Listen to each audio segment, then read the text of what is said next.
Do you hear me? Yes, I can hear you. Welcome. I don't hear you. Just a moment to fix something. Output, input. Okay. Hello, everyone. Hello, everyone. Hello. I don't hear nothing. Hello.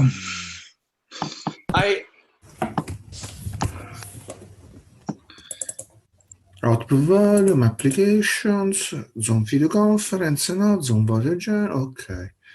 Perché diamine non funziona? Lo dico io perché. Buongiorno a tutti.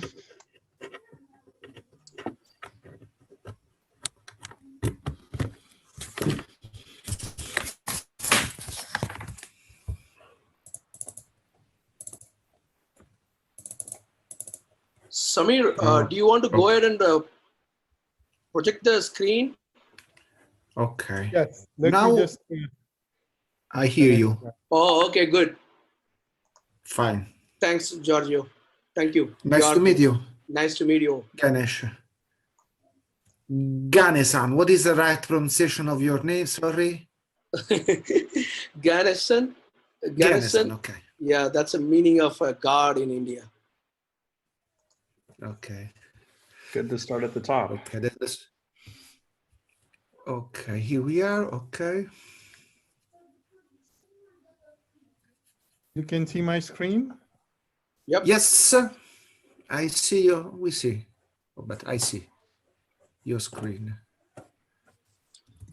Let me just put the location of the slides in the chat window.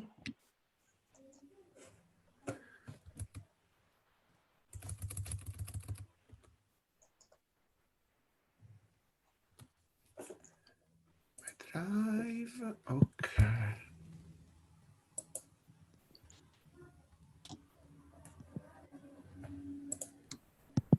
See, yeah, interest of timing, I think we'll get started on time.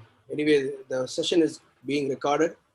So let me start with the introduction.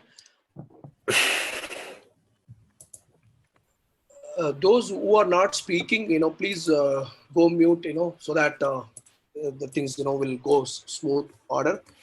Welcome you all to our 5th academic discussion group, OpenPOWER Workshop 2020.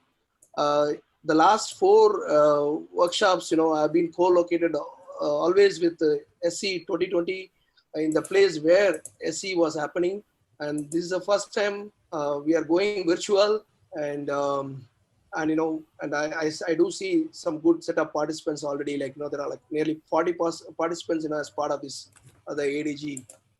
The short name for academic discussion, the ADG.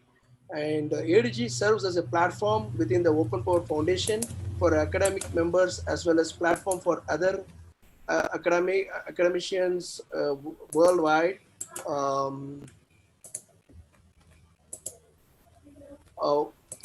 Interested in OpenPOWER, current ADG membership comprises of broad range of academic institutions with strong competence in providing and operating high performance computing facilities, or in developing scientific applications, scalable numerical methods, new approaches for processing stream scale data, or new methods for data analytics.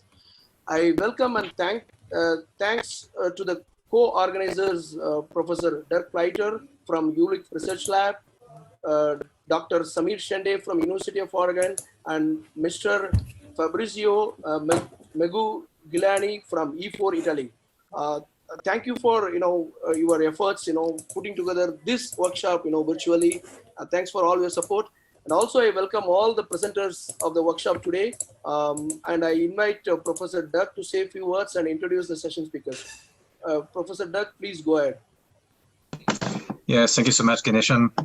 And I think we should in particular thank you for all the efforts in keeping ADG going. I mean, that goes extremely well over now many years. And I mean, despite this being a virtual event, it is, of course, great to see that we have this extreme large number of people who registered for this event. I mean, for a face-to-face meeting, we would not have expected to have more than 100 participants that registered.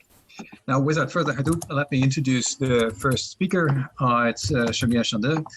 He is a research associate professor and director of the Performance Research Lab at the University of Oregon, and at the same time also president of Power Tools, which is a company which is now present in 3 different countries.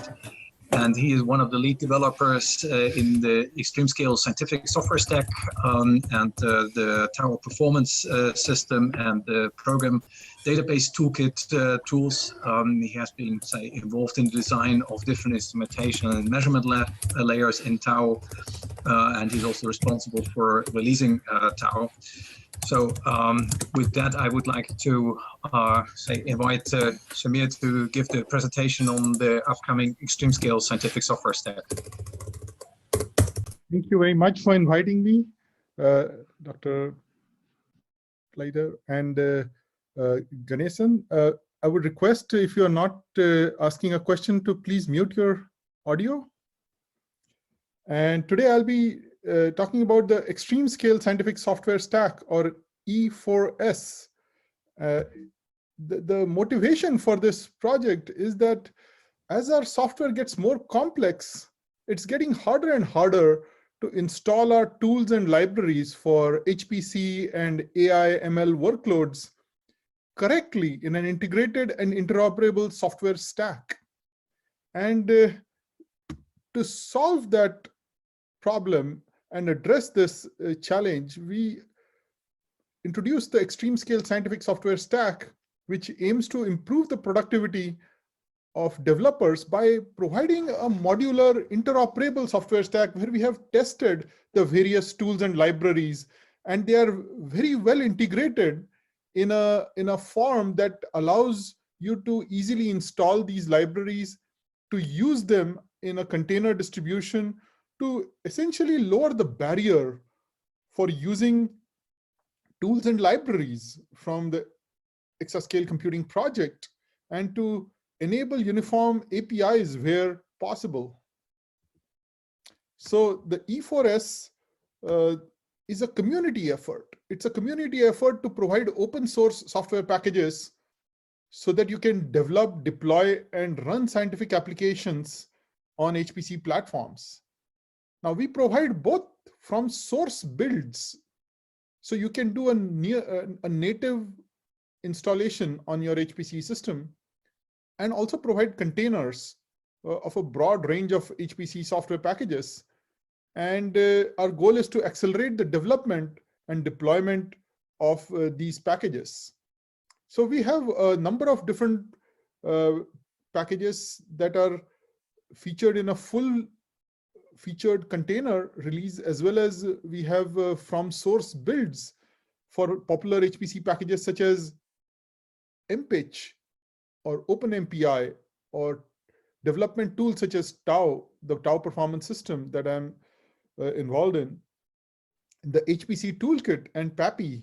There are math libraries like PETC, Trilinos, Sundials, and data and viz tools such as Adios, HDF5, and ParaView that are all part of this extreme scale scientific software stack.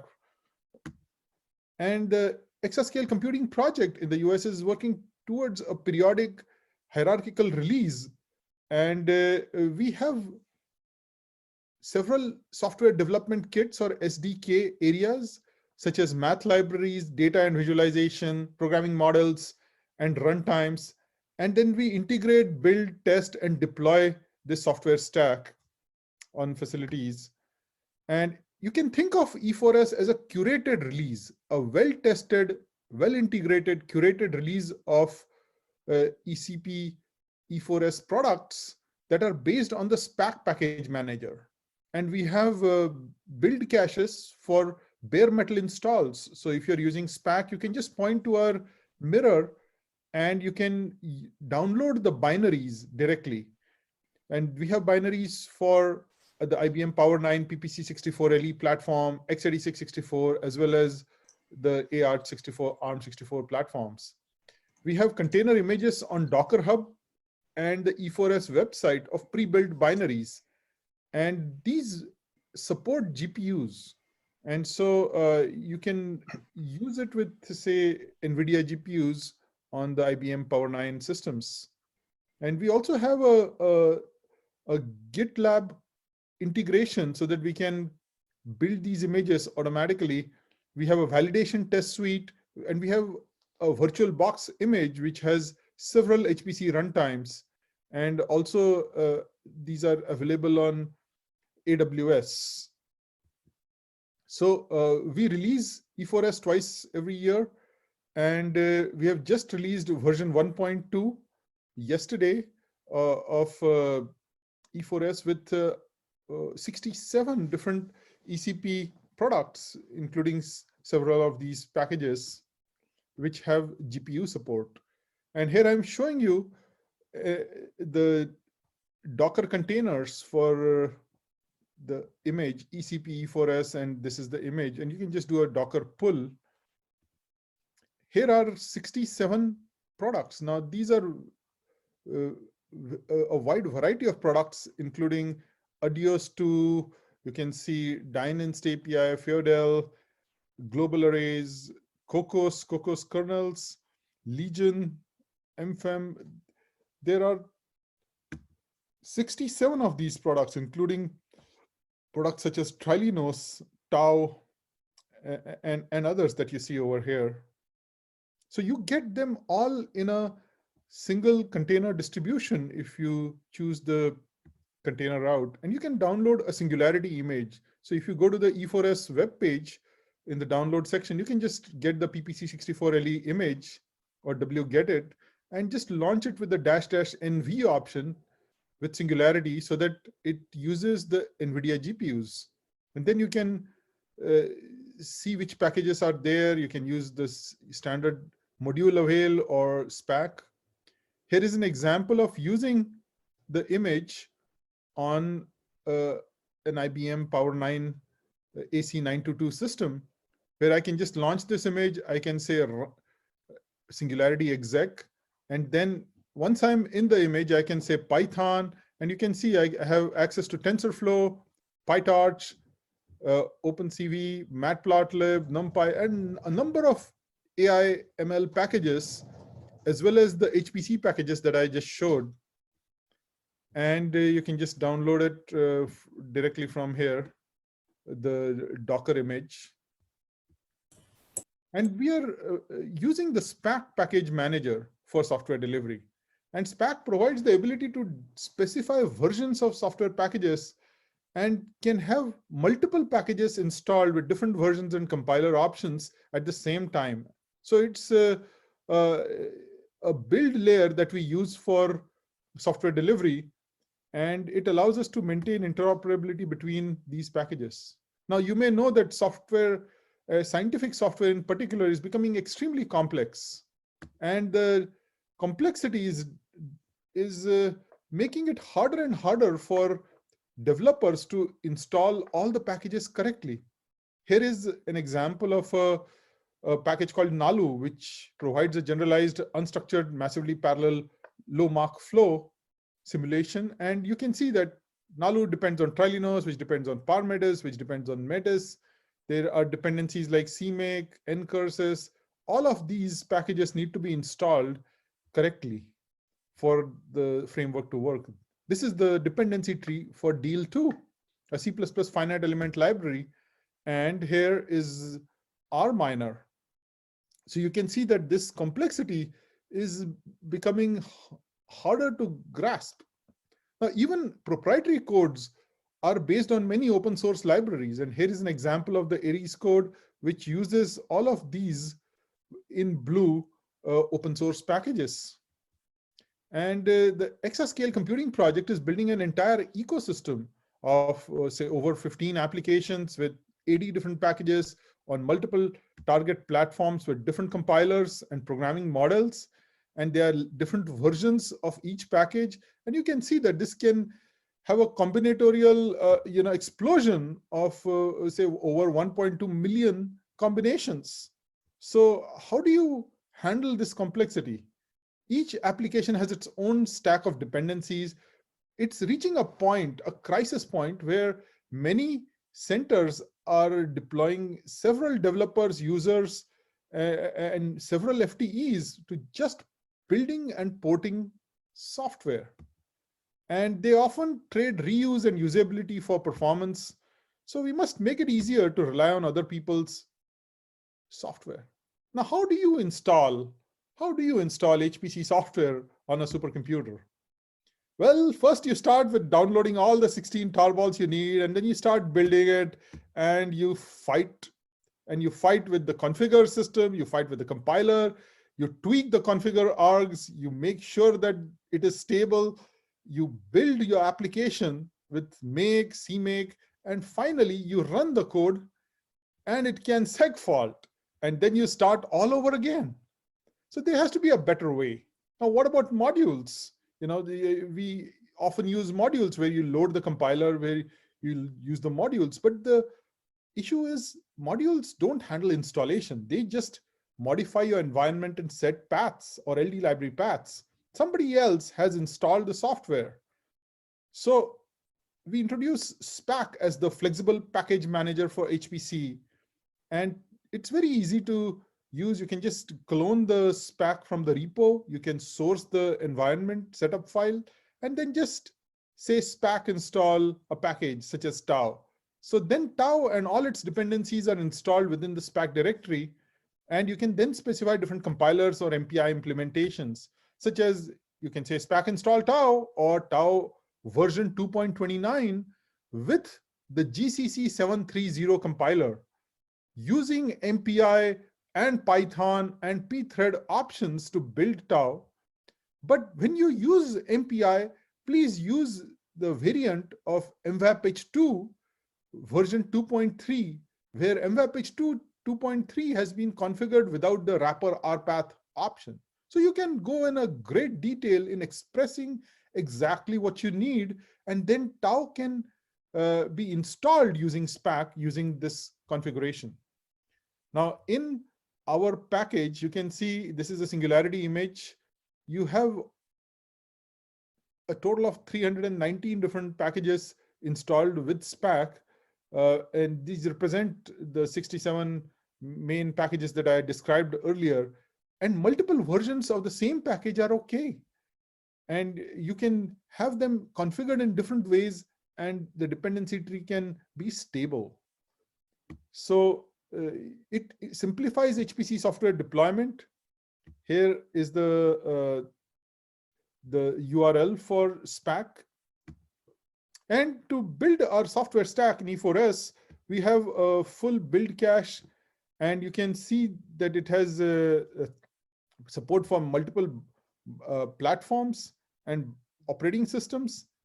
There are over 8,500 binaries for the IBM PPC64LE platform, and you can just install SPAC. You can just say SPAC mirror add and then put this cache, and then download this, trust this key, and then you can just install a package like Arborx. And then if you are on, say, Ubuntu 18.04, it will just download this particular binary from the build cache, and you won't have to build from source code. That is the beauty of installing this on a bare metal system. So you can just use SPAC and use these binaries.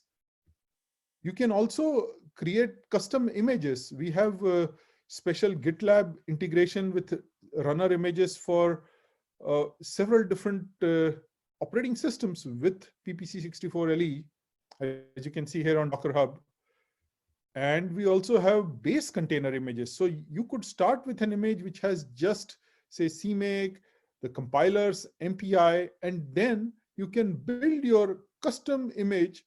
So you don't need to use the large image, but you can use it with several different operating systems and use it for PPC64LE.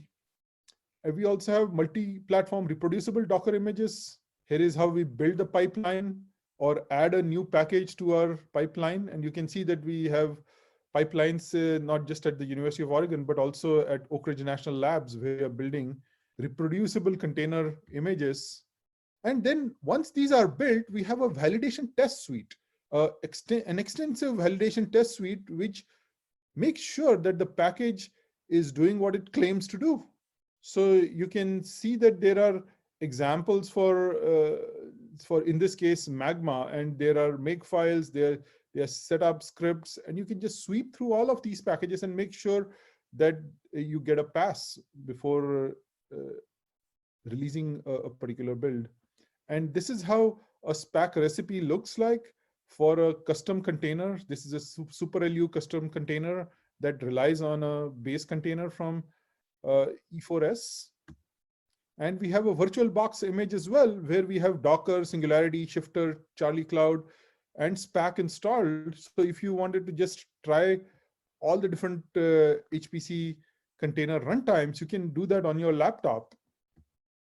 We also have a project called E4SCL, a container launch tool, where you can build your application using the MPI in the container. But when you deploy it on your system, like Summit or Sierra, you can then use the system installed MVAPitch2, for instance, and then we can replace the MPI in the binary of your application with the system MPI using the MPitch ABI compatibility layer. And then you can launch this workflow using Singularity and do the MPI library substitution to get near native internode performance. And it simplifies the launch and MPI replacement. It's in development, and we'll be happy to share this with you if you are interested in trying it. The idea is that you just use E4S container launch with init and then provide the point to the image, and then just launch it using MPI run or JS run and launch your application. And it will use the files, the libraries from this container image. Here is the workflow. Now, I would like to summarize that E4S is not a closed system. It's not a monolithic take it or leave it software behemoth or a commercial product, but instead it's an extensible open architecture software ecosystem that is accepting contributions from all over the world. And it's a full collection of compatible software capabilities and a manifest of selectable software capabilities. It's a vehicle for delivering high quality, reusable software products and to lower the barriers for using HPC and AI and ML resources. In our future work, we want to improve the support for GPUs, visualization tools. We have a project with the Department of Energy, LLVM, where multiple LLVM projects that are funded by ECP are being put together in a single fork. We have work on the continuous integration, deploying these packages at supercomputing centers, and also improving the startup of full-featured supercontainers with MPI applications. So we have from source builds as well as a binary build cache. We have container images that you can download. A lot of this work goes on at the Performance Research Lab at the University of Oregon. And I would like to thank the Exascale Computing Project for sponsoring this project. So I'll take on any questions that you may have. Yeah, thank you very much, Samir. And yeah, please feel free to ask questions. I guess that participants have to put their questions in the chat, right? Yes, so I see that there's a question about our benchmarking our container versus the NGC containers versus the Power AI set for, say, TensorFlow.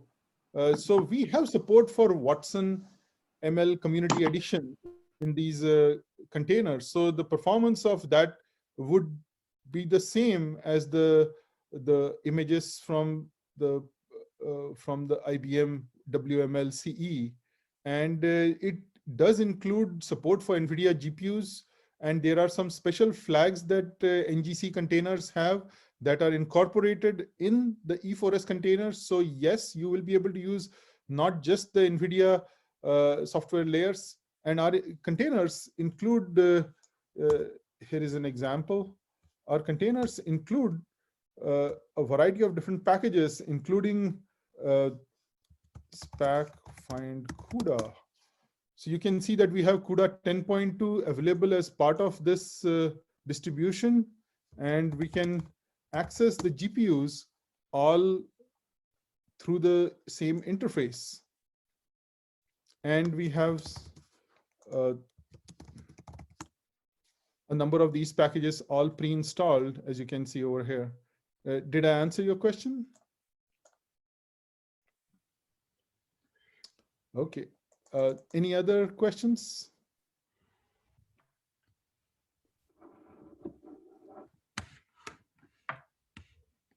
Well, I would like to thank the organizers and please reach out to us if you would like to learn more about our project. And I hope you have the slides. So thank you again. Yeah, thank you very much again, Samir. I will try to do my best with collecting the slides and making them available on the workshop website so that we have them all collected. So with that, I would like to invite our next speaker, Robert Sedlacz, to take the floor. Okay, I see screen sharing is starting. Are you able to hear me? Yes, yes, Perfect. that works well. So Okay. many thanks for being available for this workshop. Robert joined Advanced Research Computing at Virginia Tech as a computational scientist in 2016. And he is one of the people which I admire of, say, moving back and forth between industry and academia, so collecting experiences on both sides. So also having worked for instance, for Merck. And say very recently has now started as a co-PI to work on improving the utilization of HPC resources through some tools which are also going to be the content of the talk today. So with that, Robert, please. Yeah, thank you. Actually, the last talk was a great lead into what this talk is about. So, you know, if I was to summarize the last talk for me, it's an enabler and it frees me up to do more fun stuff, right? So software installs is part of my job, and it is certainly an onerous task at times. So I definitely appreciate that discussion.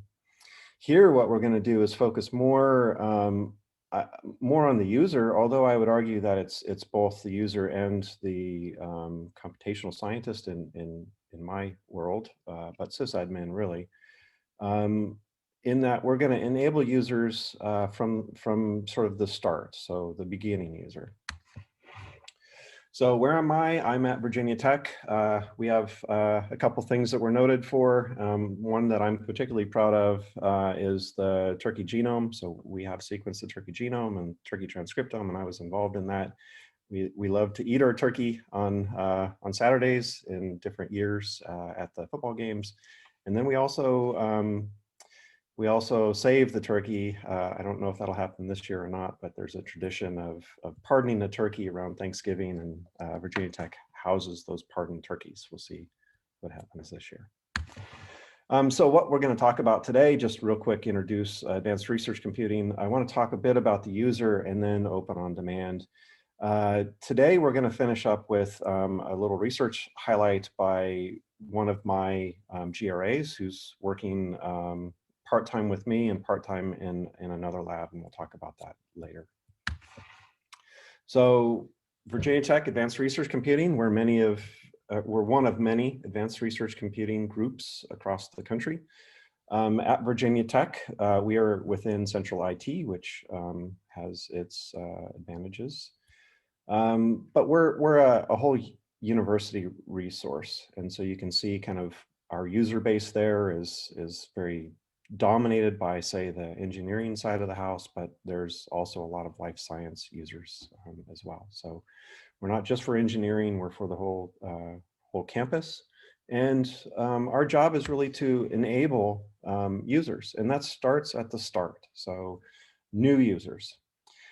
As a tier 1 research institution, our workhorse, research powerhouse is really the student. And so we have to start with students who come in not knowing a lot or even zero about HPC. And our goal is really to get them up and going as quickly as possible so that they can be productive within their 4 years of research at Tech. So this is how I kind of think of our users. They hopefully are on this spectrum, and hopefully they're transitioning towards the right from beginner to a power user. But really, I think the way to characterize this is our users come to us first with a need. And so the usual start is, I can't do whatever it is I'm supposed to do on my local system because, and it could be data's too big, it could be I need GPUs, it could be sharing, it could be a whole host of things. And that really starts their journey. And our job is then to facilitate this journey. We'd like to do that in a way that is somewhat self-guided, in that the less or the more tools we can bring online that really facilitate that journey, the less demanding that journey is on us. So we have a suite of 3 tools that we are relying on to facilitate this transition. We use ColdFront, Open On Demand, and XDMod. I'm not really going to talk too much about ColdFront, and we're going to focus on Open On Demand and XDMod. So how do you get started on our systems? Well, the first thing that you need is an account and an allocation. That's where ColdFront fits in. This is my only slide really on that, but basically what we're doing is kind of offloading the burden of account creation and group membership and that type of thing to the PIs, who can then manage their group. And we have ColdFront as a tool that facilitates that. So think of this as reducing the ticket burden for us. Next up is the users. So we have Open On Demand. Open On Demand is really a web-based or a browser-based access point to our HPC clusters. It does not replace traditional SSH access. It provides another means to gain access. So it's not a complete replacement. You could use it that way, I guess. Really what this is doing is it is facilitating access for the users. So what we've noticed is when we would teach beginning or intro to HPC in our classes, we would spend probably 45 minutes of the first lecture getting the whole class onto the system and logged in. That is turned from 45 minutes for a class of, say, 30 students down to about 15 minutes. So we can basically just say, here's the website that you go to, use your normal login credentials, and once you're 2-factored in, we know who you are and you can gain access to our systems. What I'm showing here is Robert, that, yes. Robert, sorry for interrupting. It seems that it's not only on my side where the slides are not moving. So it's probably an issue on your side. Yeah, it's probably more. Now it changed, yes. Okay. Yeah, sorry, I'm at home and my connection is not great. Okay, so where are we? We're enabling users with Open On Demand. Okay, so here's the first screen a user would see. Basically, what we're showing here is that as an HPC center, you can brand the site, and you can customize it to show what you believe is important for a user. So at OSC, they have message of the day is kind of the main point. Here at Virginia Tech, I prefer to show sort of cluster status. Okay, so again, what we're trying to do is facilitate the progression from new user to productive user. And what we can show is that we are in fact doing that, and we have some statistics to drive that. What does Open On Demand do? Again, it's a platform that produces or gives web-based access to our clusters. So for instance, there's a Files app. Through the browser, we can access our files on the cluster and basically drag and drop, so kind of like an FTP, files from local to remote, etc. There is a web-based SSH access. So for instance, here I'm showing that we can access 3 different systems from the same Open On Demand browser instance, including Huckleberry, which is our power system. Open On Demand gives us the ability to kind of automate all the stuff that's required to gain access to GUI applications. So the user doesn't have to learn how to open ports and do reverse proxy and all that kind of stuff. We can basically script all this so that the user clicks on a button, starts a job, and then the job gives them access to their software. We can do more than that. So for instance, we have the ability to give a link that allows a user to submit a view-only shareable link to, say, someone involved in a help ticket. You know, hey, I'm having trouble with MATLAB. Okay, well, you know, why don't you give me a view into what's going on? They can share this link and off we go. Open On Demand is able to basically allow sysadmins to create forms that are basically form-based jobs. So for instance, I've created an app here that its only job is really to do a singularity poll of a container. So it pushes this off to a job and then, you know, alerts the user when that container is available for use. So again, you know, our goal is to facilitate access to our cluster, and then as the user needs more, we are able to bring them closer to the system. So for instance, you know, the way I view GUI apps in my work is they are they hit both ends of a project lifecycle. So for instance, on the prototyping side, they're how I prototype my my script, see that they're working, and then I eventually want to run this as a sort of hands-off job on a larger part of the data or on more data, you know, something like that. So Open On Demand has this idea as well. So we have a job composer in there. The job composer is really a web-based editor for scripts. What I'm showing here is that you know, we've got some sort of Python job here. Down at the bottom, there's just a shell script. The magic behind Open On Demand is we're really creating job scripts and submitting that to the scheduler, and that is somewhat transparent to the user. After, as a user progresses, we hope that they start to worry about how their job is performing. So as is true in my research, I start with small data and I work myself up to big data, and I start to get more worried about, you know, how long it's taking a particular project to complete. What we're doing in Open On Demand is we're integrating a tool set called XDMod, which is basically a job performance characterizer, if you will.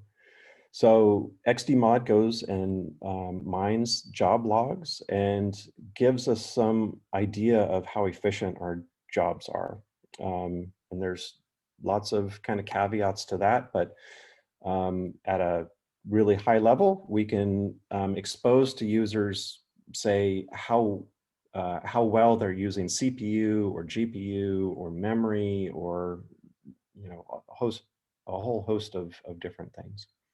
So what Open On Demand does is really bring these tools to the user in in sort of a blatant way, like on their front page, so that the user then can start asking these questions. And so our thought is that through informative visuals, users will ask questions and then start to explore more how to make their HPC jobs perform better.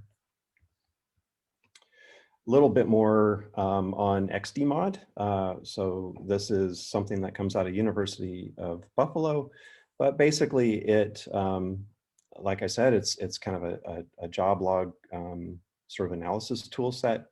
And you can go in and look at your jobs and really see kind of how, like how it's using CPU, or maybe how the GPU performance is, and really get a good idea of what your job is doing, and then start to think about, well, how can I do stuff better? More relevant here, Open On Demand is we have it working here with our power system.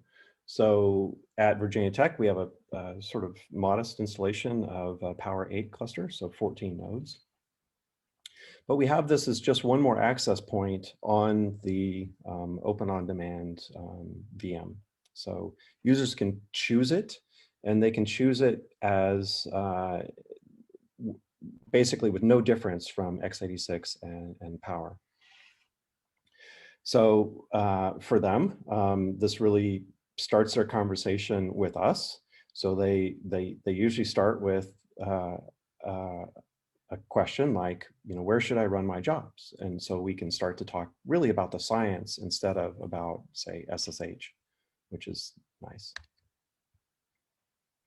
We can go farther than that in the enablement. So here, what I'm showing is that we can create an app for starting a Jupyter notebook, for instance, and we can have it automatically load I have the Power AI. This is kind of an old slide,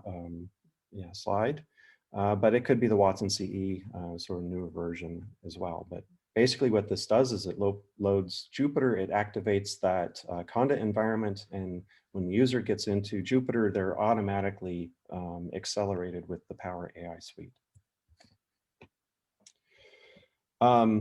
We enable things like TensorFlow, again, TensorBoard, with the same idea. So users start a job for machine learning, for instance, and they want to maybe troubleshoot their neural network, or maybe they want to see how their training is going. And so sort of the same idea, we should facilitate this so that they can think more about the science and less about how HPC might be different than using stuff on their local clusters. We have found that this has been hugely successful, and we've hosted things like hackathons. We have brought this into classrooms and seen lots of benefit. And I think the real idea is summarized at the bottom, that we're kind of giving them a gentle introduction to HPC, but then facilitating their progression into a more and more advanced user, often by need, but sometimes just through curiosity. So I want to change gears a little bit and talk a little bit about AI at Virginia Tech. So again, Virginia Tech's a pretty big university. We have a lot of different projects. I've listed a few here. Here's maybe one of our bigger users. Actually, not maybe. This is one of our bigger users. Jian Bin in our electrical and computer engineering lab is our largest deep learning GPU consumer. About every week he's asking us for more resources. Here's just a kind of summary of some of the research that he does, but it's computer vision, supervised, unsupervised learning for a very diverse set of applications in computer vision. The one I want to focus on is here. Chang Tian Liu is in CS. He's also the Associate Director of the Discovery Analytics Lab. I have the fortune of sharing time with one of his students, Amr Zulfikar, who is in his lab, who is working with me on the Open On Demand side of the house, but he's bringing Open On Demand and machine learning together. And he's going to talk to us a little bit about one of his projects. And I'm going to let him talk. He was not able to be here this morning, but he was able to record something. So hopefully, can you guys see this? I'm going to assume that's a yes. Yes. This time. Hello, Yes. everyone. Yes. My name is Omar Zulfikar, and I'm a current computer science master student affiliated with the Spatial Data Management Lab at our Discovery Analytics Center at Virginia Tech. And today I'll be talking a little about a project that we've been working on recently called Metro Disruption and Threat Detection using social media.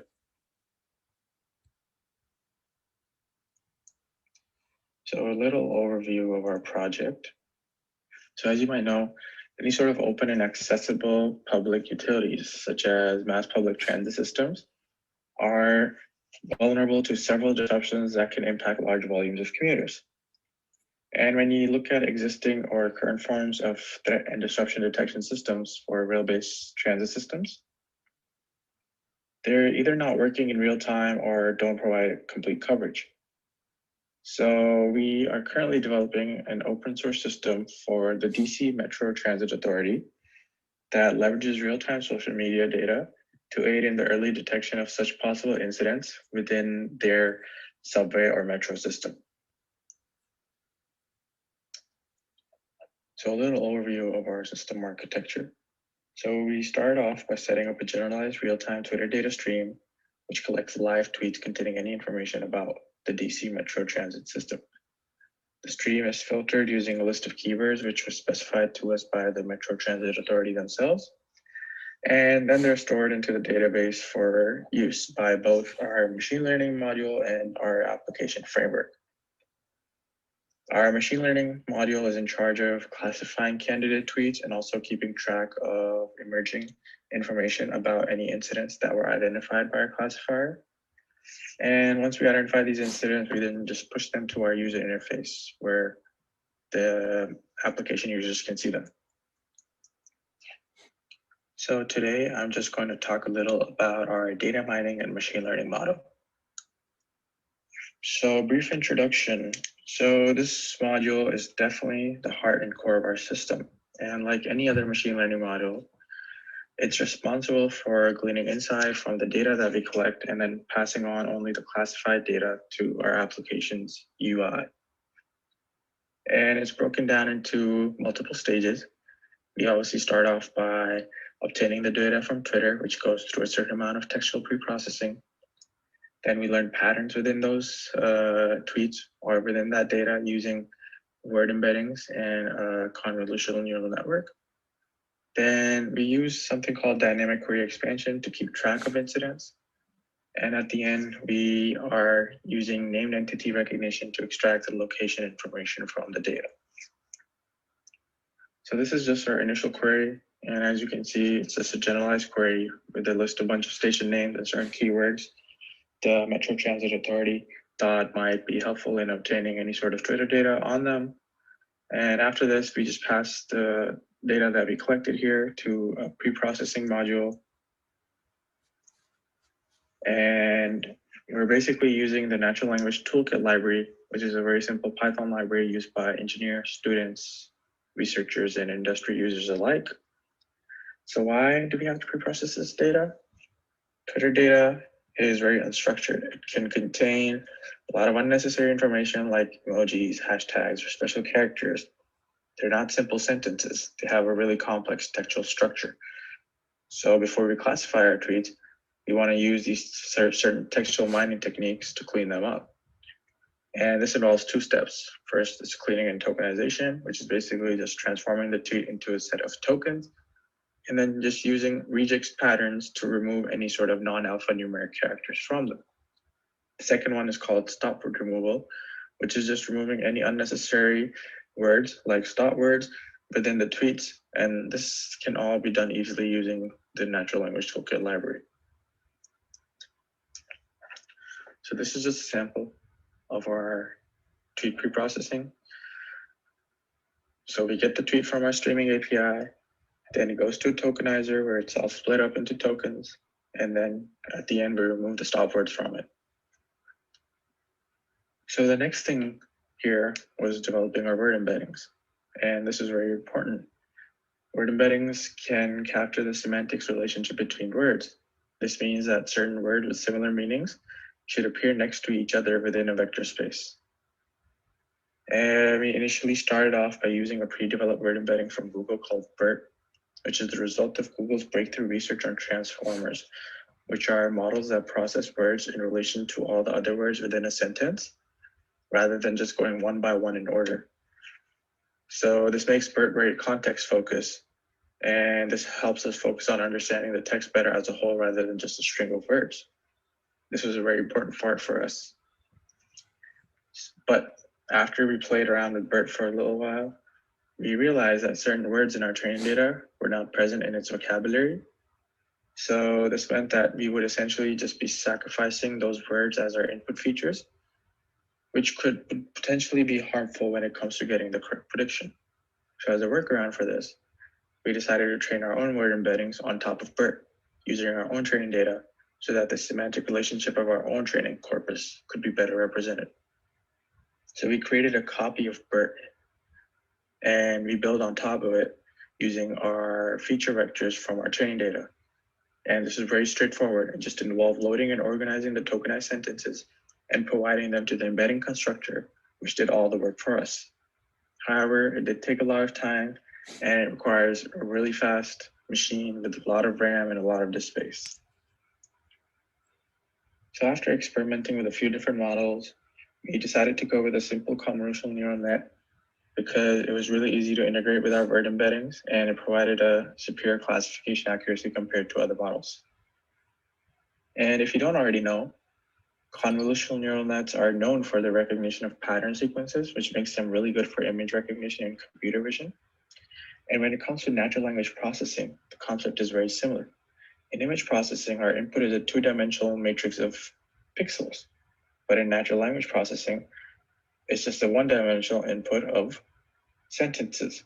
So in natural language processing, our filters in the convolutional layer slide over rows of words instead of rows of pixels.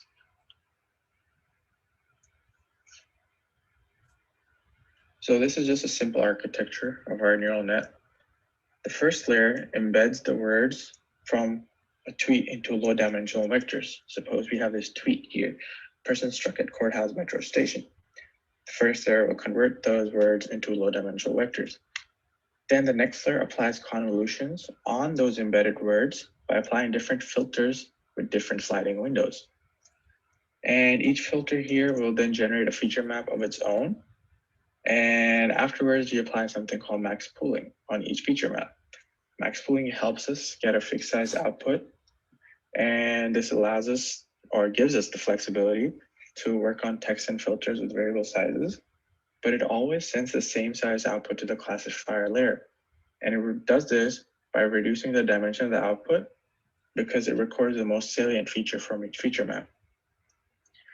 And at the end, we generate a univariate feature vector for each of the feature maps, and each of those features combine to form a feature vector for the penultimate layer. The final layer then receives that feature vector as an input, which it then uses to classify our tweet. And right now we're just assuming a binary classification because we're still in the initial stages of the project. And our classification is whether a tweet is related to an incident or disruption or not.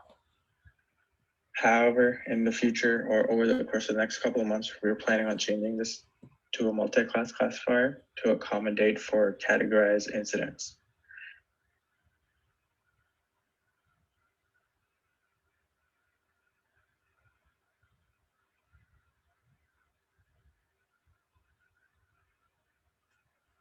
So after acquiring our candidate tweets, we're able to use the data from those tweets to extract the representative keywords for a specific incident. And this allows us to keep track of any emerging information as the event progresses. And for those of you who don't know, Dynamic query expansion is a method of automatically identifying terms relevant to a target domain based on an incomplete query input. And nowadays, a tool like this is very useful for efficient search result refining to track emerging themes in noisy and unstructured text streams, which is basically what Twitter data is. So given a time-ordered sequence of tweets and a seed query, we can retrieve a new expanded query from that data using that same query to represent the event.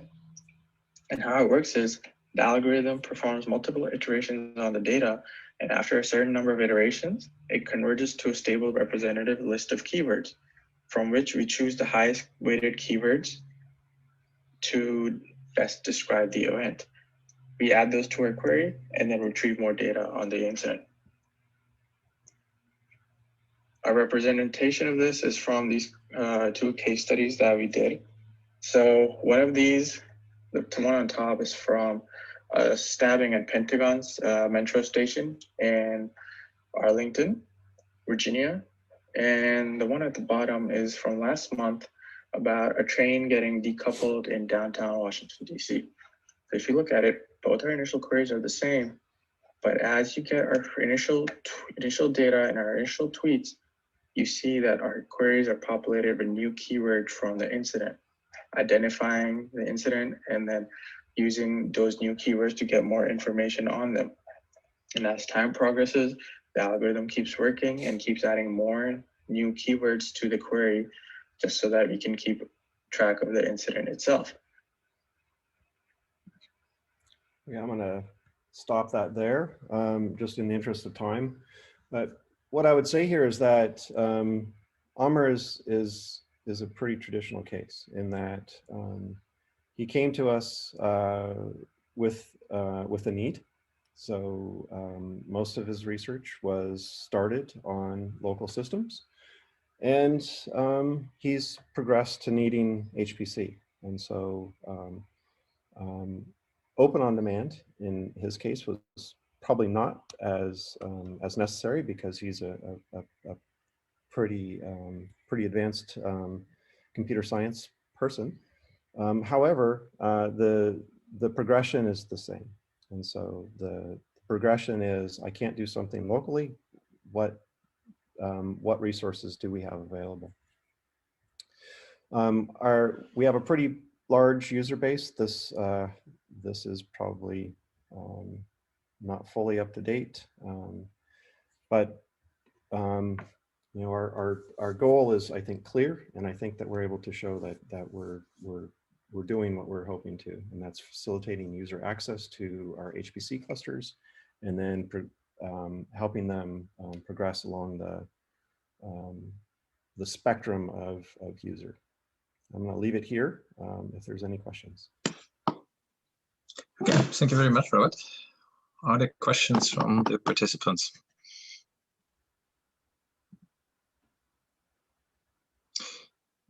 Maybe I start with one question. I mean, when you do this, say, monitoring of the efficient use of the hardware, how intrusive is this monitoring? So, because monitoring always can have some impact also on the, say, the efficiency of the hardware.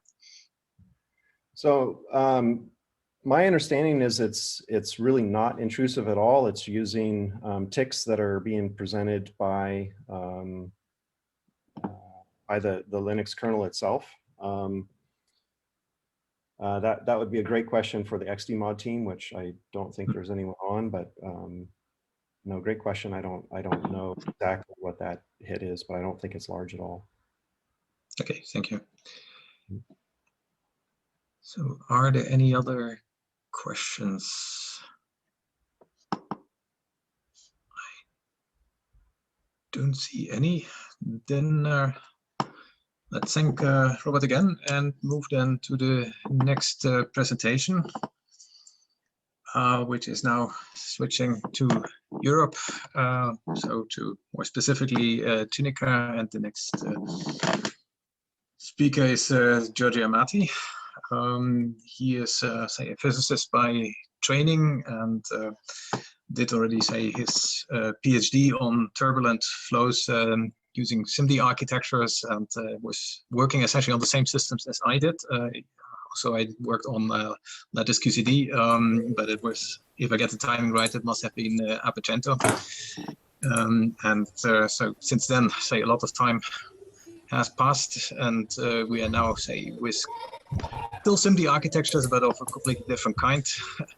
And so I'm very happy that Giorgio joins us today for, say, presenting Lattice Boltzmann performance in the exascale area. Okay. Do you hear me? Okay. Yes.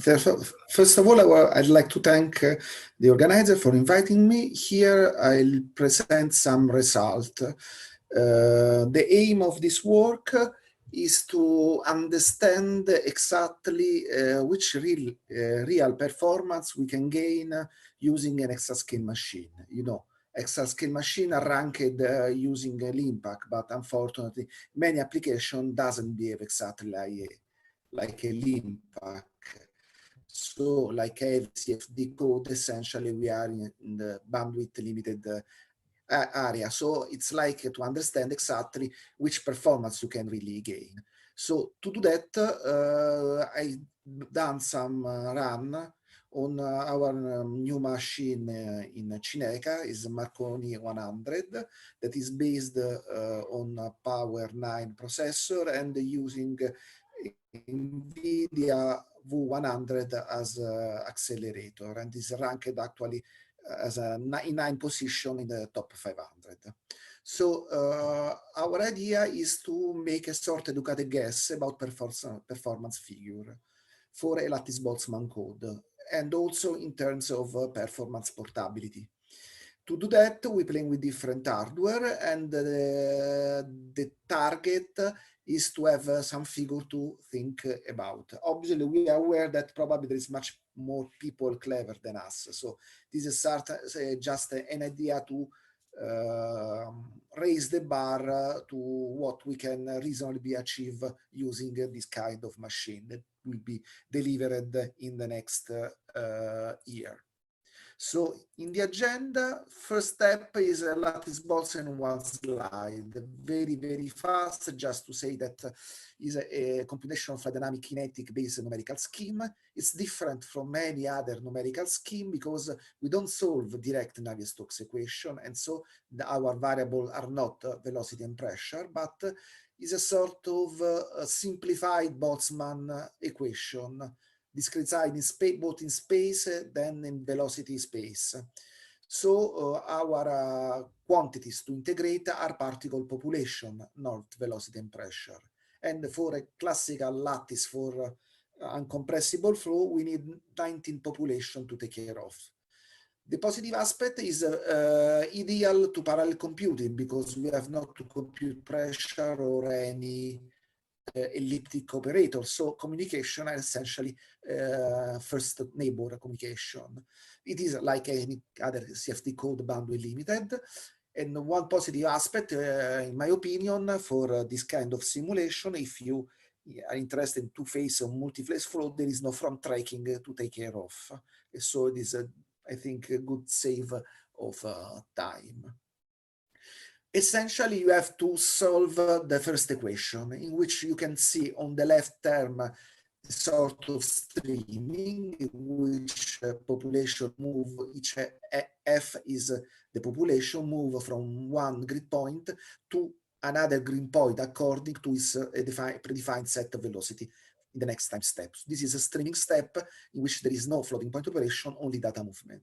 Then on the right side of the equation, there is the local collision in which the value of each population are adjusted according to an equilibrium volume that depends only on local value of velocity and density that can compute in the following two lines below.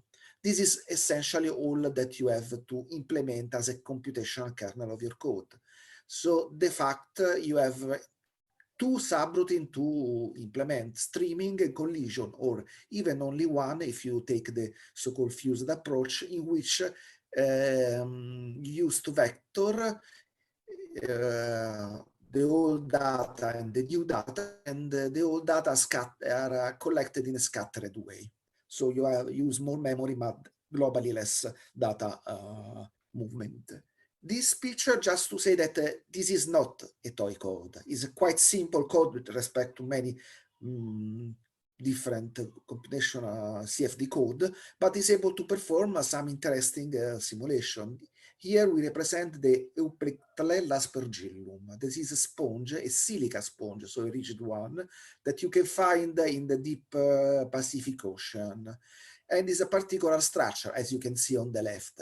It's well known that this particular structure is functional to keeps rigid and strength and give strengthness to the sponge, but it's still not clear up to now if the structure has also some effects in terms of the fluid dynamics. And this is what we are working on. There is an article that will be submitted as soon as possible. This has a simple sketch of the simulation of the full sponge, where below we have the solid floor, and then you have the different boundary condition. This is the flow is modified by the presence of the sponge. Just to have a more detail of what happens, we have performed different simulation of what is defined as an evolutionary structure, starting from cylinder, then putting some region on the cylinder, then the network structure that's typical of the sponge, and the, between quotes, the full sponge with the network and the ridge. What we can see in the next picture, here we have the value of the probe after the obstacle. We can see that for cylinder and then for cylinder with ridge, there is no difference. It's periodic flow. We can see the plot of velocity component along X and along Y for Reynolds equal to 100, and from 500 to 2000, essentially, we lose any kind of periodicity. While, as you can see below, the presence of the network structure introduces a sort of regularization of the flux. We can see a sort of periodic behavior up to Reynolds 1000. With the presence of the ridge, the flow becomes non-periodic, slightly more than 100, but it's less intermittent, very little fluctuation, because we have quite big region of relaxed flow. And this seems an important consequence of this particular structure. Okay, beside this description, here the list of the simulations being performed. For the spool sponge simulation, we have used Marconi 100, so using the GPU, hybrid parallelization using MPI and OpenACC, and we need about 512 GPUs. As you can see, the grid is very, very big. This because we used for different reasons, essentially to perform the simulation in the correct time frame belonging to a grant period of CPU available, the uniform mesh, not grid refinement. This is, in a sense, is waste of resources, but at the moment was the only solution to perform the simulation in a quite fast way. And all the simulation for 5 runs cost about 50,000 GPU hours. All the evolutionary runs are essentially 4 different geometries, and are obtained using 2 different architectures, just to underline the fact that we try also to have a sort of performance portability. Was much slower, much little in terms of size, but still quite big, ask for 500,000 CPU hour. Okay. So, qualitative code description.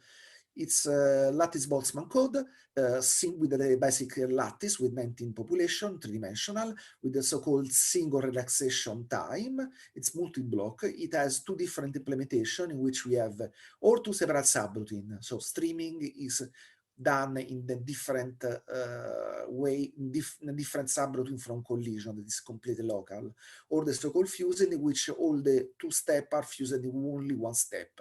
A little bit tricky with pointer and with swap between population, but it can be done.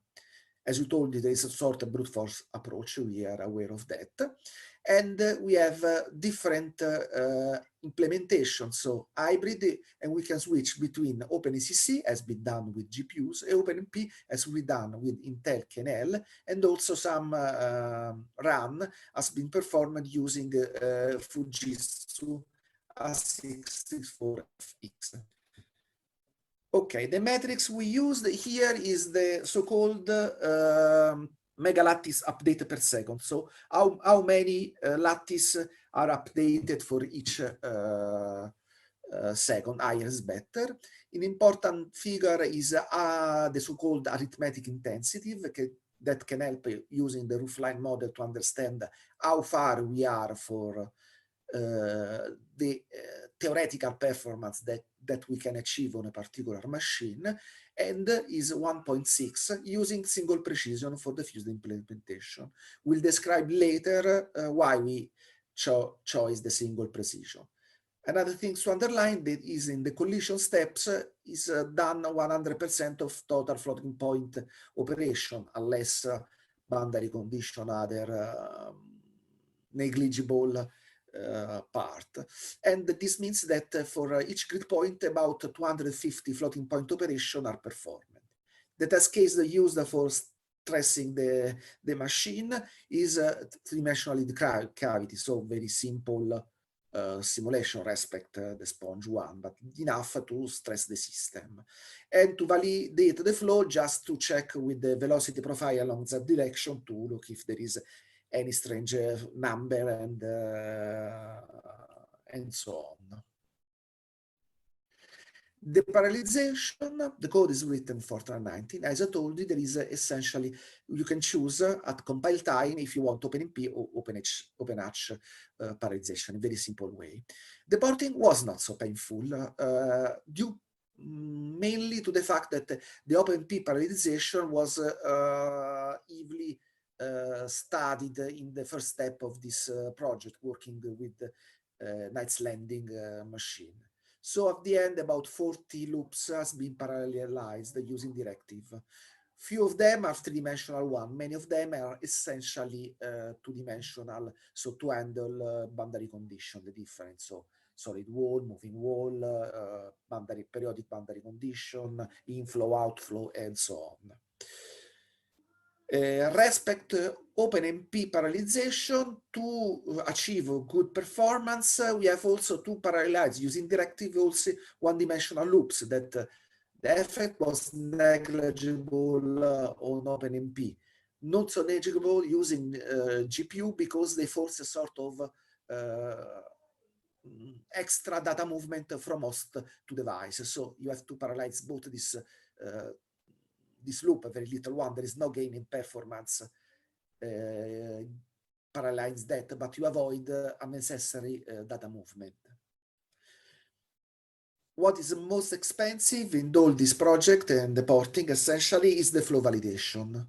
So there is many test case to done, so quet flow, Poisson flow, and so on, at least more than 10, to verify that everything was behave in a correct way. This was more time consuming, so always a success to have your own set of well-defined tests to perform for every serious modification you implement in the code. Everything was done with PGI compiler release 19.10, that was slightly faster than the next one, and we are in contact with NVIDIA guys to understand the reason of this slowdown. And we have some experience with using OpenACC support of new compiler, but at the moment, this is very preliminary, so maybe it's our fault, but seems to be too slow compared to PGI compiler. Okay, let's go to single node performance. The dirty tricks we have used to use a single versus double precision. As you can see in this snapshot, there is no evident difference in the flow quality between single and double precision. And if from looking at the picture, there is no big difference. What is the big difference is the term in terms of performance. For the flow around the cylinder with the Reynolds equal 100, we have performed a test just to verify that everything was statistically equivalent, and that was true. But the difference in time is quite striking between single and double precision. We are talking something less than a factor 2. This was an MPI version, if I'm correct, 128 nodes, but I'm not sure. We can see that there is MPI, it's faster for single precision. This is obvious because there is less byte to move. And again, there is a factor 2 in the collision time step. So it's due to fact that essentially it's quite good vectorized, this code on Intel KNL. Using mixed, that is when all the data are single one, but essentially we have all the operation are promoted in double precision. The idea is to reduce the rounding error of a single precision. This is a typical sketch that is done sometime. We can see that there is no particular gain using mixed precision on Intel KNL. On the contrary, making the same trick on NVIDIA V100, we can see that mixed precision could be a solution because the decrease of performance is something like 10%. Here, the test is a simple lead cavity and it's a pure OpenH simulation, no MPI, but it's evident what happens. So for some kind of application, could be useful to explore the possibility to use a single precision or even mixed precision. Now there is some work that for different applications, they're also trying to stress the quality of even alpha precision simulation for some kind of application like seismic and so on. So with these tricks, we can state one important thing. If we compute for NVIDIA V100, the roofline model, we can see that with our arithmetic intensity, what we obtain is not so far from the theoretical peak. So we are talking about more than 50% of the theoretical peak. This means that obviously there is a room of improvement, but we are not order of magnitude below the theoretical limit. So it's a quite good starting point to say that at least for the single node performance, we are obtaining a quite performing code. Here in this table, we have some comparison with other architecture. In a sense, I like this picture because we are comparing an old architecture, Intel KNL, that now is dismissed, so no, that exists anymore, with the present, that is NVIDIA 100, that is essentially the one who's in many supercomputing machine. The GPU using this machine, and Fujitsu, that is in a sort of future because a very new processor with interesting feature. And we can see a few things.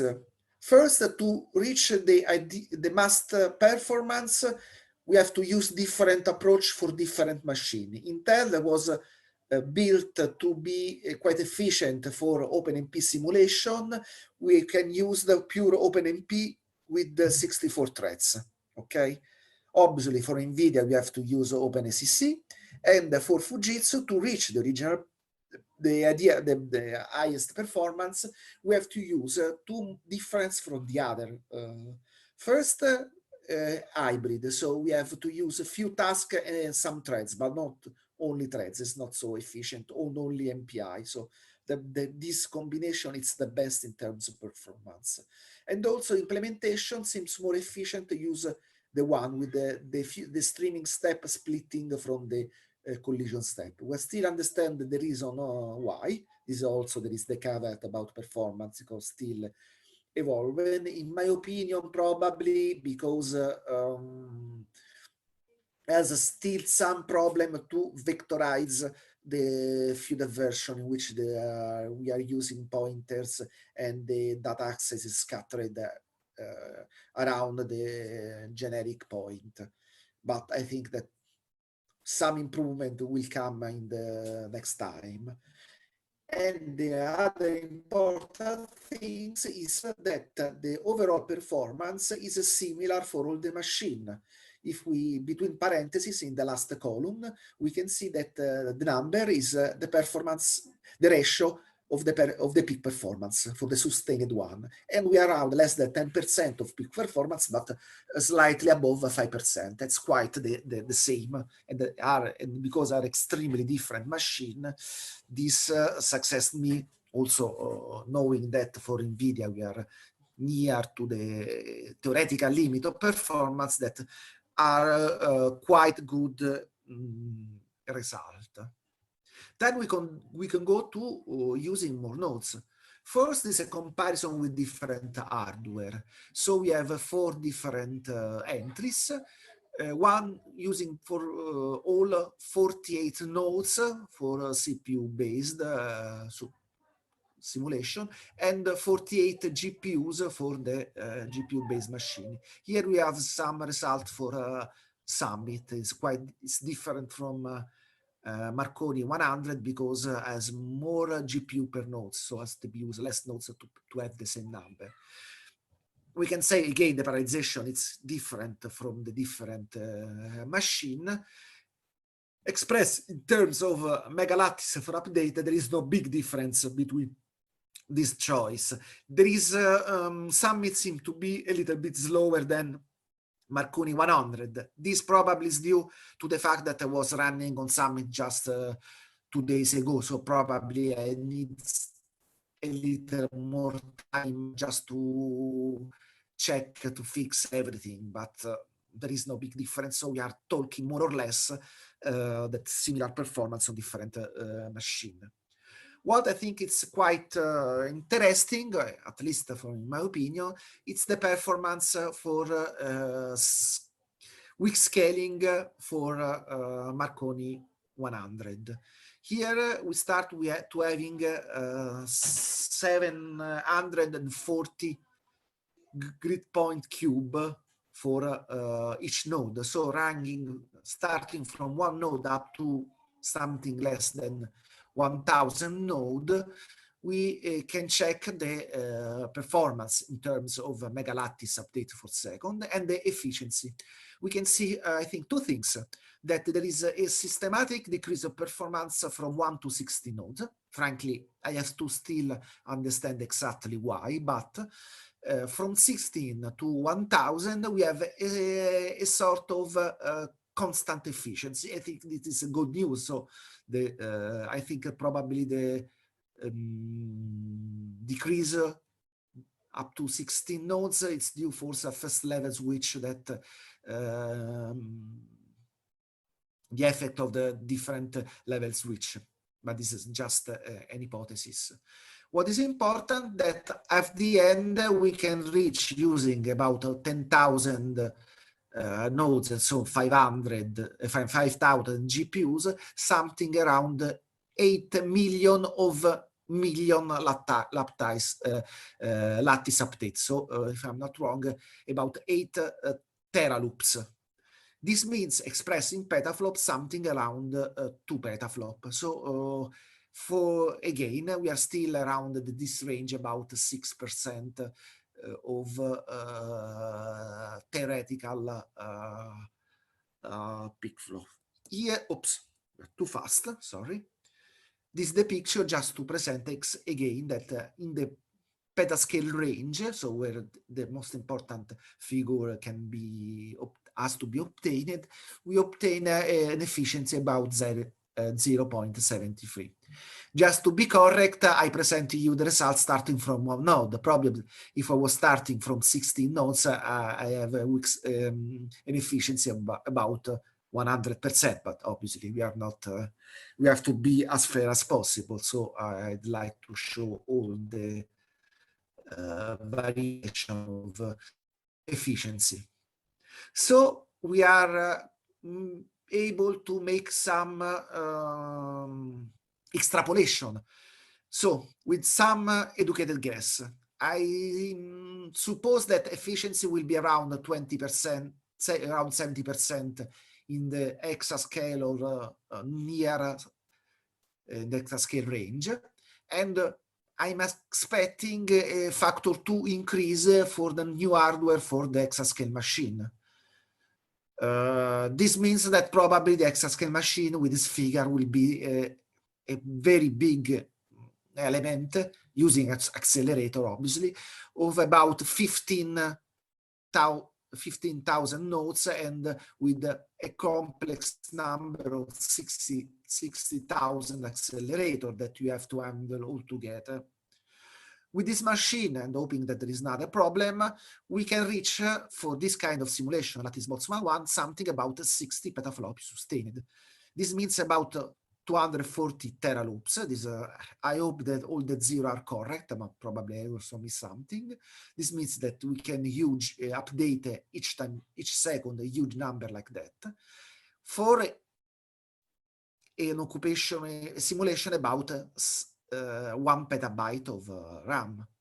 Obviously, we have to introduce some overhead. From experience in the full sponge simulation, we can make an estimation that classical I/O operations, so data, two-dimensional, three-dimensional, dump, and so on, to obviously have a result, can introduce order 10-15% of overhead.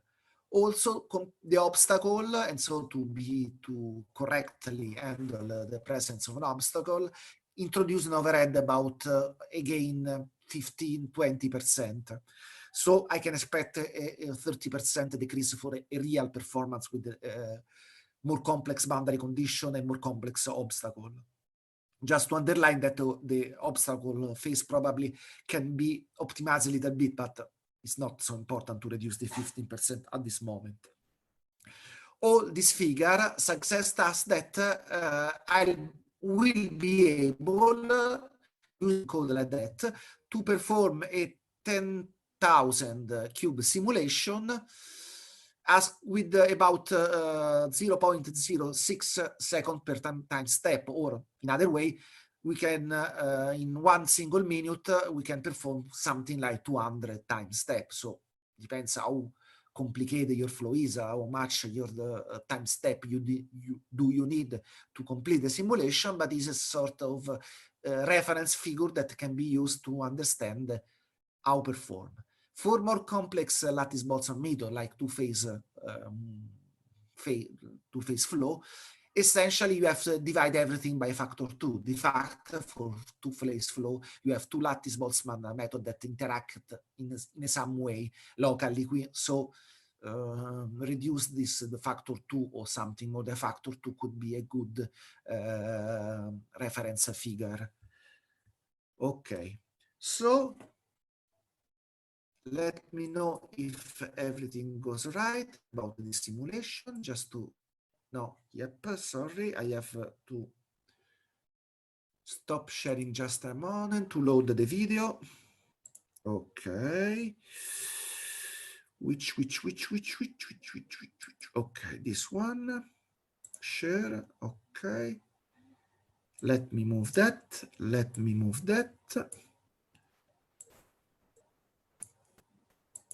Okay, what is possible? Oh, no. Yeah. Is a vorticity for a different evolutionary figure. So we can see that from cylinder, so the left part, with or without a ridge, there is no quality difference. With ridge, we have a more complex flow, but we have no difference. What could be quite different on the right, where the classical network structure, we can see that it's able to keep this Reynolds 2000, at least a sort of periodic flow. It's not completely periodic, but quite regular. So there's a sort of regularization. The presence of the wedge, of the ridge, produce much more complicated flow. But you can see there is a more wide rest area. Here is more with a relaxed flow, less turbulent. So the presence of the ridge produce a vortice that it's sent far from the wake region, in a sense. Just to underline that 3 simulations were performed using a tail canal, while the lower left, the full cylinder with ridge, has been performed using GPU. Here you can see that the single block is a single MPI task of the simulation. So going back to the original one. Yeah, George, could you please try to wrap up? We are running a bit late in schedule. So we are reach at the end of the simulation. Just to, take the right slide. Okay, now, where you are? Okay, so further step just to complete this work. What is this? Okay, we have to running using Summit. We'd like to run. We should have access to NVIDIA A100 because will be the next building block for the exascale machine, and probably in some sense also for the exascale machine for NVIDIA based one.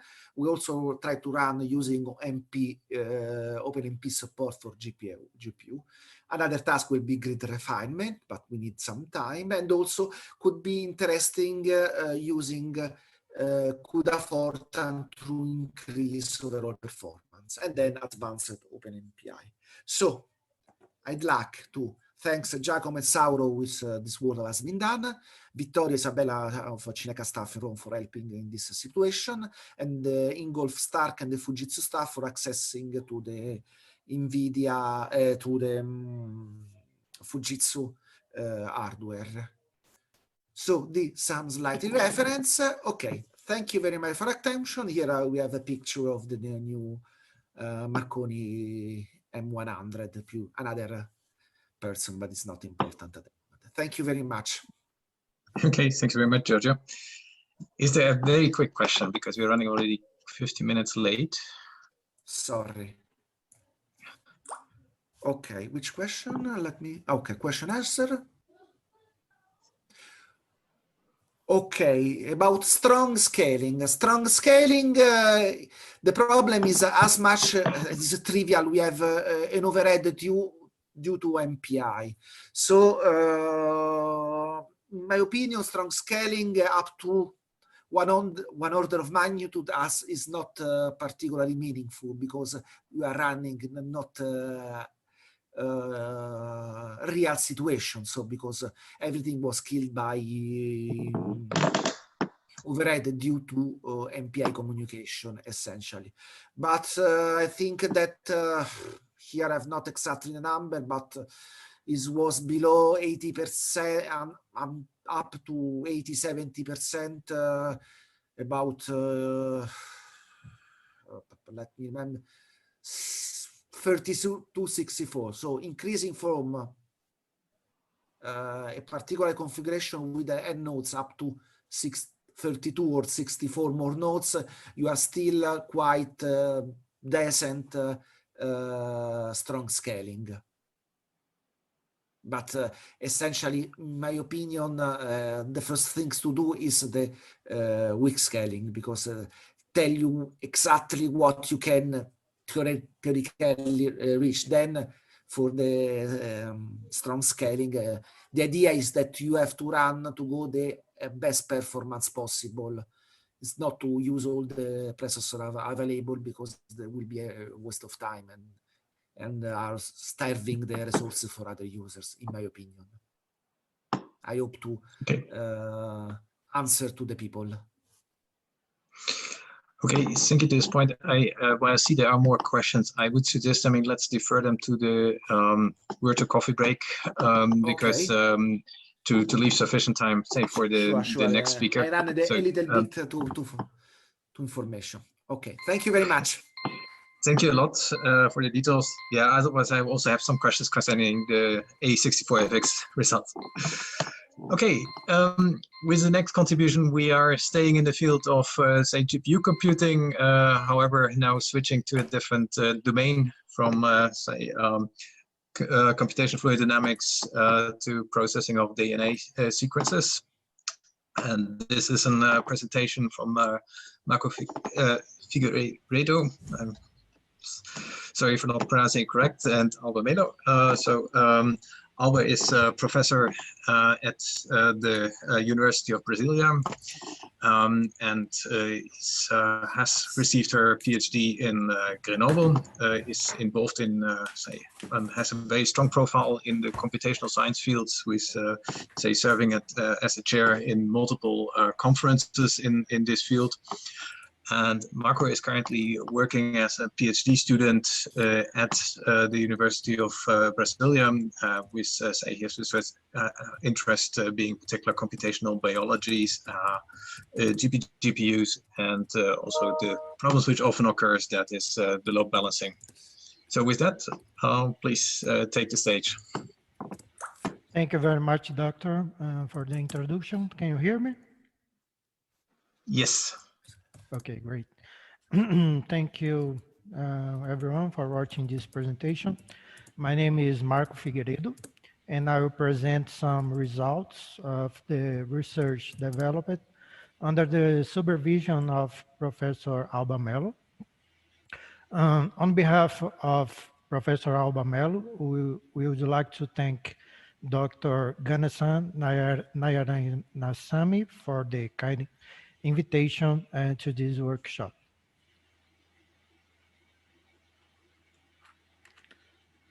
Okay, so this is the agenda for this presentation. Initially, I'll give you a brief introduction. After that, I'll show some aspects of the problem that we are working on, which is the pairwise biological sequence comparison. Then I will show a summary of solutions that deal with this problem in multiple GPUs. And finally, I'll talk about the solution that we are proposing, which is multi-BP, followed by some experimental results, conclusion, and future work.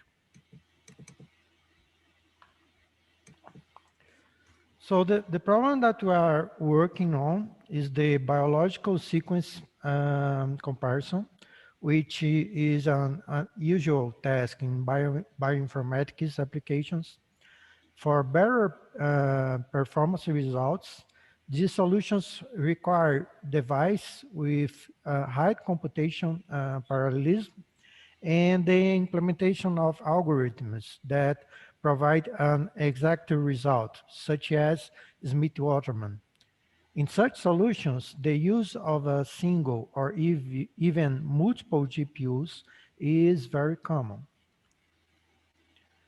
In order to accelerate the computation, these solutions can use pruning approaches. CUDA-Line is one solution that proposed a block pruning or BP technique that evaluates pruning opportunities based on block of cells for one GPU. Another solution, SW-Sharp, implemented the same BP technique in multiple GPUs, but it's restricted to only 2 GPUs. So the goal of our work is the proposal of a block pruning strategy for long DNA sequence comparisons in multiple GPUs. Two requisites are very important to us. The solution should be executed in both homogeneous and heterogeneous environments, and it should be able to be executed in several GPUs with good speedup. Okay, so let me give you more information about the problem that we are working on, the pairwise biological sequence comparison. We are comparing two sequences of nucleotides looking for the optimal alignment between them. The similarity is evaluated using values to represent the match and mismatch scenarios, and also the scenario where there is an insertion of gaps in one sequence at a time, which represents deletions case. In this example here, we can see two small DNA sequences, S0 and S1. And in this case, the value for match is +1, as we can see here in the first pair. For the mismatch scenarios is -1, as we can see. Actually, there is no, as we can see here, sorry. And for gaps is -2, as we can see here and here. In this example, the final score is +1, which is the sum of the partial scores. In order to execute the algorithm, we must build a dynamic programming or DP matrix, and the cell with maximum score will represent the similarity between the sequence. Some algorithms provide the optimal result for this problem. These three in both tests here are used in our solution: Smith-Waterman, Goto, and Myers and Miller. This figure here represents the GP matrix for the execution of the Smith-Waterman algorithm, which returns local optimal alignments. Sequences S0 and S1 are placed vertically and horizontally in the matrix, and the first column and first row are initialized with 0. The recurrence equation must be resolved for each cell, where the first sentence covers the match and mismatch scenarios here. The values for this case are stored in a substitution matrix called SBT. And the following two sentences here in the recurrence equation cover the scenarios of gaps in sequence S0 and S1, where G is the penalty for gaps. And this final 0 here avoids the negative values in the cells. As you can see in this data dependency graph here, each cell depends on the values of other 3 cells that can be processed previously if a diagonal wavefront approach is used.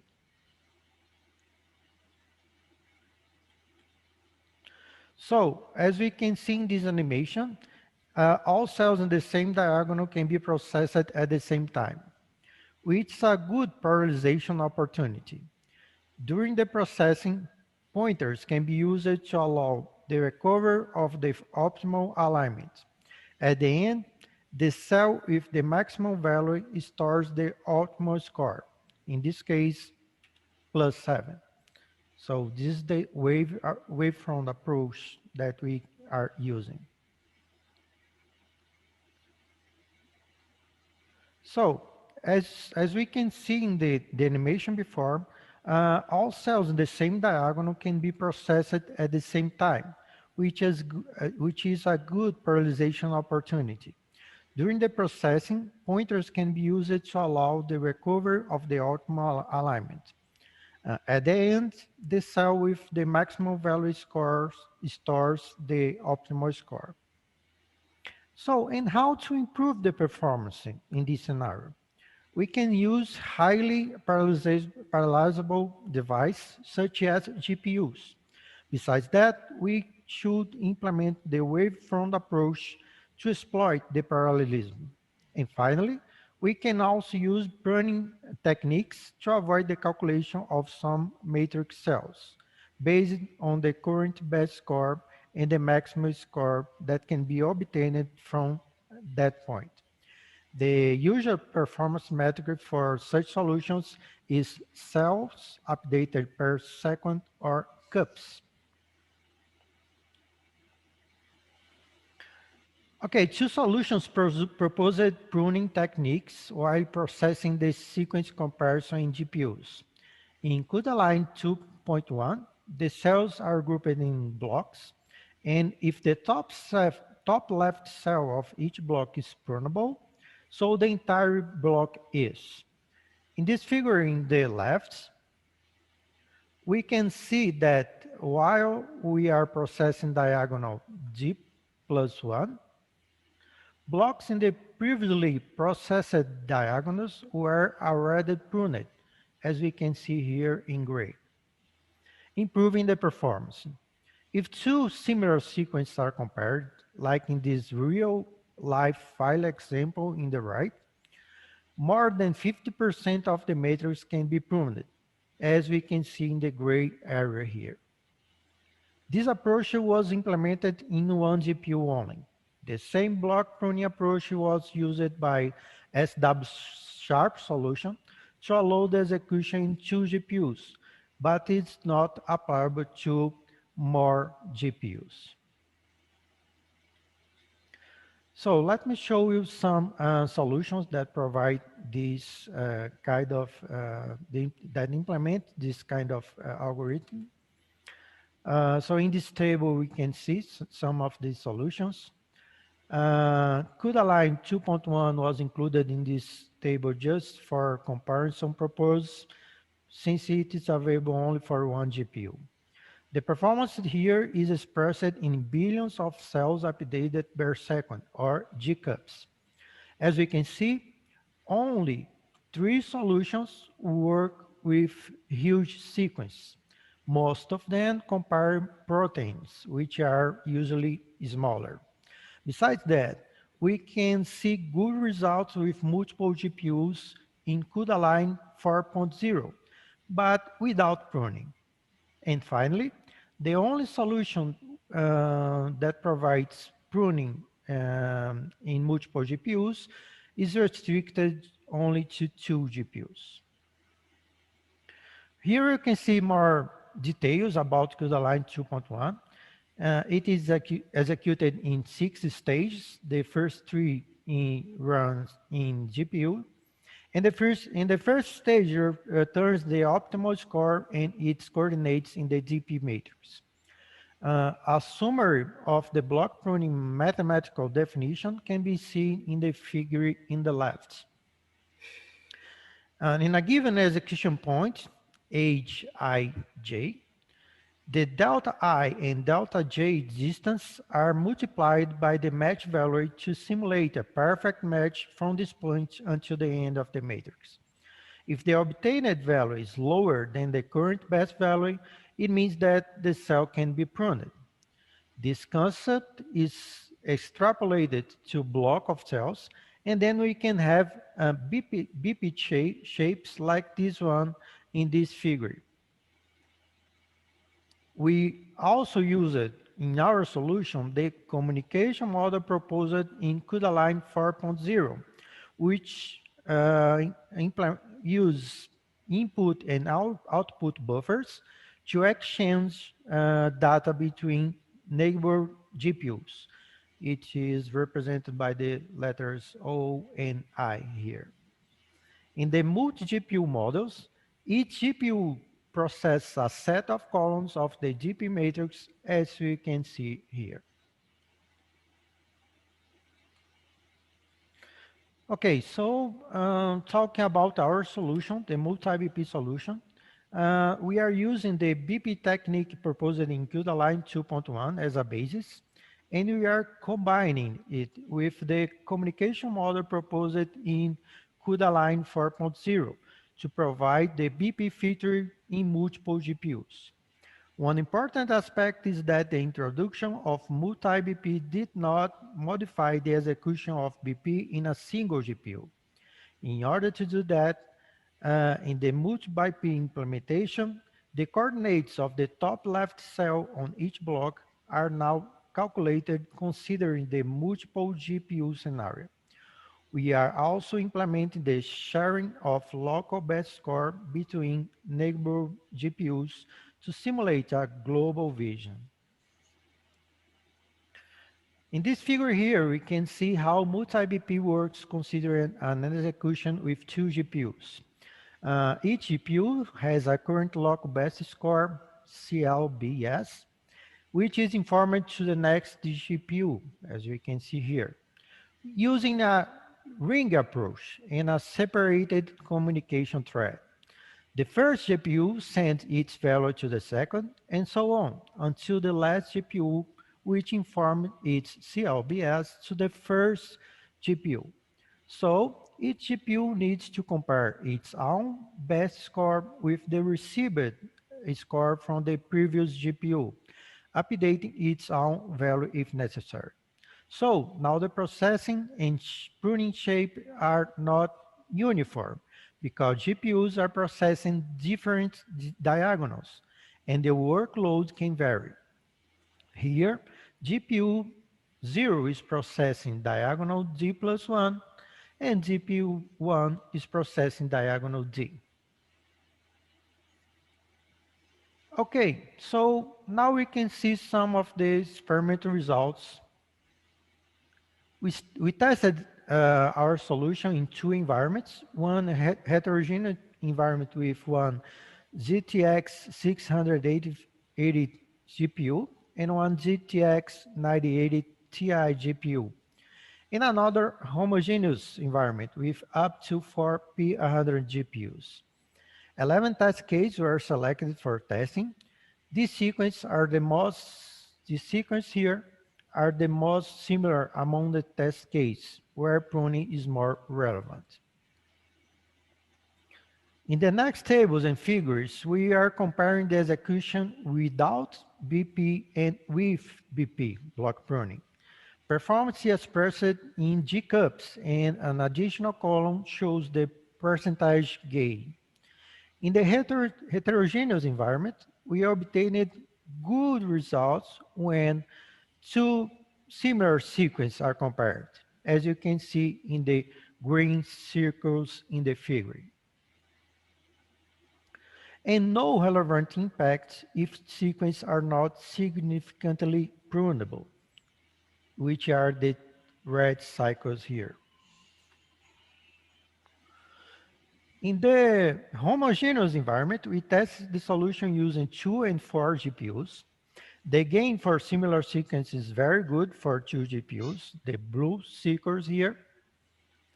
And it's still good for 4 GPUs, the green circles. We could see that the gains are less relevant using, relevant using 4 GPUs, which is caused by the irregular workload distribution. Nevertheless, the solution obtained is almost 700 G cups, reducing significantly the execution time for the more similar sequence.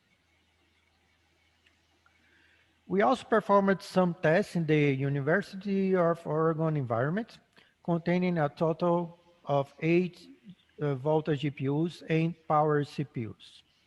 We want to deeply thank Dr. Ganesan and his team to allow us to test our solution in this environment.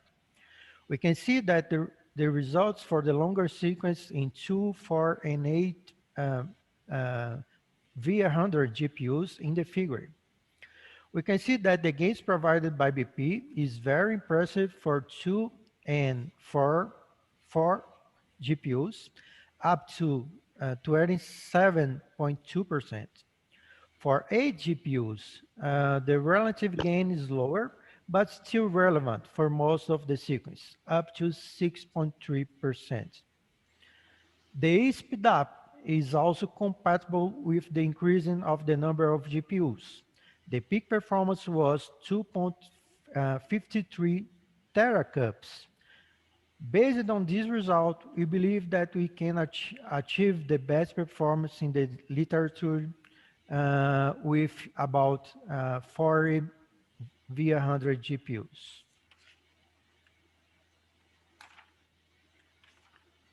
So, as conclusion, we can say that multi-BP obtained very good performance gains in homogeneous and heterogeneous environments with a peak performance of 694.8 G cups using 4 P100 GPUs.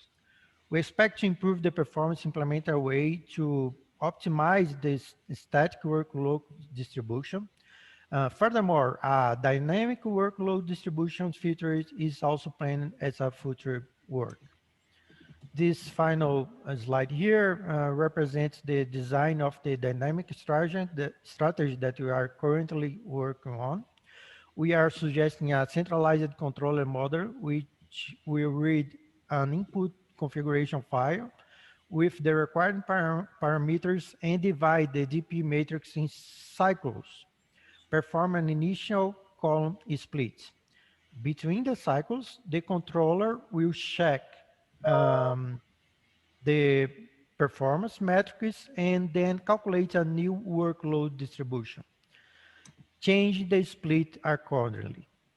This strategy will provide a better workload if the initial split was not adequate and if the block pruning caused some kind of unbalancing. So thank you very much for your attention, and I am available for questions. Thank you very much, Marco. Very nice results. Are there questions?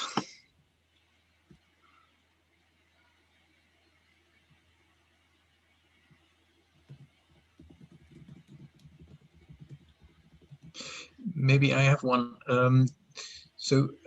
When you look also at a single GPU performance, what is the most performance critical aspect? So when it comes to, for instance, compute capabilities versus memory accesses. Yes, actually the memory access here is based on the texture memory of the GPU. So, but we already tested using the global memory also. So the difference is not very significant. So the memory access is not so critical here. The power computation of the GPUs, of course, is an important aspect here.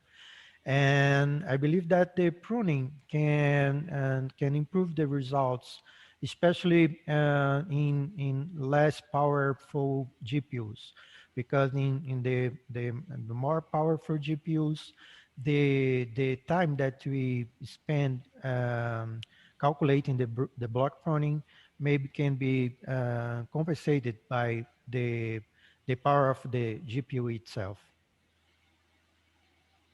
Yeah, okay, thank you.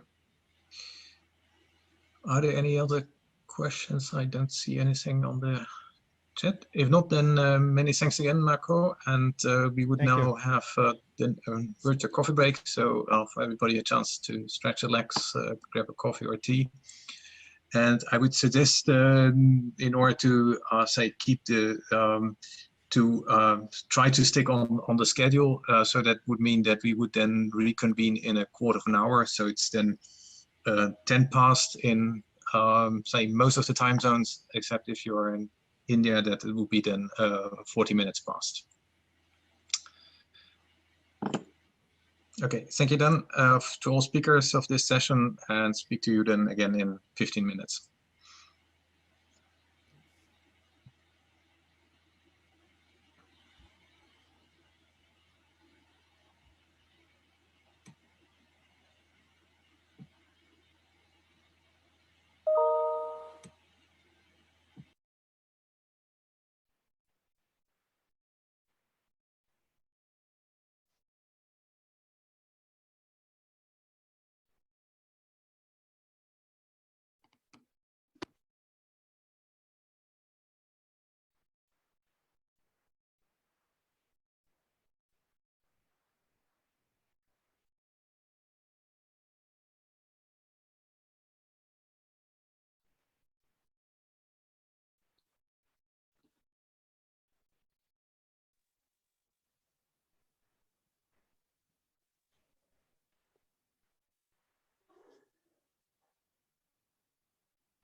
University Distinguished Scholar of Computer Science and Engineering at the Ohio State University and the CEO of Xscale Solutions, Inc. He is an IEEE fellow who has published over 450 papers in the area of high-end computing and networking. The MVAPICH2 libraries designed and developed by his research group at OSU are currently being used by more than 3,090 organizations worldwide in 89 countries. More than 955,000 downloads of this software have taken place from the project site, and this software is empowering several InfiniBand clusters in the top 500 list of computers. So with that, I would like to welcome Professor D.K. Panda. Okay, thank you, Samir, and thanks to Ganeshan and Dirk and all the other steering committee members for inviting me to give a talk here and to share some of the things what we are doing. I presented at the last year's when we met in person, but we are trying to do virtually this year. So as many of you know, I mean, we are in an exciting phase. We are transitioning from petaflop to exaflop. The petaflop, 100 petaflop trend started in 2017. And just in 3 years, this is the June 2020 list. As you know, the Fugaku has 415 petaflops already. And in 2 weeks, we'll see the new SC supercomputing ranking. And hopefully some new machines will be coming up. But the goal is again towards exaflops. Several machines in the US have already been announced. People are expecting to have an exaflop system in the next year, 2021 or latest by 2020. So in this context, if we take a look at the bigger middleware picture, not only traditionally we have focused on HPC, and over the years, big data has come, and now, of course, there is a lot of focus on deep learning and machine learning. There is a very nice convergence which is taking place, and there is a dependency which is going on, and people are trying to demand like a middleware which can run on the same system for all these activities, HPC, big data, and deep learning. So that is the kind of the convergence middleware that people are asking for. And not only on the on-premise systems, as you know, like a lot of focus is currently going into the cloud. So people are also expecting similar kind of things on the cloud. So in this context, in my group, we are almost like working for last 20 years along this direction. So I'll try to highlight 2 of these projects. One is the MVAPICH project, which is for high performance API and PGAS support, both for CPU and GPU with CUDA awareness. And also I'll be focusing on this high performance deep learning project, which is based on also this MVAPICH. So using the same middleware, that is the MPI based middleware, you should be able to handle both the HPC and deep learning.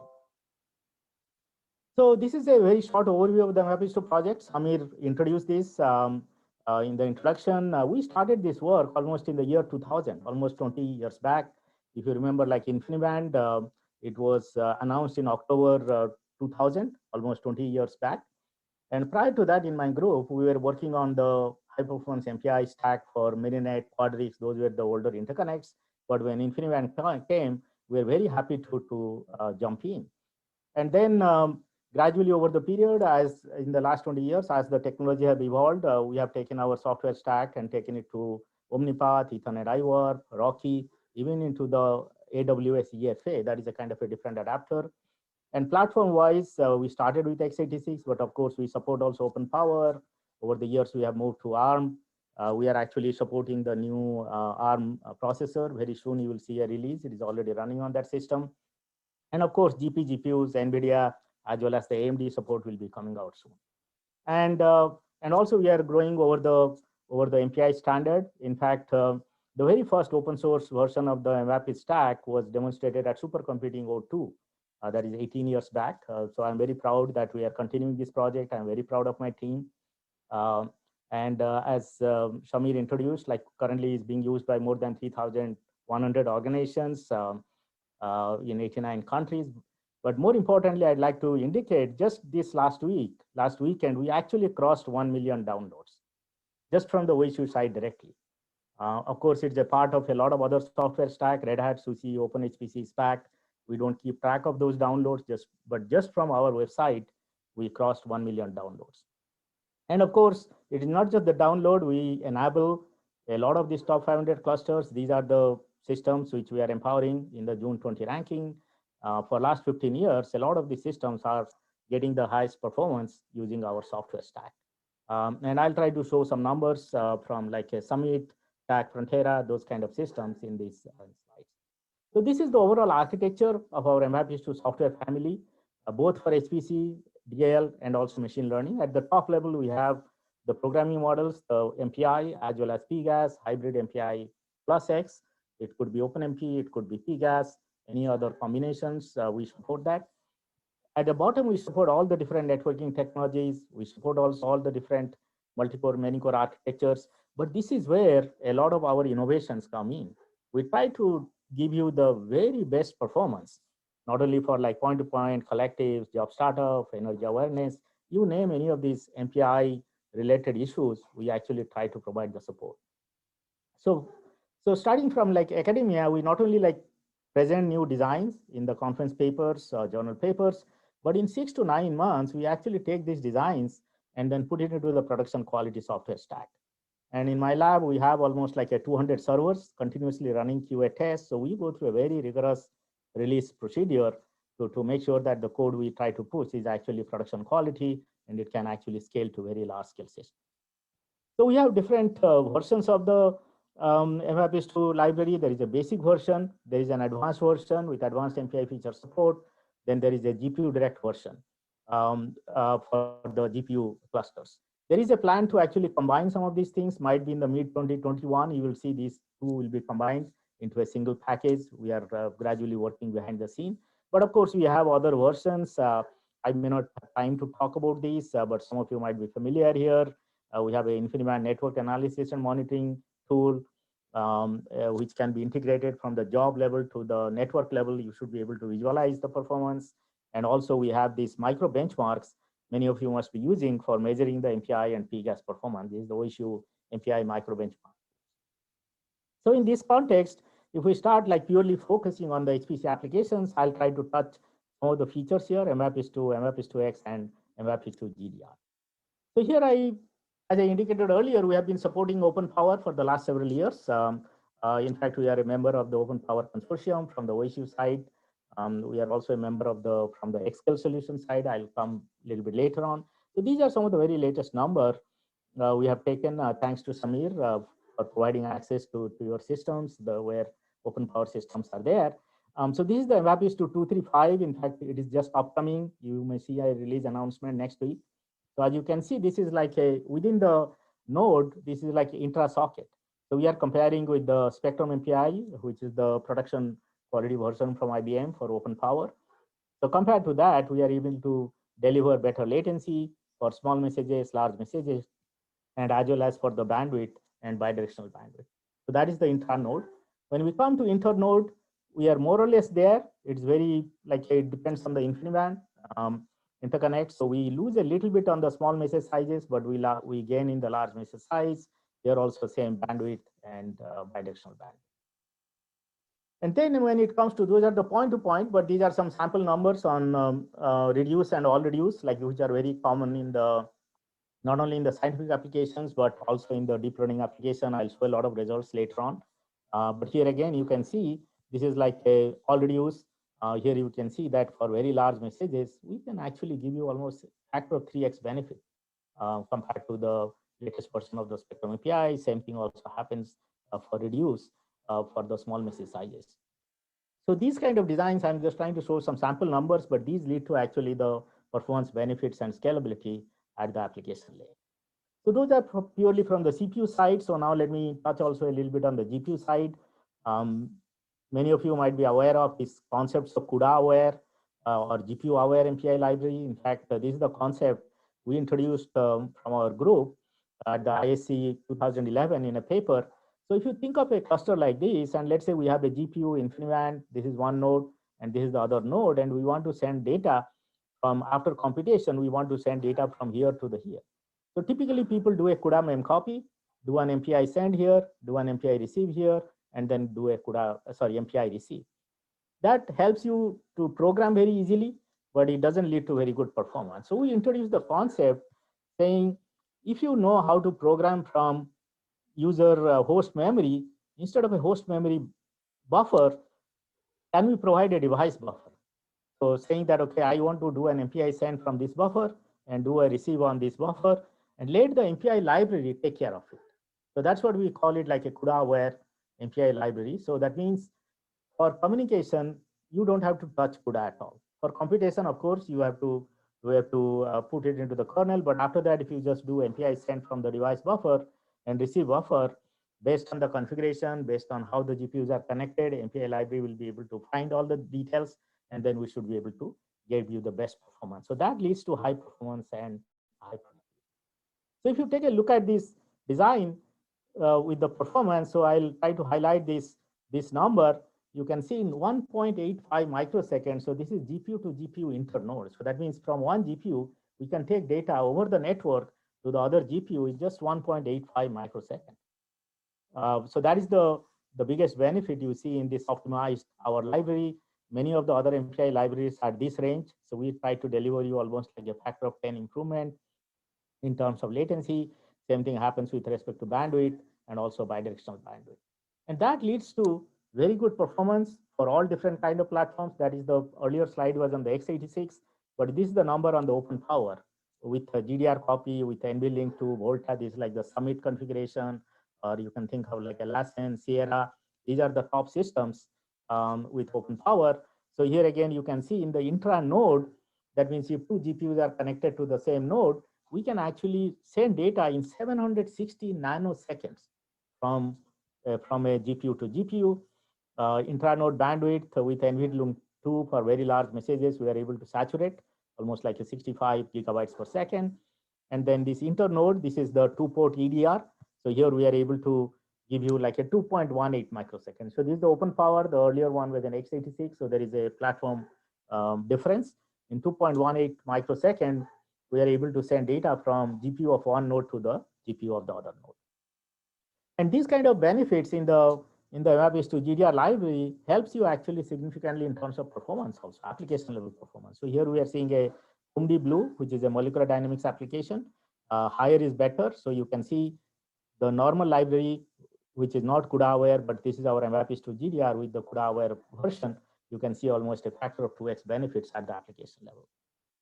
This is our flagship application. We have been working with the CSCS, which is the Supercomputing Center in Switzerland, for almost last several years. If you have been in the Switzerland for last several years, the real-time weather forecasting is actually been driven with our MapBase2 GDR library. So we have a collaboration with multiple parties, the CSCS, as well as Meteo Suisse, to give you the best performance. And the application which is being used here is called Cosmo. So those are the traditional HPC. I'm just trying to show that if you have very demanding need, trying to use HPC with GPU, you should be able to utilize our MapBase2 GDR. And then this library again is publicly available. You can just download, install it. Even you don't need a sysadmin support. If you are an end user, you should be also able to put it on any system. Many times we see many people, sysadmins say, no, I don't want to support this library. I don't want to support that library. But here we give the complete control to the end user. So you can actually decide what MPI library you want to use. So we have a very detailed instructions. If you go to the MapBase2 webpage, you get very detailed instructions on how to download, how to install, and you should be able to see these kind of benefits, what I'm trying to show here for your applications. So with that, let me move to the deep learning, because that is the new field which is coming up. So in the deep learning, if you see what is happening, let's say you are trying to use some CPUs or GPUs within the node, you can only go up to a certain extent. Like if I have, let's say, so many cores within a node or so many sockets, CPUs, or I can have like a 2 GPUs or 4 GPUs or 8 GPUs.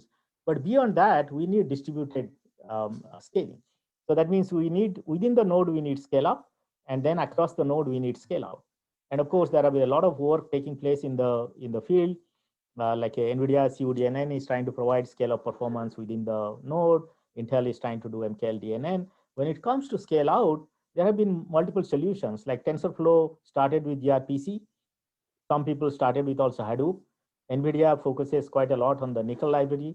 What we are trying to focus is that MPI, because MPI library already runs on a lot of systems, including cloud and all.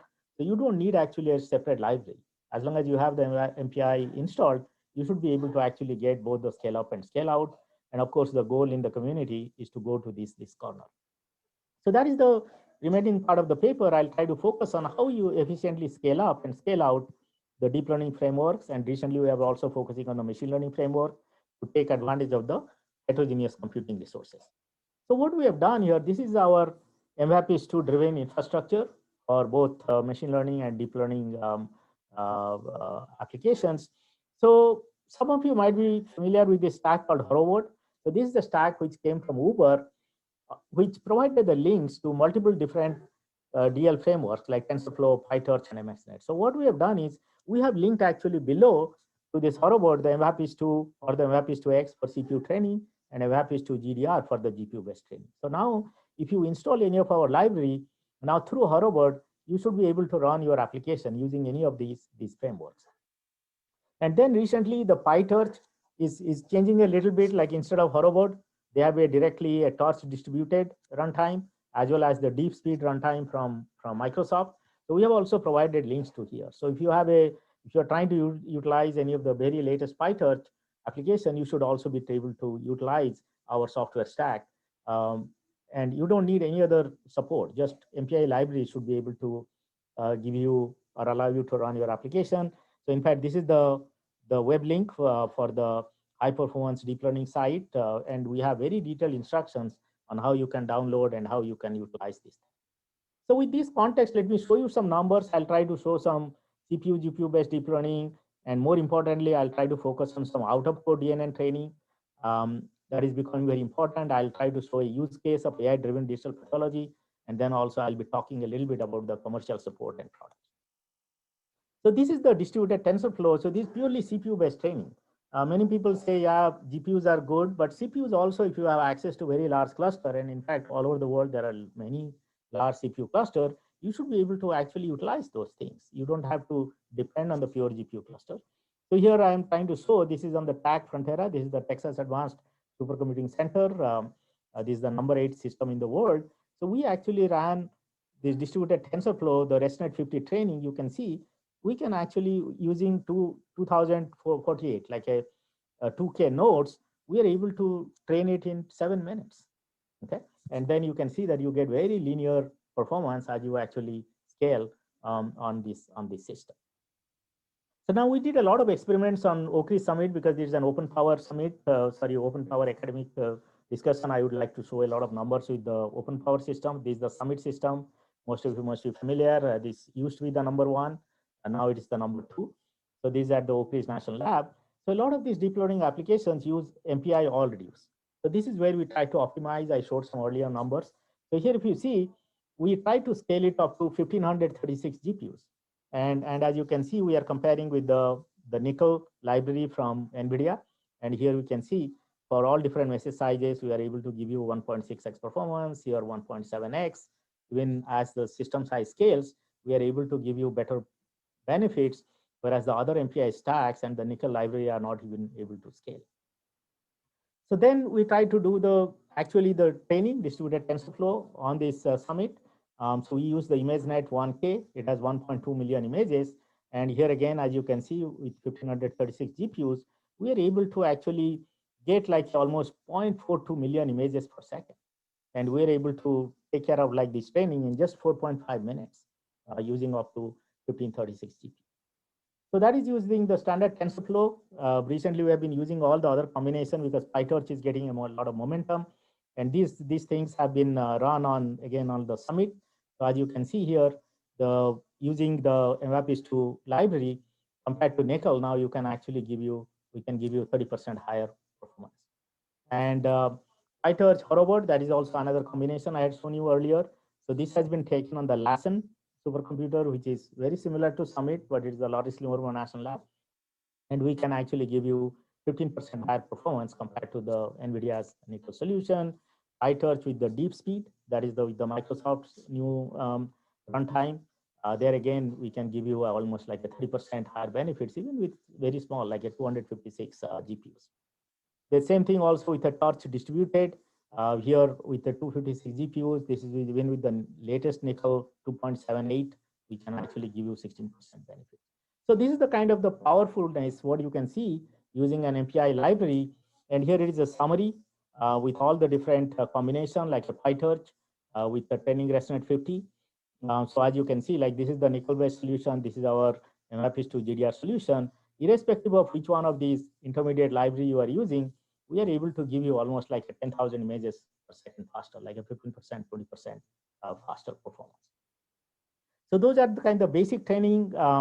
Now there is of course a lot of focus is happening because on the out of code training. So that means people have been using data parallelism, but that is only valid when the model fits into the memory. But now these model sizes are increasing quite a lot, data sizes are increasing, so you cannot fit it. And this is where actually the new model parallelism comes into play. But getting performance with the model parallelism is very hard.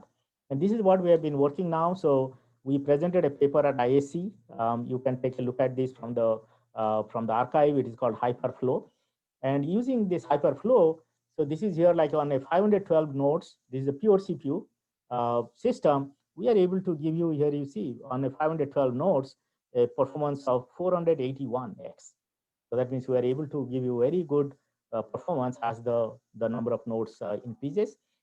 And that technique actually we have used, and we are working with some of the digital pathologists at the Ohio State University. So they have a very critical need here because each of these pathology images is really large. They call it whole slide images. It has 100,000 to 100,000 pixels. So you cannot fit a single image in a single GPU memory. Typically, they do tiling, like they divide into small, and then do the training. But when you do this training, as you can see in the edges, you lose the performance. So your training is not very accurate. So the question is, can we use the model parallelism to train on larger tiles to get better accuracy and diagnosis? So this is actually a paper which has been accepted for the supercomputing, will be presented in 2 weeks. So what we did is when we started working with them, they were actually running it on one GPU, on one node. It was taking them 32 hours. So they were not very excited because 32 hours, I mean, just to get the training done with a set of images so that they cannot run very fast. So we worked with them, used our newer model parallelism. We call it the GEMS, that is the newer framework. We reduced to just even a single node with 4 GPUs, we were able to reduce to 7.25 hours. And then we scaled it to 32 nodes, and now you can see 27 minutes. So in a 6 months, we worked with them, and really we took it from a solution to an end solution for a pathologist, and we reduced them by almost by a factor of 60 to 70. And that is the kind of the powerfulness of our library and our solution. So it can be utilized not only for pathology, for other applications also. And that shows a very clear distinction of where our solutions stand compared to the other solutions available in the market. So with this, let me also give a little bit of different perspective. These are all the OSU research I have been talking. As Samir introduced, we also have a commercial spin-off called XL Solutions. So we started a few years back. So there are multiple objectives through these because a lot of people are using our MFS2 library.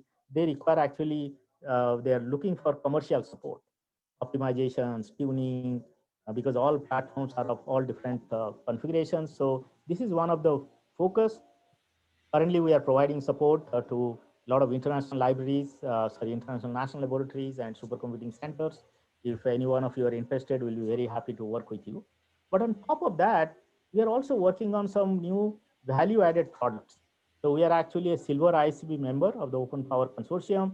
So whatever the libraries are available from the OSU side, we are actually trying to enhance these with some value added. So in fact, in the 2019 OpenPOWER North America Summit, we introduced these two products called XScale HPC, XScale AI. And this year's 2020, we actually introduced some additional releases from there. So one is called the XScale HPC. So this is for both for CPU or GPU. You can actually download this kind of optimized version, which is out of the box, fine-tuned, and you directly get the best benefit compared to whatever is the OSU version which is available. In fact, along this line, we're also working with the latest Mellanox Bluefield adapter. There is a communication offloading capabilities. Please feel free to take a look at some of the results, what we demonstrated at the MVAPIC user group meeting. But more importantly, this one is more relevant, which is an XScale AI product. So currently what happens when you run your DL applications, let's say you are trying to do a training, you don't get the good performance. So then the question is, where are you losing? Is it your application? Is it at your middleware? Is it at an MPI? Or is it the network is not configured? It takes hours and days to find this out. So what we have done is we have a value-added product called Deep Introspect.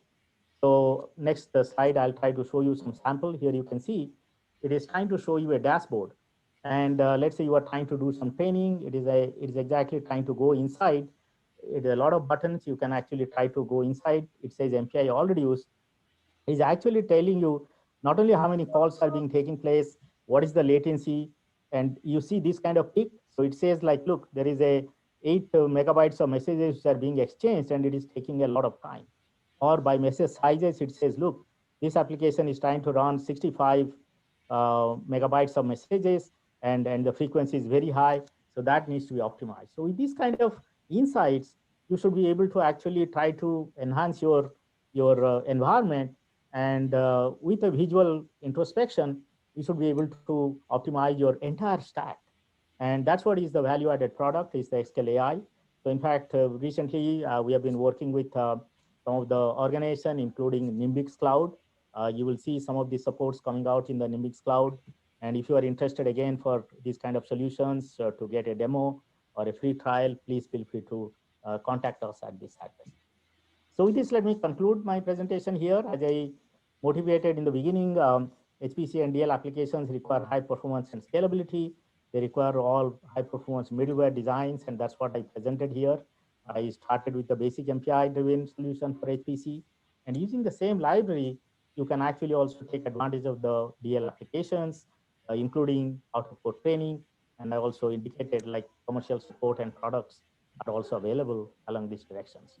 And I hope that as the OpenPOWER Consortium gains momentum, we'll be able to work with the OpenPOWER Consortium and continue to enable the HPC and DL community to achieve scalability and high performance.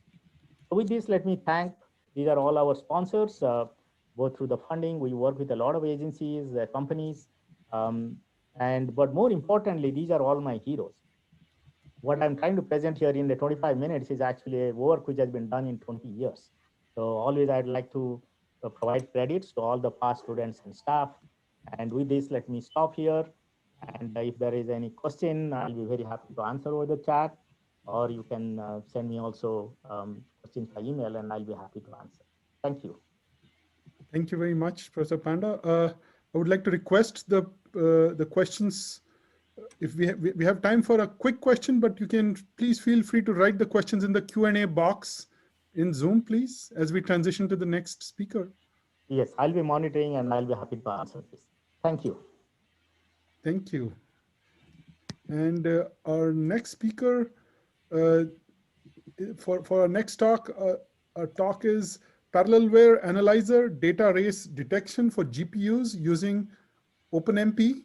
And our speaker is Professor Manuel Arenas, who is the CEO at Apentra Solutions and a professor at the University of A Coruña in Spain. He holds a PhD in computer science from the University of A Coruña, which he received in 2003 on advanced compiler techniques for automatic parallelization for multi-core CPUs and GPUs.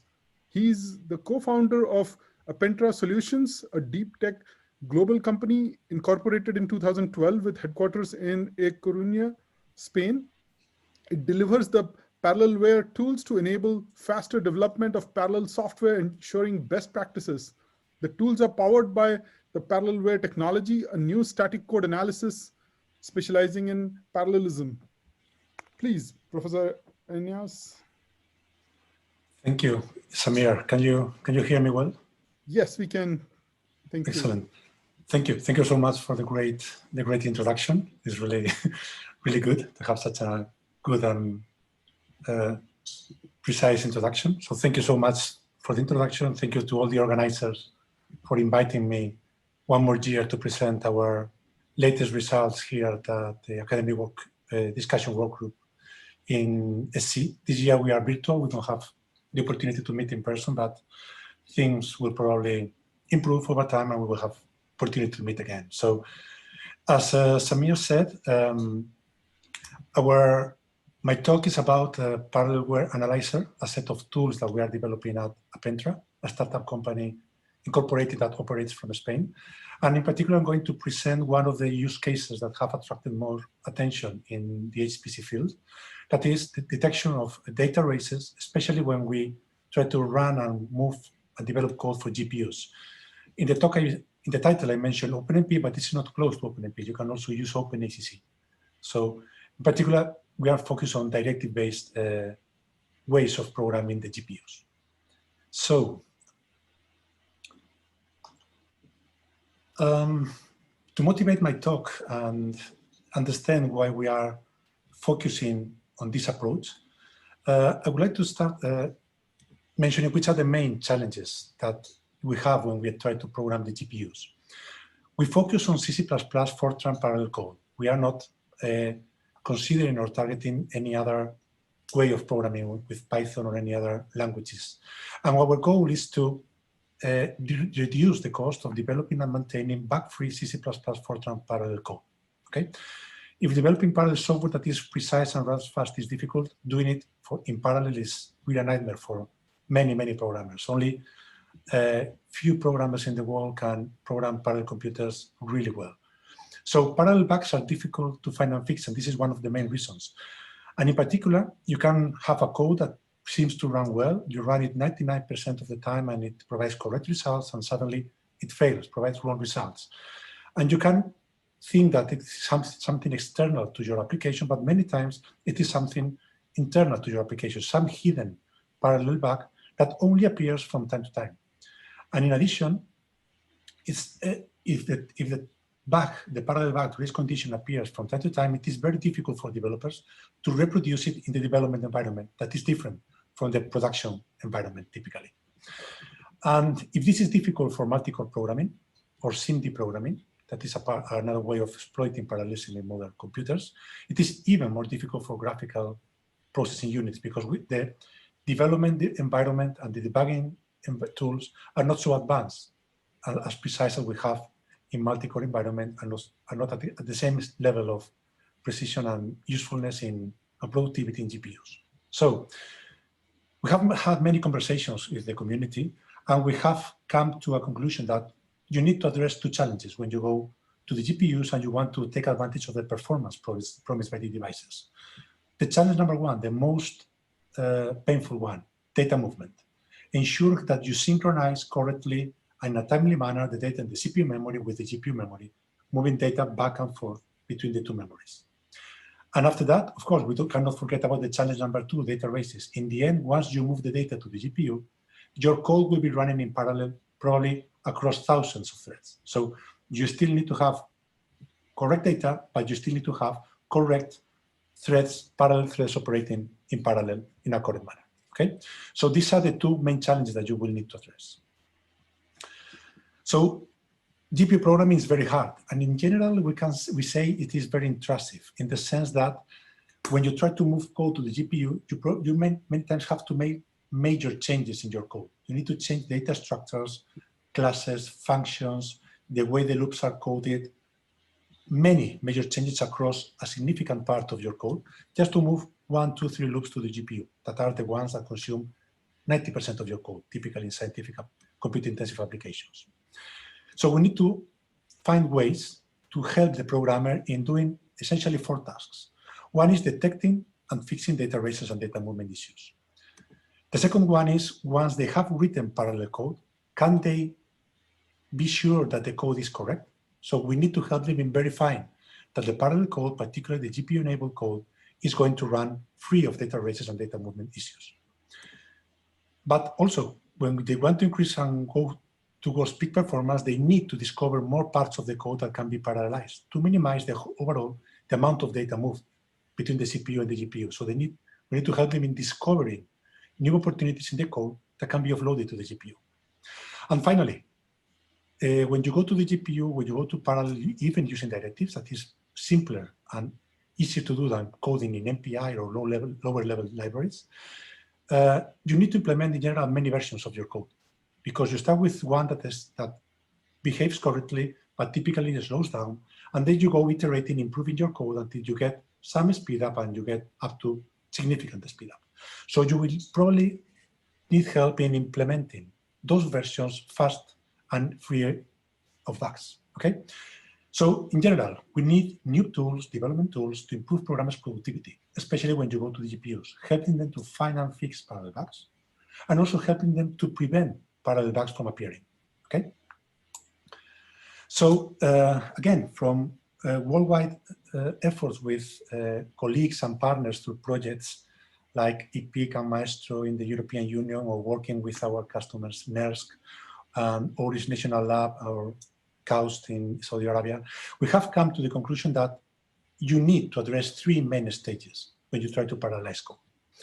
So stage number one, prepare your code for parallelism. This is something that typically we invest few effort in this, and we want to go directly to stage number two, that is try to add some pragmas to have our code running in parallel. So our recommendation is focus on preparing the code, make some changes in the sequential code. You're not still dealing with the nightmare of parallelism. Try to change it so that it is more amenable for parallelism. A very well-known preparation of the code is changing typically array of structs with independent arrays of structs of arrays, because this will improve locality, will make the code more amenable, more easy to analyze by compilers and tools that you have out there. So invest time in preparing your code. Once you have it, you have go to stage number two, code your first parallel version. In this case, you don't need to care about performance really. Just understand the code, the loops, and if they can be executed in parallel and how, and make your first parallel implementation. Having it running safely, having it running even if it slows down, don't care about that. Stage number three, now your main objective is to increase performance, but you can increase performance by working in very different dimensions at the same time. Minimizing synchronization, optimizing data locality, data affinity, load balancing, distribution, minimizing communications. There are many ways in which you can optimize and fine-tune your code to increase the performance over time in the different versions, okay? So overall, you have these three stages. And look at the bottom of this, you have one step that you need to repeat in all the three stages. Verifying the correctness of your code, finding and fixing data arrays and data movement issues across the three stages, okay? So how do we do this? Okay, the approach, we are bringing in an approach that has been successful in other areas like automotive sector with functional safety or cybersecurity, when there are well-known public standards, coding standards, so that people know how to write code according to the standards and the best practices. This is well written so that they have a catalog that describes precisely what is the issue, what is the problem, how to fix it, and what tools there are in the market that support, helping you to find if your code is free of that rule, of that defect, and is compliant with the coding standard. So one pillar of this approach is an open catalog of defects and recommendations. Here in this website, it's free and it will open and it will always be like that. We are collecting knowledge and expertise of our experts and experts with the community that we are working with, and making the effort to writing it down, we will see it next, in the form of short documents that can be understood by experts and can be understood by new people that is new to the parallelism area. So that's pillar number one. So once we have that, the developers will be probably working hours and hours checking if their code is compliant with the best practices, if they have followed the recommendations, they are free of defects, so everything done like that. So what do we need? The second pillar, tools.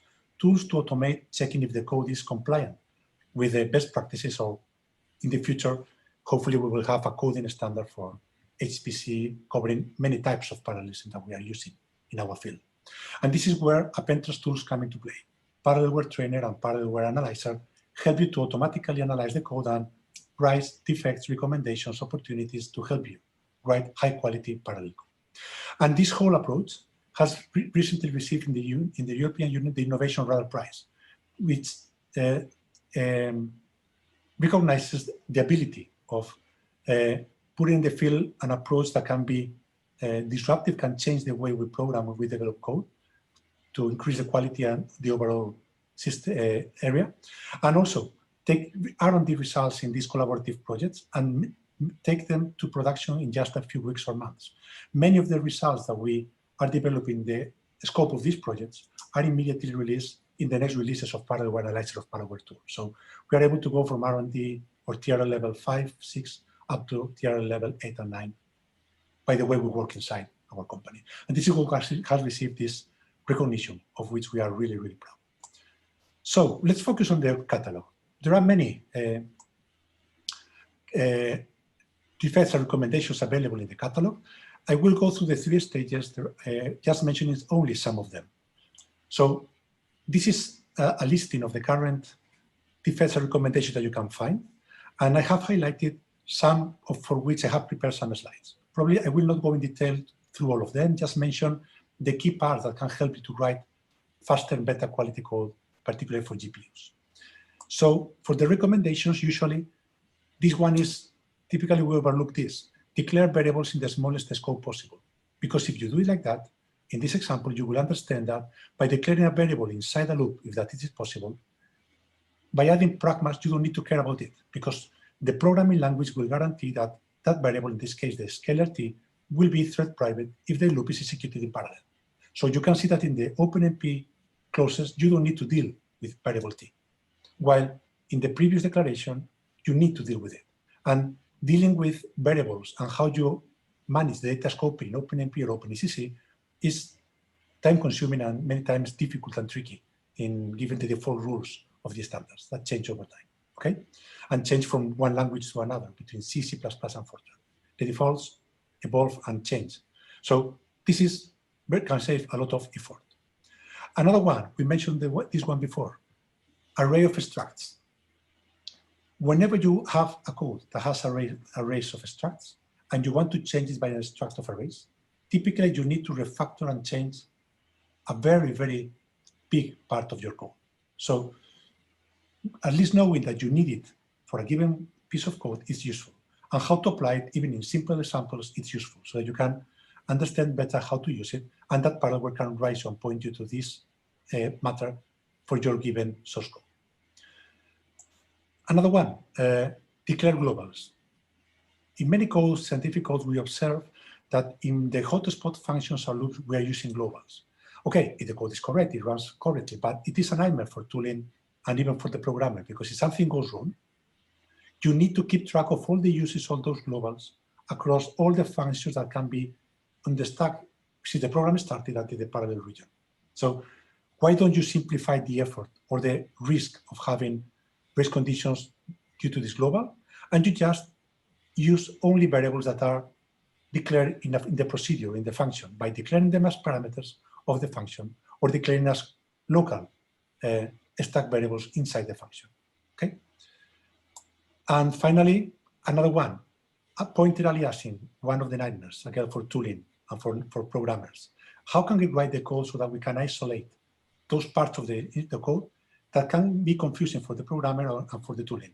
In this case, we can see, assuming that this loop is the hotspot, if you can outline it in a separate function with simple arguments, pointers to doubles, pointers to floats, this will make the bar outline function immediately analyzable by tools and by compilers. So this is the kind of recommendations to prepare the code that we are preparing, collecting, and documenting in the catalog and automating in Parallel Analyzer and Parallel Trainer. And another one is to deal with the structure or derived data types. So this for stage number one, just focusing on the programming language itself. We are not focusing on specific aspects of parallelism typically. Stage number two, we want to deal with parallelism. So in this case, you will see I have highlighted a set of defects. Code written with OpenMP pragmas or OpenECC pragmas that is incorrect. And why is this incorrect? In this case, there is a variable j that is a loop index that is shared by default in OpenMP. If you are not aware of that, you can invest some effort in trying to debug and find what is the problem with this code. So we can point you to invalid data scoping in OpenMP and OpenECC. Also, we can check memory accesses. So we can detect out-of-bound memory accesses. Again, a typical segmentation fault in running in parallel or going to the GPU. You are accessing a region of the memory that is not valid for the session of code that you have offloaded. Missing deep copy. Deep copy is a problem because typically, how do you transfer the data that is accessible in the CPU across pointers, structs, very deeply? in real codes. Okay, you can do it like this in a naive manner, say, assuming that the compiler will do the job for you, but it will not. So best practice recommendations, for instance, in OpenMP to deal with deep copy is do not use Teams distribute parallel for map. Use instead the target enter data, target exit data, and transfer to the GPU back and forth each segment that is consecutive in memory that compose the whole data structure, pointers of the structs. Okay, but you need to manually manage that. So we can help you with that. Or missing array range. You assume that the compiler will be smart enough to determine the array range. Sometimes it will, sometimes it will not. If you want to make the code portable across compilers, try to provide the hints that will work in most compilers and don't rely on one compiler being much smarter than the other, if that is possible as a programmer. And I will skip this one. So this is for stage 1 and stage 2. For stage 3, optimizing your code. Now assume that we have prepared the code is running in parallel, but it slows down, but at least it runs safely. What can we do to increase it? I have highlighted 3 ways of increasing the performance of your GPU-enabled code. For instance, row major, column major. This depends on the language, and the compiler assumes these rules. So if you do it column major in C code, it will not be performed well according to the usage of the memory hierarchy. This is valid for GPU and for CPU. And for Fortran, it's the opposite. Do not use row major in a column major language like Fortran. About the usage of the standard itself, if you run on the CPU, you use parallel 4 typically. And when you go to the GPU, you enclose the parallel 4 in a target region that handles data mapping, data transfers from CPU to GPU and back from GPU to CPU. But this is not usually the best practice recommendation because with the parallel 4, the compilers of the different vendors do not have enough information to map and create the threads in such a way that are as efficient as possible for the hardware, underlying hardware, the target GPU. So how do you do this? OpenMP experts recommend using Teams distribute parallel 4 instead of parallel 4 inside the target region. Just changing that. When you run on the compiler on NVIDIA, Teams distribute parallel 4 will be mapped to threads that are organized in such a way that exploits the hardware of the NVIDIA GPU. It is the responsibility of the OpenMP or the GPU compiler to do that translation for you. Okay. And finally, you can also copy unnecessary data. You can copy more data than needed. This can lead to wrong results or it can lead to just performance issues because you're copying more data than needed. Okay. Okay, so this is about the catalog. So you can please feel free to contact us suggesting new checks, recommendations, the defects that you missed in our catalog. We're working with the community to create as many and document as many as we can. And also, the second pillar of the approach is creating tools for this. And this is where Parallel Analyzer and Trainer come into place. So Analyzer has been developed as part of the European project, as I said before, EPIC and Maestro. And also, now we are also working with the Orange National Lab to make Parallel Analyzer powerful and good enough for GPU programming. Okay, so Analyzer will provide you with 4 tools: PW Report, PW Check, PW Loops, and PW Directives. Report with the entry point will provide you an overview of the status of your code in terms of defects, recommendations, opportunities for parallelization, and data race free loops found in the code. PW Check will enforce that the code fulfills the recommendations and is free of the defects available and documented in the catalog. PW Loops will provide you many details about a given loop. If you want to know why a loop cannot be parallelized or handled by parallel or by any loop, you can run different analysis with PW Loops, providing all the details at the loop level. And finally, PW Directives will help you to generate parallel code automatically by the tool once the code is analyzable and is an opportunity for parallelization. Okay, this approach we started to work on this approach 2 years ago, and it has received also the emerging technology recognition in the supercomputing 2 years ago, just almost the concept of what now is a tool that is useful for big code bases. And this is just an example of PW Report. PW Analyzer is available for free on our website. It's in early access program in beta status, so feel free to download it and contact us and use it freely. It is we expect to have it in beta version at least during the first half next year. PW Report provides you code coverage metrics in terms of files, functions, and loops that can be analyzed successfully, and metrics in terms of defects, recommendations, opportunities, and data race and data race-free loops that were detected. And also we provide suggestions. This is inspired, we are developers, we are computer scientists, and we really love Git as a version control system. And Git is wonderful because whenever you type something that is wrong, it can suggest what command you probably wanted to type, okay? So we are following that recommendation, that way of working, to suggest you other alternative invocations of the PW report or the other tools, so that the analyzer can guide you through the different invocation of the tools so that you can go deeper and know more what's going on about the effects of the recommendations, okay? And this is available in all the tools. This is an example of a defect or a recommendation. We provide you an exact description where the problem is, the suggestion of how to fix it, the effects and recommendation and important properties that they might be actionable on your side as a developer. You need to know what's going on and how to fix it. This is the suggestion that you can see here. And in the end, you will see a summary of all the checks that have been found in a given piece of code. This is PW loops. You will get a report detailed loop by loop of if it is analyzable, if it can be analyzed. It provides you opportunities for synthesization and vector execution, multi-threading or offloading. And even if you can have, if Parallel supports parallelization strategies, can implement the parallel code for you. And finally, PW directives. You can invoke it from the command line through remote editing on Summit supercomputer based on Power systems. And you can edit and transform your code using Power tools remotely, just from your laptop at home, without suffering the latency of graphical user interfaces, okay? So there are many things to tell, many things to go through in our tools. What we are doing is we are working with our partners to create success stories in different fields: image processing, telecommunications, computational fluid dynamics, different plasma physics, to try to see how in practice we can pick up example codes available for free in GitHub. And we can create documentation how to use the tools to guide you to parallelize it for CPU and GPU, starting from the version available in GitHub. We are working on that with our customers and partners, and also publishing and growing this catalog. In the last 2 months, we have added 11 more defects and recommendations, and we expect this number to grow and grow in the upcoming months.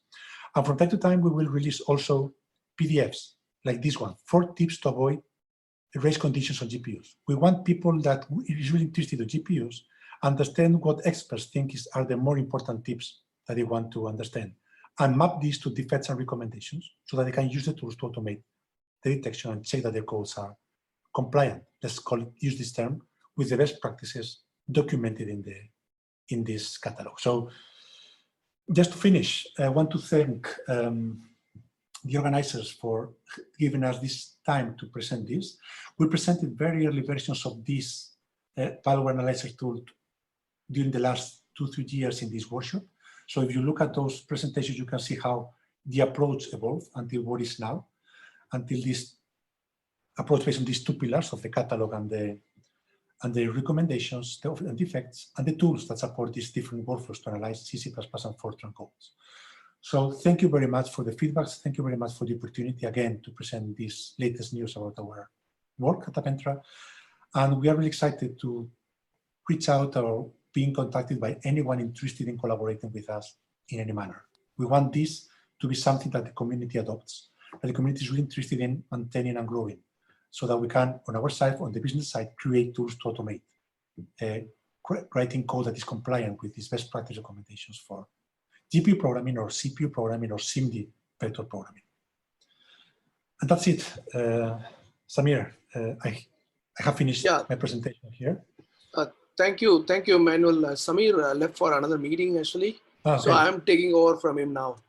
Thanks for very good detailed presentation about the Parallel tool And definitely, this tool should be very useful for many education institutes worldwide. And I know that, I have been working with you on this too, to make it as a standard tool, for people to start analyzing it. Okay, thanks. And audience participants, any questions for Manuel? Or you can post the question on Q&A, and Dr. Manuel will stay back here and, and answer those questions too. Okay, thank you, Manuel. I think, in interest of timing, let's move on to the next section. Yeah, thank you. And just, thank you. I think you pointed out something very important, that is for learning purposes, it is a very good source of information, the catalog itself. Just by itself. Thank you. Thank you. Thank you so much. Oh, there is one question. Hold on. I think any roadmap to extend it to FPGA? Wow, that's a good question. That's a good question. We are working on that. I cannot still disclose anything, but our interest is in supporting FPGAs, not in the near future, because we are focusing now on multi-cores, SIMD, and GPU, and that's enough. But in the future, address FPGAs using the high-level synthesis directives. So again, at the level of interfacing with directives. So we know that many of the same ideas and checks that we have on the code can be useful for FPGAs as well. We know it, but we have not still started to work on that. So I will take note of that and your interest. So feel free to contact me at any time if you want to know what's going on behind the scenes for FPGAs. Thanks, Manuel. Thank you again. And let's move on to the next session, audience. We have the next session is going to be presented by Francisco Benavente from University of Bologna. The session is going to be about Marconi 100 high frequency power monitoring system, and the speaker has graduated from Francisco graduated in electrical engineering from the University of Bologna in 2010. He is currently a research assistant at the Department of Electrical and Electronic and Information Engineering at the University of Bologna, where he started working on system identification of thermal models of MPSOC. Currently, he is a principal developer of Examon, that is Exa Monitoring Framework, a cloud-based tool for the collection and analysis of big data. He was involved in several EU projects related to data collection and analysis of big data sets, mainly for the energy efficiency, anomaly detection, and predictive maintenance of exascale size data centers. Francisco, I welcome you to start your presentation. Please go ahead. Hi everyone, can you hear me? Yes, Francisco. Thank you. Okay, thank you for this introduction. Also, I want to thank you for inviting me to this workshop. And today I'm going to present you the work that is done in the past months on the Marconi 100 cluster in Cineca, Bologna, Italy.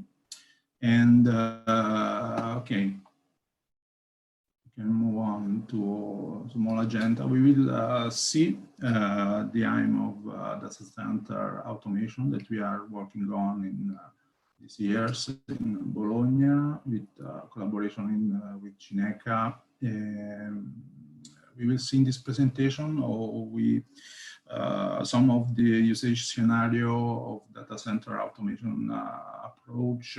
What is its aim to solve some problems, and also we will see how to use fine-grained monitoring, power monitoring in this case, to solve some of the problems. Then we will see briefly the architecture of a scalable monitor framework that we developed to mainly collect and analyze data.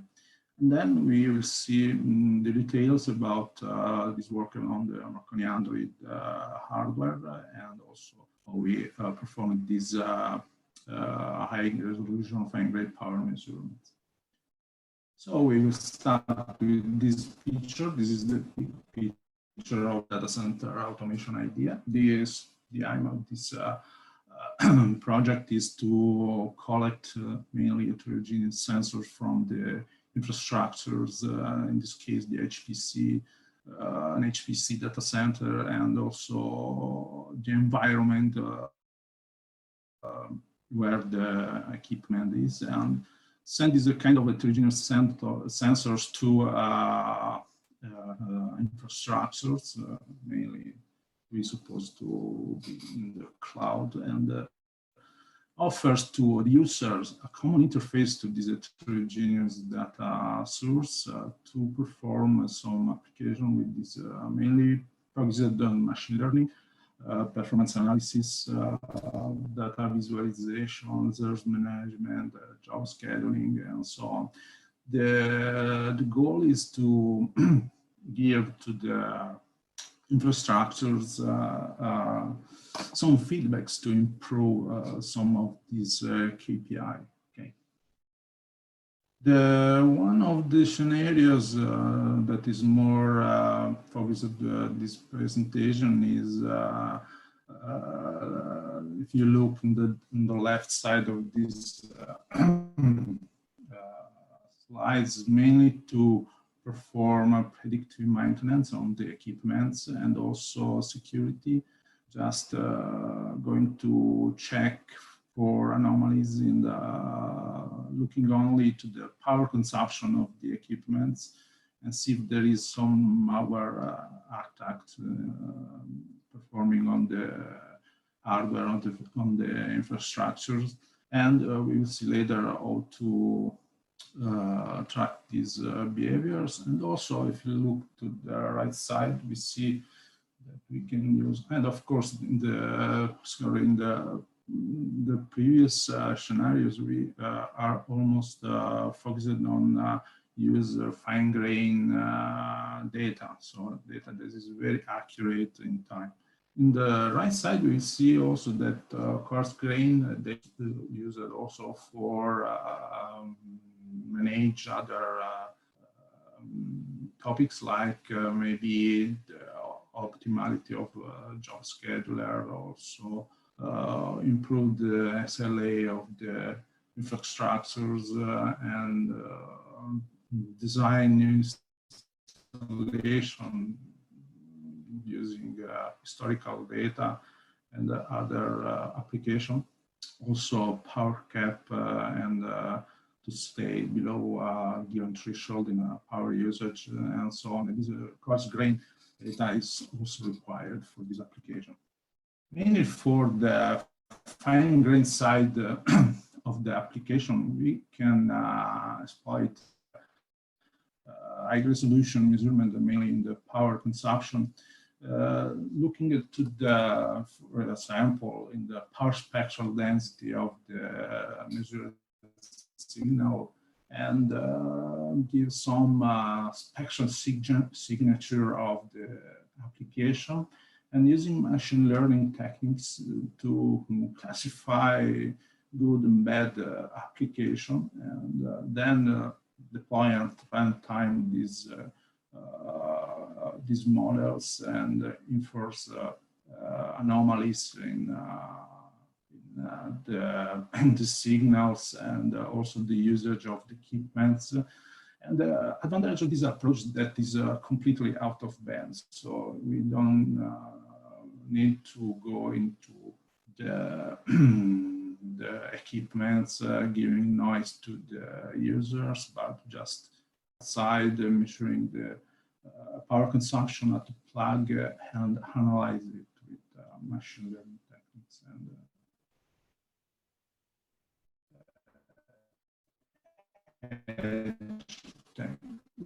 edge equipment. So bad application, and this also can be done at the edge, as we say. But more details about this can be found in the reference at the bottom of these slides. In this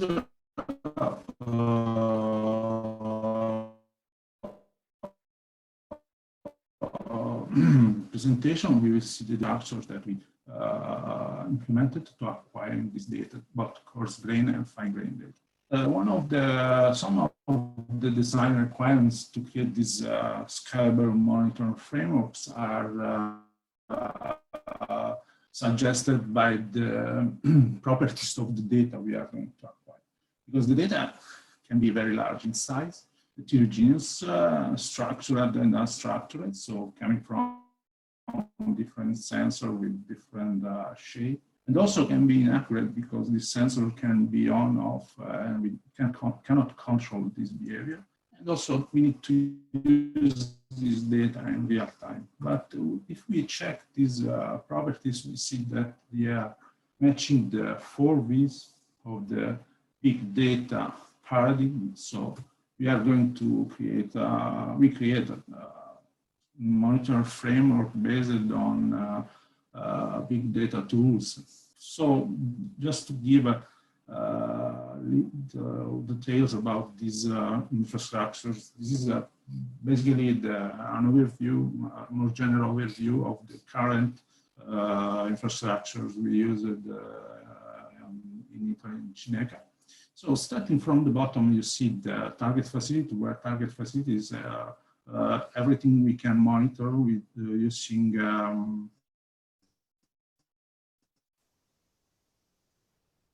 some collector agents. So both in band, out of band, here we see the communication layer, and we design MQTT as the protocol for move the data from the lower hand. And also we see the next layer, we have a storage layer, basically is a time series database. But in this case, we use ChaosDB and Cassandra as technologies, but it's a kind of choice. We can see, we can select also other technologies. But basically, it is interesting because as NoSQL technologies, we can storage everything that is not also not pretty structured. So it's very flexible as architecture. And in the last layer, we have all the application we can do on top of these infrastructures using visualization framework or distributed analytics framework and so on. But the most important things to note in these slides is that this infrastructure is completely scalable, horizontally scalable. So if the bandwidth demanding is growing, we can add more components in the horizontal sides and solve this kind of problem, of course. The framework called Hexamon was started in early 2015, and we deployed this in the first deployment of Galileo in 2015. Then all the next clusters like Marconi, David, and Marconi 100 this year received also entered also in the monitoring of this infrastructure. So we added also these clusters to the data collection framework. And today we have Hexamon deployed on Galileo, Marconi Skylake, and Marconi 100. The current deployments is more than 5,400 nodes monitored. And we have some numbers here about the database rates, like we have a stream of 21,000 metrics per second, and also 12, this corresponds to 12 gigabytes of data per day compressed into the database. And also we see that today have a total DB size of 7 terabytes. And this data is of course online that for historical analysis, so everyone can access and read this data completely. And we see that the number of unique sensors inside this monitor framework is growing day by day. Today is greater than 1 million unique sensors collected from Hexamon in Cineca. Okay, this is just a few details about the communication layer. We, as I said, selected the MQTT protocol. MQTT is a protocol coming from the IoT and developed by IBM and Eurotech. This is mainly used for machine-to-machine wide sensor network engineers, but it also is well suited for our application, because is one of the properties we are looking at, the lightweight of this protocol, and also the low resource demanding, so we can deploy sensors that are running on low-end hardware like Arduino or Raspberry Pi, and also on HPC equipment like the nodes in data centers. And the protocol, it is a simple protocol based on publish subscribe. So we have a publisher agent, a broker agent, a subscriber agent, and messages are flowing through these agents simply. And this is completely asynchronous communication protocol. So if some of publisher or subscriber are missing in the communication, it is not breaking all the overall protocol. Doesn't broke other agents that are working on this protocol. So it is very useful for decoupling the publisher agent, the subscriber agents. And also this protocol has 3 levels of quality of service. So we have low control to maximum control of the delivery of the message, and this is completely sortable from the user. Here there's just an example of the MQTT protocol message passing is working. So just we have some sensors that has a publisher publishing some data on a topic. Topic is just a string that is in a form of the directory path. So it's very hierarchical as shape. And we have also subscribers on the right side that subscribe, in this case, using wildcard, hash wildcard to all the sensor on that level of the hierarchy. And in this case, we are going to use this subscriber to get the data from the communication layer and store this data, in this case, in a time series database. What we need to understand from these slides that all the metadata that is in this case, the topic names are preserved also and matched also in the database. So the users can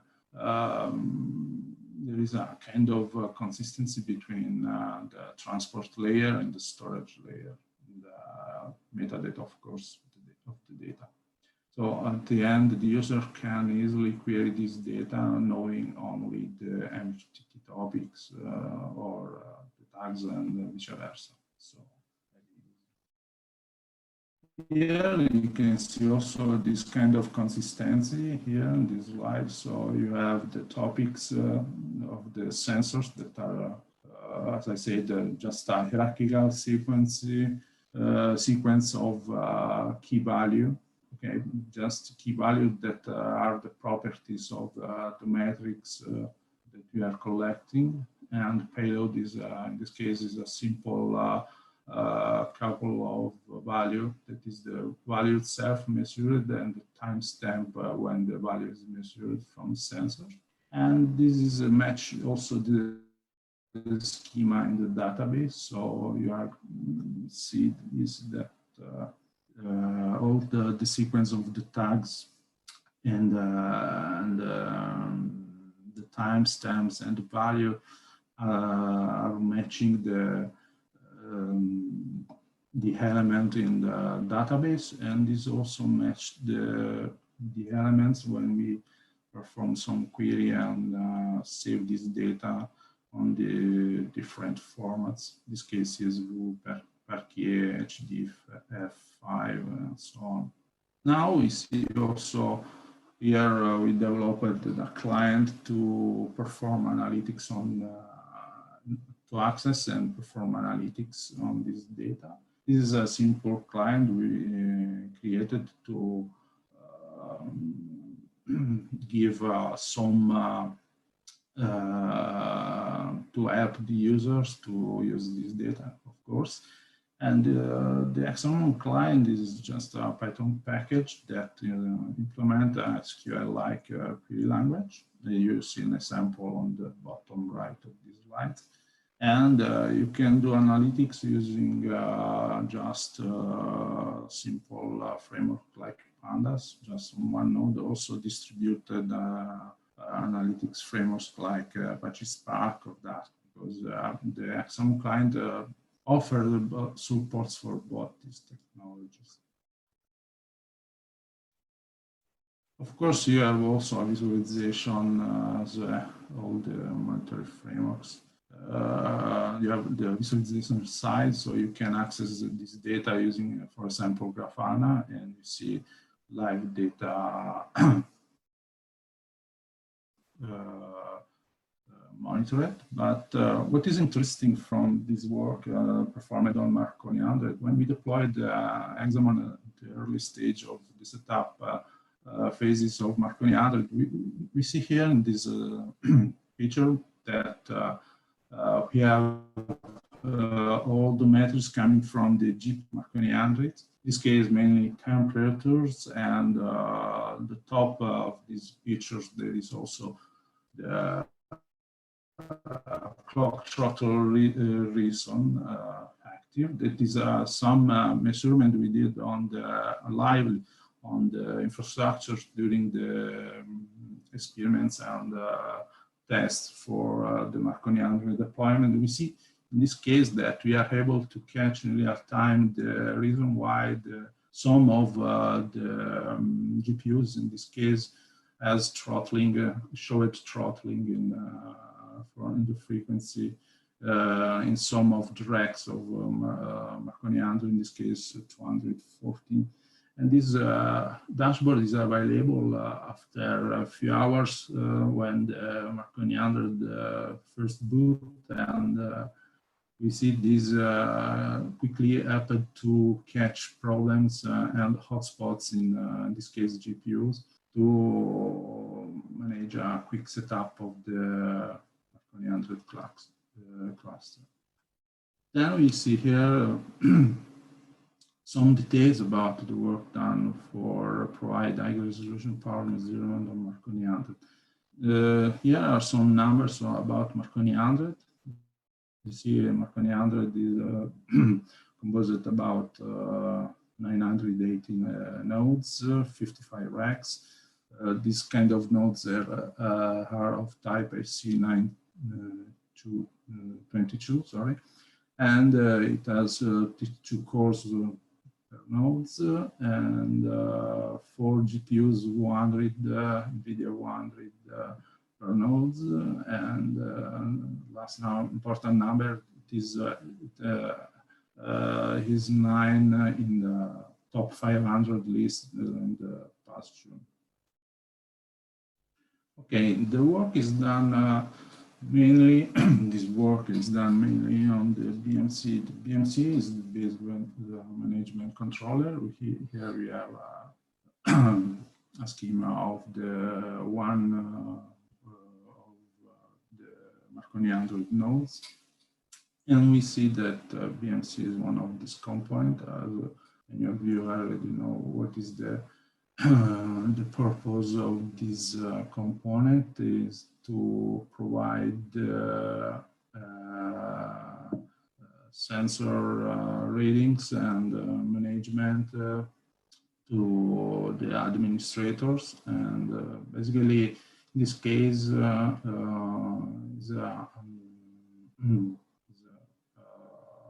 the hardware of this component is based on ARM11 at the 100 megahertz.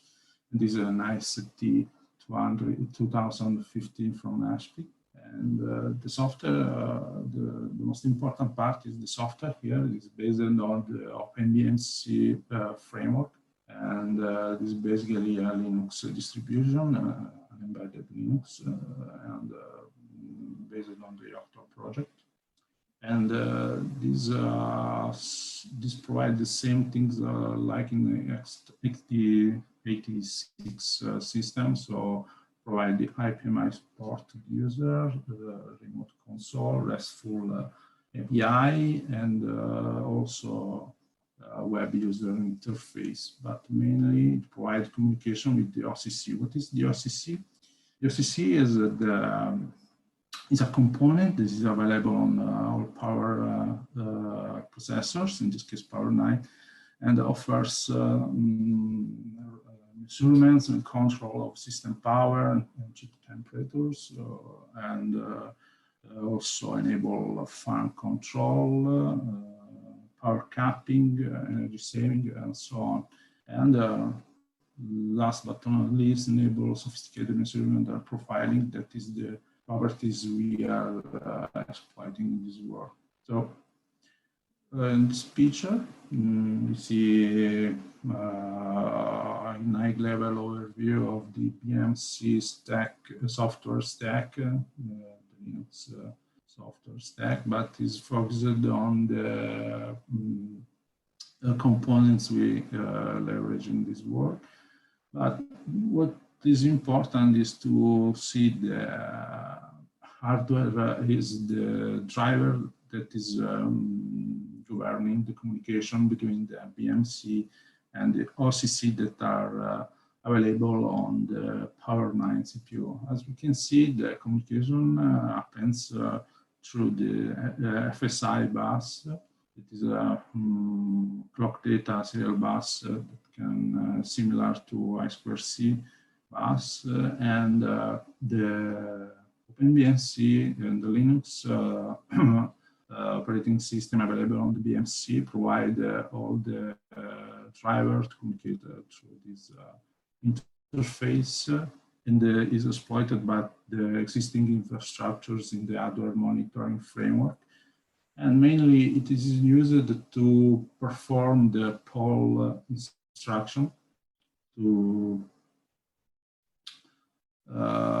toward the component of the OpenBMC framework to provide the sensor measurement mainly at 1 second frequency to the BMC that is delivered outside through the BMC web component, and that offer a RESTful WebSocket interface to the external users. We implemented a component, in this case we call it the OCC pub, that runs inside the OpenBMC framework and BMC itself. That is simply a component that interfaces with the already present driver, the OCC 1.2 in the Linux kernel there, and simply sampling this case the power consumption, power sys of all the board of one node, and deliver this data to the MQTT transport layer. So the application is very simple. It's just composed by two threads. One sampling thread that's run at 5 milliseconds rate, and a communication thread that flash the data, the buffer to the MQTT channel. This is done at a rate of 1 second. What is interesting, this the developing flow of this tool is very easy because this is cross-compiled using the provided SDK from the OpenBMC project. And simply the binary is loaded into the BMC through the simply remote copying to using the SCP tool to the BMC. Okay, the most important part also is the usage of this data. As you can see here, we have also the opportunity to visualize the live data. This is a picture that is taken on the left side, the right side, sorry. It's a picture that is taken from the Grafana application and showed the power consumption of 10 nodes of Marconi 100. In this case, they are all idle nodes. Okay, so there's no activity in this case because this is a small cluster of nodes used for testing purposes. And you can see here that you have the opportunity to visualize in real time this fine-grained data that is, as I said, at 5 millisecond rates. And also you can have details in the bottom picture. You see the same power chart, but for a running application. Okay, so you can see the power consumption is about 750 watts. And what is interesting here is the real-time usage of this data, but also you can have, you can zoom in, of course, in this picture and have also details until to the scale of the sampling time, so 5 milliseconds. This is just an example of what you can do using the real-time visualization in Grafana. Then, of course, you can do also analytics on this data. So the same data can be queried using the Hexagon client in Azure alternative. And for example, you can have here the tracks and also perform power spectrum density calculation on this data, and this can be done in real time. And we are arrived at the conclusion. So I showed you how the OpenBMC can enable new application high resolution out of band monitoring. So we just using the software components enable this. And also we showed how to use open source tool to create a complete platform for data center automation. Of course, future works are toward improve the collection integration with the OpenBMC environment, maybe using a component that is interfacing with the DBus, okay, like any other OpenBMC component. And also we want to add some edge analytics that are running directly into the BMC. I want to thank all the components of our group, also from Cineca and the PI for HPC group. And that's all. Thank you. Thank you, Francisco. Thank you for the detailed presentation about the cluster Marconi and the tool. We have a question from Professor Agia, University of Wisconsin, Platteville. It is in the Zoom webinar chat. Any roadmap for containerized software, especially for those cases when a software from a container works on a data stored on host OS? Did you see that? Sorry, I'm trying to read this, but I cannot see. Maybe I see.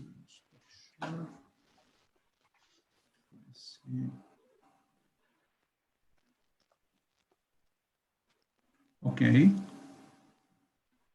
I think it's on the chat window.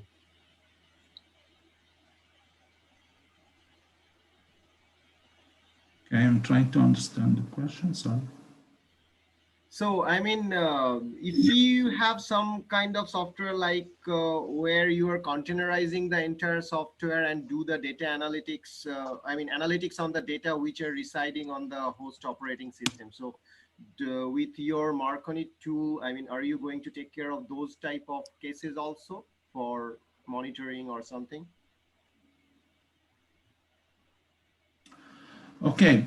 So the monitoring itself is done for monitoring mainly the hardware components, so sensor from the hardware. But of course, can easily extendable to monitoring everything, because we can log any, for example, log line from any application, because we are storing time series of logs from the Nagios application, and this is a completely it's a full software application, and this is completely compatible for the infrastructure. So I think that this is possible. The answer is yes, of course. Okay. Thank you, Francisco. Thank you, Professor Agia. Thanks for the wonderful session again. Let's move on to the next session. Thank you again, Francisco, for the wonderful presentation. Thank you all. Thank you all. See you. Bye. Yeah, thank you. And our next presenter is going to be Professor Agia Kusum Das from University of Wisconsin-Platteville. And he's going to be presenting about exploring the power of containerization to improve the data and HPC education through one of the online educational tool. He's going to be sharing, some of the technical things, on that. Professor Agia is an assistant professor of computer science at University of Wisconsin-Platteville. He earned his PhD in computer science with an emphasis in scientific big data analysis from Louisiana State University. DAS research focus on scalable and efficient storage, analysis, and secure transfer of scientific big data using distributed computing and decentralized computing. DAS is currently working towards developing an innovative online platform and curriculums to spread the high-quality education in the field of big data analytics, artificial intelligence, and high-performance computing, and other related technologies. Mr. Das, please go ahead and start your presentation. Thanks, Ganesan, for the wonderful introduction. So is my screen visible and am I audible to all? Yes, please go ahead. Okay, perfect. So good morning, everybody from Platteville. Here it's 11:41, so still we are in the morning range. And for those who are attending from other parts of the world, maybe good evening and good afternoon. So today, what I am going to discuss about exploring the power of containerization to improve data. To improve the data and HPC education aspect. Well, a brief introduction about me. I am an assistant professor at University of Wisconsin-Platteville, which is one of the best value-added university in the state of Wisconsin, USA. And my research focus, so from the last few years, my research focus is scientific big data analysis, their transfer using decentralized and all technologies, and also recently I am actually focusing on improving the educational side of data science also. So the reason behind focusing on the education is if we see the roadmap in the current, if we see the current landscape of HPC or data science or AI, what we will see is we can basically notice a huge improvement have happened in terms of research. Lots of tools are being proposed, lots of research works are being done, but at the same time, this educational part of data science is a little bit either neglected, or it is a little bit of least. It is like a little bit of less direction, improving with least direction. So those things I'm going to cover. And here, when talking about this containerization, while taking covering some of the technicalities, at the same time, I would like to cover the facts, like how these containerization and containerization technique or this virtualization technique, how it can improve the collaboration, the strategic part of education. So all those things I will try to give you the idea of that in this presentation. So let me start. So, I'm sorry. Okay. So first of all, let's understand a little bit of the what is the current state of data science education. So data science education is basically like big. It started with the 5 V's of the big data, like value, volume, velocity, veracity, and variety. And every day, if we see that every day a new programming models are being produced, like map reduce, different types of graph processing framework, different types of NoSQL framework, lots of different types of analysis mechanisms are being proposed, like batch analysis, interactive query, streaming analysis, and all those things. And not only that, all these type of analysis are based on different type of hardware framework. They are focusing on different type of hardware resources. For example, some computations are disk based, some computations are in memory, some computations are CPU based, some are GPU. So if you take just the permutation and combination of all these different things like map reduce, batch analysis, and disk based, you will see that there is a tool available. So map reduce, batch analysis, and disk based, you all know that this is a Hadoop.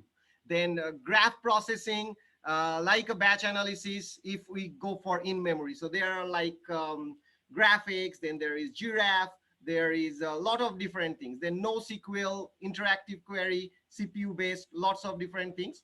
So for every permutation and combination, you can see a new software is being proposed almost every day or every month.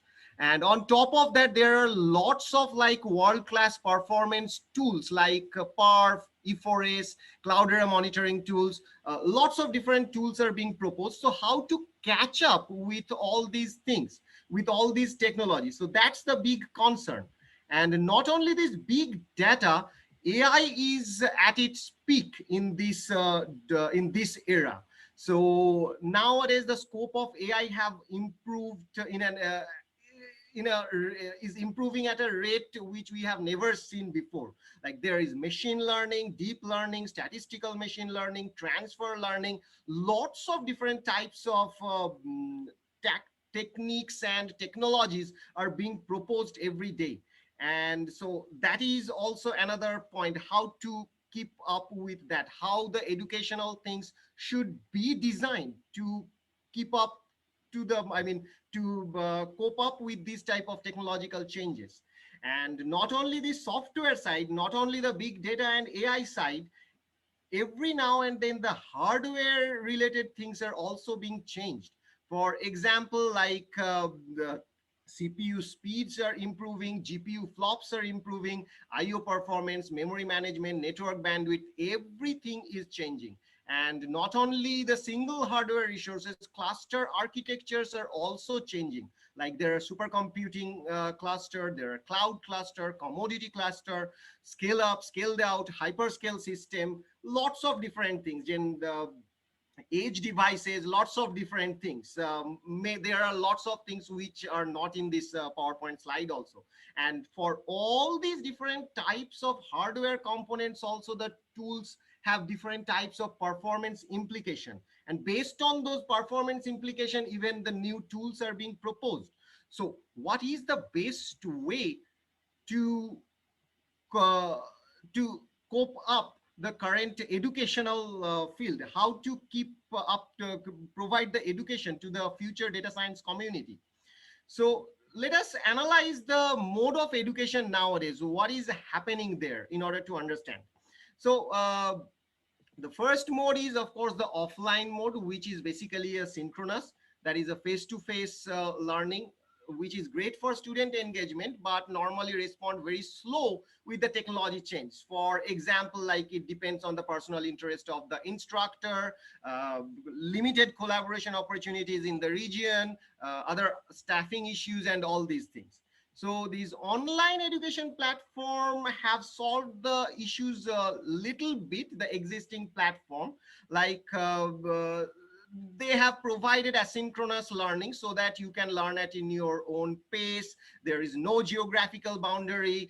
They're great for intellectual thought sharing. You can attend the class from the world's best instructor from the other part of the world. So, but still they have their own limitation. Most of the time, these online education platforms are lecture heavy and less amount of active learning. Then also many students are like skeptic about the ability of the skill learn and all these things. And as a result, we see that there is a very less retention rate in online education platform. So there are hybrid education platform which tried to do like some synchronous and asynchronous based, but the point is it enough for big data education? So for big data education, hands-on is one of the requirement, active learning is one of the requirement, and at the same time you need some help from the instructors and all these things. So how can we do manage all these things? So collaboration is one of the extremely important components. But in order to do the collaboration, there are some issues and challenges. There are like course structure related issues, like the lecture heavy materials, like trivial hands-on. So all those things, so these are some of the structure related issues, and there are some course infrastructure related issues also. Like in order to enable hands-on learning, you need to have like a virtual lab type of experience. So how to do that? I mean, how to provide so much of bandwidth, and in one university, you cannot provide all the different types of structures. So how can you enable a better learning with all these limitations and issues and challenges? Like, so as a result, what we see is, since these things are not quite addressed properly, as a result, we see that learning at start, it shows a better outcomes. But when the learning process is ending, learning outcomes actually diminishes. And also the similar way, the student number of enrolling students are high, but because of the less engagement, because of the learning issues and all these things, the retention rate is extremely slow. So these are all the different types of issues and challenges. So how can a collaborative solution address all these challenges? So here, collaboration, by saying collaboration, I'm not saying only one industry or only one one company and one university type collaboration. Here I am trying to say about collaboration between all the different universities and industries, like that way. And here we are going to explore that how these containerization or virtualization can help in this type of designing collaborative solution and improve the better learning. So far, so if we see the students, if we discuss about the students, then we will see that there are different type of students. So one single solution does not work for all the, one single teaching methodology or the tools do not work for all the students. So they all have their different types of requirements. For example, some are interested in machine learning parameter configuration, or some are interested in parameter tuning, some are interested in installation and configuration issues. So how are you going to take care of that?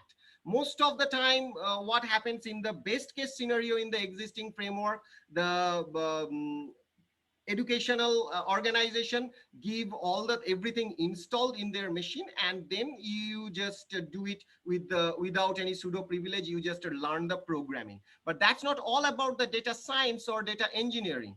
There are lots of different things. So what we have seen, there are like, we can divide this requirement into 4 different things, like a 100 level. So you can see, I'm not going into the much detail, you can see in the slide, like the basics part, like 100 level. Then 200 level is an intermediate, where the students can go for the architectural details, installation, configuration, and all these things. Then the advanced level, where they will learn about optimizing the code, optimizing the configuration with admin privilege, and all the different types of things. And finally, there can be like professional, like project-based learning and consultancy and all these things. So for every different things, you need to configure your infrastructure in a different way in order to serve a larger student community, a broader student community. So now for software and middleware, we have, as I have discussed, like there are lots of different types of programming languages are evolving, like there Python has evolved, R is there, Java, C++, and all the other programming languages are there. There is a big data software stack like Hadoop, where the revolution actually started. So then there is a great IBM Power AI stack, which has like Caffe, Torch, TensorFlow, all these things optimized for the power hardware and everything. So, and recently there is another like great technology, which is like emerging, that is the blockchain. So for all these different software and middleware, how can you provide the learning needs for all different levels? So that's where, if you want to do in a collaborative fashion, and if you want to serve the entire community, you have to rely on the containers. So containers are something like where you can put the amount of work that you want your student to learn inside the container, whereas these containers can be downloaded from a managed repository, and then the student, based on their requirement, can download the containers from the learning repository with the software, with the amount of installation they needed.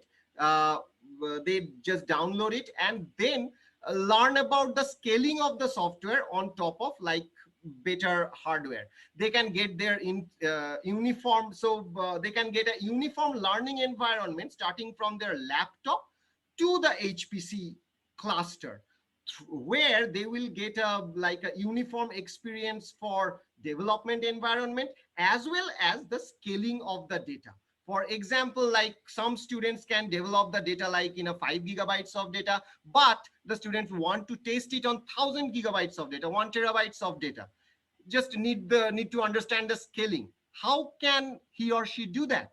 So the solution is container. We have to make a managed container like this. The amount of computation required, you have to put inside it, and then manage it in a way so that the students can easily download it and analyze it on the data stored in different machines. So there are like Docker, OpenShift, Anaconda, lots of different types of containerization and virtualization techniques are there. And so that's the packaging part. And as I was saying, these containers not only improve to address the, not only help to address the different type of learning levels, but also it gives an uniform platform for all the different all the different hardware infrastructure like IBM Power 9, Power Cloud. Let's say someone wants to run R on Power, or someone wants to run Power AI. I mean, they have developed some code on Intel and want to port on Power 9. So how can they do that? So this containerization can help a lot, basically. So this is basically a unified learning solution or ecosystem for improved collaboration, which can improve the learning outcomes. So that's where we have developed an online education platform called Onstitute. So before going to see lots of screenshot and everything, let's see some use cases, what we have done so far. So these are the potential users. Like potential users belongs to academia, like students who wants to learn new topic. Instructors can refer or use it for better learning outcomes for the course, or the researchers looking for better HPC infrastructure. For example, let's say you want to try out some different software. You really do not need to spend lots of time to install the pre-built software. Just install the container from our website and start doing your research work on that. Industry students are also there. They can start learning new topic or next project based on their requirement. They can understand the performance impact also. like what is the performance impact on Intel and Power, whether Power is performing much better than Intel or something like that, the trading issues and all these things, they can just do it in a seamless fashion. So these are some of the uniform example project. The first project is from academia. It's a genome analysis project where we have collaborated with Louisiana State University and Oregon. Using Oregon server, we have got a better result and published some papers where we got like a bit great performance on power system in terms of execution time. Then we have some collaboration with some university. So this project is really interesting. We have a collaboration with an Indian university called Amity University at Kolkata. So there actually we have prepared some Docker container, which basically whenever you install the Docker container, it enables the blockchain based communication among different cloud infrastructure automatically. So so some of the containers were residing in the Amity University campus in Kolkata, some were residing in AWS USA, some were residing in UW Platteville campus, Power 9 and Power 9 server. So lots of different types of places where we have created this Docker container and started doing some healthcare interoperability based research. So although it started with an educational research, results were really interesting. And finally, we have just submitted a paper recently to JMIR, which is a top journal in medical informatics. So that is open for the community review. You can see the link in here. So not only that, there are several other fun projects like movie analytics, where students are collaborating using the platform on the basis of these containers, like Arista Consulting, Deloitte, some university students. They're all downloading the container in their machine, and that is enabling all the communication, and they are just collaborating on the basis of that. And so this is a great way to start. I mean, start learning the data science like in a uniform environment. So this is basically the demo. I have some screenshots with me. It is I have so this is the website name is like the www.onstitute.academy. So this one shows the login page, and here are the courses page. Whenever you click on the courses, then it will directly go to the courses page. And here actually in the courses, what I always encourage in this conference, what I always would like to share, that if you have something like if you want to showcase something in the form of a workshop, if you have some great papers that you want to showcase to the larger community or want to serve the bigger education community, or if you want to do some talks, please contact and we can help you. You can share all the advertise in these places of the website. So this is basically the collaboration techniques. So anyway, let's focus on this main part, which is enabled by the power of containerization. So basically, this is the main page where the students will start learning. So here actually there are two major sections. The first one is the video lecture. And in order, since one of our focus is to do active learning in a collaborative fashion, so while seeing the video lectures, the student can easily do the coding on a real HPC infrastructure, or they can download our Docker containers or virtual machines and can start working on their local system. So what happens is, at the same time, so they can do a very nice, get a chance of very nice active learning, which is a limitation for most of the online education platform at this point. So what the students can do, they can directly go to our repository in our website. They just need to do a small registration and free of cost registration, and they can start downloading our image. As you can see in this screenshot, there are like a Power 9 Docker image, x86 Docker image, Ubuntu virtual machine. So if you want to check the, if you are interested to do your coding on your machine, in your laptop, just download one of our Docker image or the Ubuntu virtual image and directly port it to one of our server where this type of like Power 9 based Docker image is already running. So you really do not need to worry much about changing the software or hardware platform. So everything is taken care of. You just can focus on your logic or your research and then do the performance analysis and monitoring and all these things. So basically by doing that, you can make your laptop as a world-class development environment and just port your solution just or transfer the entire container to your to the virtual to the HPC cluster where you want to run. You really do not need to take care of anything else. And also at the same time, what I would like to say, I mean, in this workshop also, there are many research groups presented their cutting edge software implementation and so like performance monitoring tool, communication tool like MPI based communication tool, E4A, TAO, lots of different things are being presented in all the workshop and everything.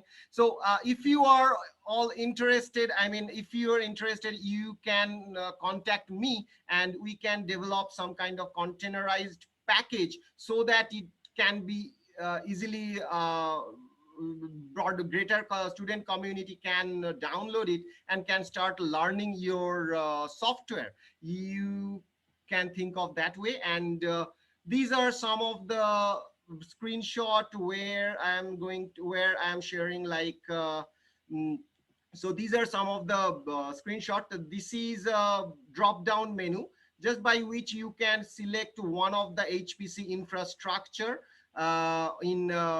which are in our network.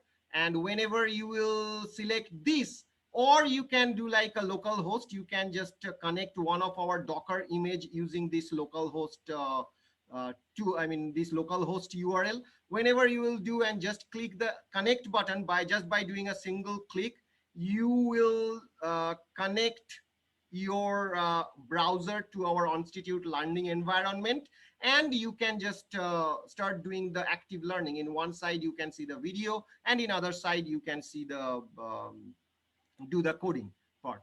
So just like not only the command line, it is possible to do a Jupyter notebook style programming also, which is most popular nowadays. There are lots of different programming languages are available. Choose one of your choice. So everything. And here actually this slide shows who are basically contributing towards the hardware resources and everything. So, and these are like all the logistic related issues like sign up, sign in, and all these things. So I'm just skipping all these. And here it is like a small, so this is like the conclusion and the future goals. So the conclusion is like the collaboratively improve the learning infrastructure of data, AI, HPC education, irrespective of geographical boundary by utilizing this power of containerization. You can stay at any part of the world, download one of our containers which are optimized for different HPC platform, including Power 9, which is one of our major focus, and develop the software in your machine and port it on the world's fastest supercomputer type of, the world-class infrastructure of Power 9 or something like that. So if you want to participate, I'm always open for all these things. Like if you have any data learning related question, if you want to see any specific course on specific topic, or if you want to involve in some cool projects or hackathon, we are I'm working very closely with OpenPOWER Foundation, so we can work together to organize hackathon or workshop or any type of collaborative research project or education project like that. And also if you are interested in designing some kind of courses, if you want to showcase some of your course and all, or showcase or educate people with your new software or hardware infrastructure, maybe you recently made some kind of performance monitoring tool or made some kind of analytic tool or some kind of AI type tool, you want to reach out to broader people, many people, and so you can contact me. We can help you to design the courses so that everyone can start utilizing your course and like that. And so this is the way to participate. And this slide actually shows all the audience, I mean all the partners and collaborators. So a special thanks to OpenPOWER Foundation for the opportunity for speech, for giving me the opportunity to speak here, as well as working closely with me on this project and providing me lots of different resources for in many different ways, and also the ideas. And a very special thanks to University of Oregon, Dr. Samir Shende, for lending the power-based resources where I am actually testing all the different types of things.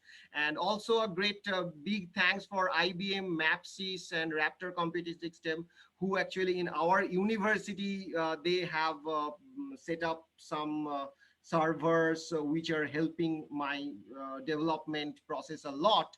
And here are some other partners, like some from India and some from USA.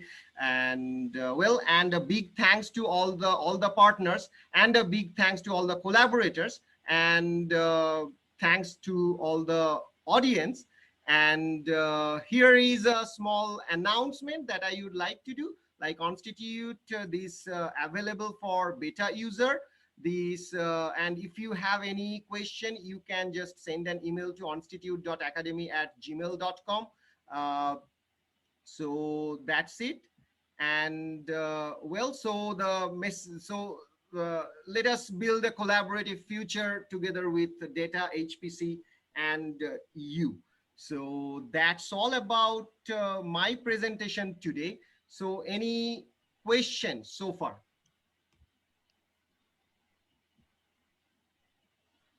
Samir, you want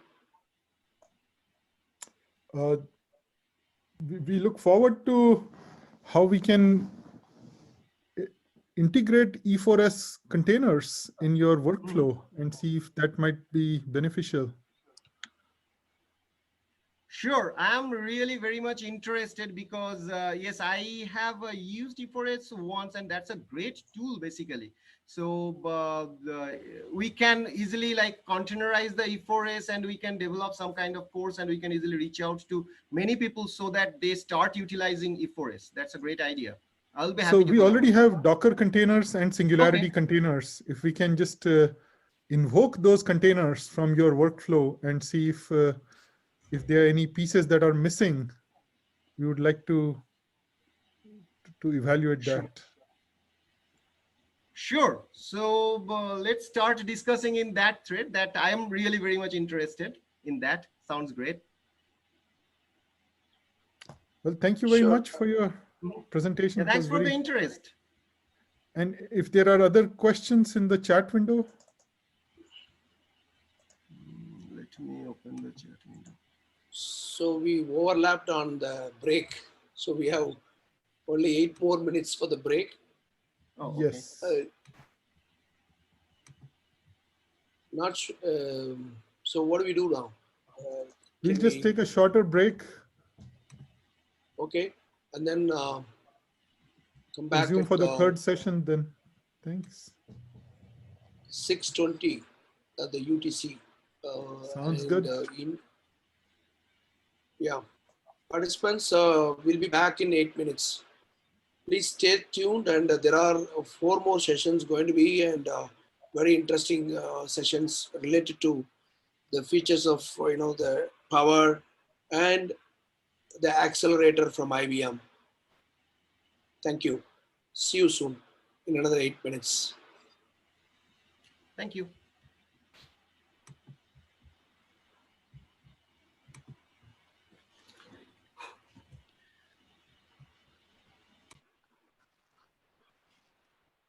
Hi, Ganeshan. Can you hear me? Hi, Alex. Yeah, I How can are hear you? you, Alex. Yeah, Good. good. Thanks for joining, and thanks for doing the presentations today. You're welcome. Do you think it will be possible that we have split the presentation in two, and in the middle that Bruno begins to Yeah. before the middle he begins to share the screen, and then I will share my screen. Is that okay? Yeah, sure. Very good. We can try that. Yeah. Okay. See you. Bye-bye. Have a nice coffee. Yeah. Oh, yeah. In another 7 minutes, we'll resume the session. Okay. Let's see the screen. Okay, so hello and welcome to this presentation.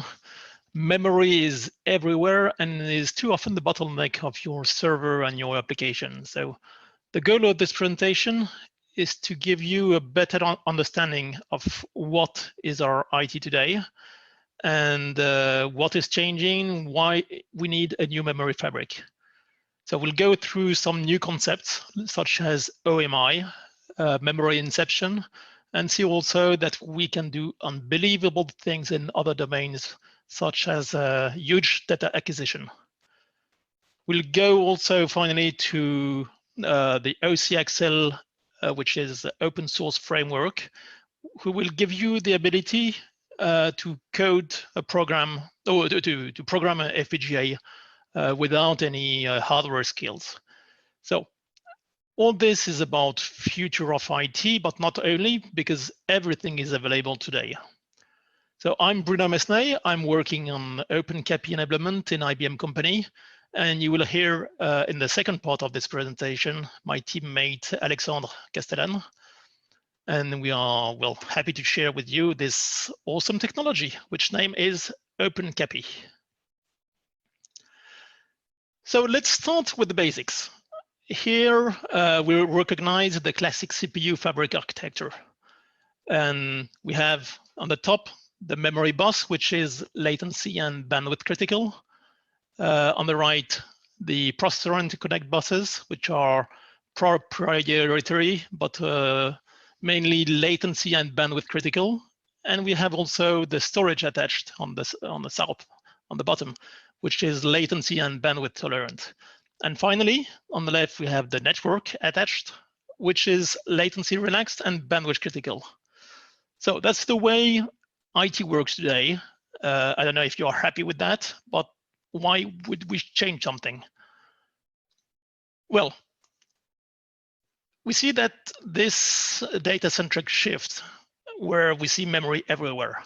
So on the processor interface, the interconnect is essentially a coherent memory interface. On the bottom, the storage is becoming persistent, and we are remotely connecting to memory through the network. So memory, memory, memory everywhere. And maybe the better way to represent things would be to show something like that with all the different buses connecting to this memory. But to evolve this way, we have several compromises to take care about. The first is there is a complex logic translation between all these buses. And the second point is on the processor side, there is a waste of I/O resources to handle all these buses. Add to all that the cost of these data-centric services, and we can clearly see that we are not spending most of our money on the memory infrastructure, but on the processor. So ideally, we'd like to convert these memories and put them all together into a tiered memory, accessed through a new memory bus, which has low latency, a high bandwidth, and is scalable. So just remember that these memories are not all of a single type. They can have huge difference in latencies. And we'll come back later on this point, but it can be from the nanosecond to the milliseconds if you are just going all around the world. What about the PCI Express bus? well, we're seeing that more and more these interconnect buses are integrated to the CPU, which now, well, changed from the pure processor into what we can call now a system on a chip. And the PCI is now becoming a legacy bus. So putting all this together, we have this data-centric core building block connected to this tiered memory. And OpenCAPI is this new memory bus, which offers this very low latency, high bandwidth, and is scalable. So what about all the other processors accelerators? We have some peer processors and some system on a chip variants, which comes with CPU, GPU, FPGA, or AI. And we can separate them into two categories. One is on the left, latency critical and need volume and coherence. The other on the right, which is latency relaxed and is used often for the data reduction by filtering the data before sending them to the system. So this last category often doesn't need coherence, except if you use your FPGA as an accelerator of your CPU for some very specific processing. Putting all that together, we end up with the distributed memory data plane with all the different processors attached, which gives us this heterogeneous distributed computing. Okay, and we can see that really from the rack scale up to the data center scale. The way we represent this shows that even in our minds, we are data-centric world. We are in a data-centric world. So putting that in a larger, with a larger picture, we can see that we have the cloud, the edge, and the intelligent IoT. So these Internet of Things will bring us so much data that we may need to filter them with dedicated chips before entering the data into the architecture. Think about just extracting people's faces from the multiple video streaming that you can get from different cameras, just to reduce the amount of data and keep only the interesting information. So, OpenCAPI, great concept, reality. Well, OpenCAPI is in production today, and we're already at the third generation of it. There was CAPI 1, CAPI 2, and now we have OpenCAPI, which is the third one. It was first deployed in 2014 with a two focus, one on data-centric and the second one on open community. And there are still a lot of work being done on this side to improve things and for the next generations. So, in a nutshell, OpenCAPI is an 8-lane bus, first introduced in Power 9, and provides a 25 gigabytes per second bandwidth with a very low latency, so less than 400 nanoseconds.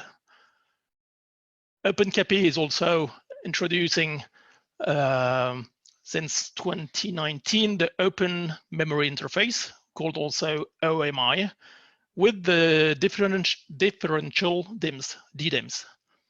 And this is really a game changer, and we are going to see that. Well, so today we have a processor and a family of FPGA, which are supporting this OpenCAPI high-speed interconnect and this memory sharing. On top of that, to ease the coding, we have built OCXL framework. And this has been developed to easily connect all this together, meaning easier programming of your application. You can use C or HDL to code your FPGA. And on the software side, the stack is provided and integrates even the Python support. On the top right, you can see the microchip DDR buffer chip. This chip adds just 10 nanosecond latency and allows to connect these differential DIMMs into the FPGA fabrics to amplify the memory bandwidth of the FPGA fabric. So this is the, I would say, the first implementation that we can see of this OMI. Okay, so the takeaway of this is RTL and software are not just proven, but also fully open sourced. So this is interesting for a lot of people. Okay, so what we're trying to do is really to be able to gather these interconnects all together. As you understand, the trade is of these memories is depth versus latency versus bandwidth versus persistence versus power and versus cost. So OMI is trying to normalize all this, and we actually use a buffer to achieve that. So we have today the DDIMMs connected as a DRAM. That's the one we just saw, the Micron one. We have also the DDIMM connected, the 250 HMS connected as low latency NAND, and the Bitware 250 SoC that connects the NAND to this OMI bus. And we may have also emerging memories directly connecting to the OMI bus. So now let's have a quick look to what will be in the next generation of processors that you'll get in a couple of years. So this is the IBM Power 10 chip. And let's have a close look to what is in it.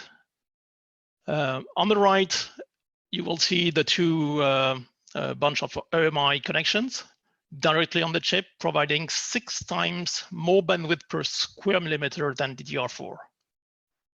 On the left, in each corner, you will find what we call the power axon buses with the same throughput. So on the OMI side, you will connect all the different options of memory we just spoke about with the maximum bandwidth and the minimum latency. On the left, on the Axon bus, you will be able to connect what we call the SMP interconnect, which is the connection between the different processes, but also the OpenCAPI bus that will connect to all the outside ASIC or FPGA through this OpenCAPI bus. Okay, and all this together, what's the idea behind? You may have heard about memory inception. Okay, so the idea behind that is we have the high bandwidth buses with the very low latency. And if we connect all the cores, we are also able to connect all the memories together. And we can now just use all these memories together as a huge pool of memory. And every system is now able to steal the memory of another system and use it as its own. So that's what we call memory inception. So if you have several servers connected together, if you have a first workload, it will be using, well, part of his memory, for example. And if a second workload needs much more, he is able to get memory from the other systems without any, I would say, impact on the latency. So it's just taking the memory as if it was on his server. So I don't want to enter into more details into that because we have Brian Tomto and Bill Starkey who will speak about that in the session at 7:10 p.m. So just have a look to, well, this is just an abstract, I will say. Go and listen to them. They will provide you much more. Okay, so memory disaggregation or memory inception is good, but do we have to wait for 2 years to get it? So no worry, we have what we call the Time Is This project. This is an open source project, and you can go to the link to follow that. This implements the memory inception into a Power 9 with alpha data FPGA boards. So the Time Is This flow approach consists of a compute node on the left, who is going to steal the memory to a memory node on the right of the figure. And the compute endpoint is based on OpenCAPI M1 mode, what we call also the LPC, or lowest point of coherency, while the memory endpoint on the right will use what we call the OpenCAPI C1 mode. Okay, so there's no need to change anything in your software. The memory, the stolen memory, will be seen by the application as if it was on the computer endpoint. So no software modification, neither in Linux or in the user application. You can just use it. I will not go more into details. You have also at 7:35 in the same session, Michele Gazzetti, who will speak about that. And that's the next point. And this is for Alexandre, who will provide you. Very good. May I share my screen? Yep, here is it. Ultra-fast data acquisition. Thank you very much. So we will continue on this topic, and we will cover a very interesting example of a usage of the OpenCAPI and server and OpenPOWER different blocks. So the goal is to use the example that PSI has provided at the last OpenPOWER meeting. So you have a complete description of what they did.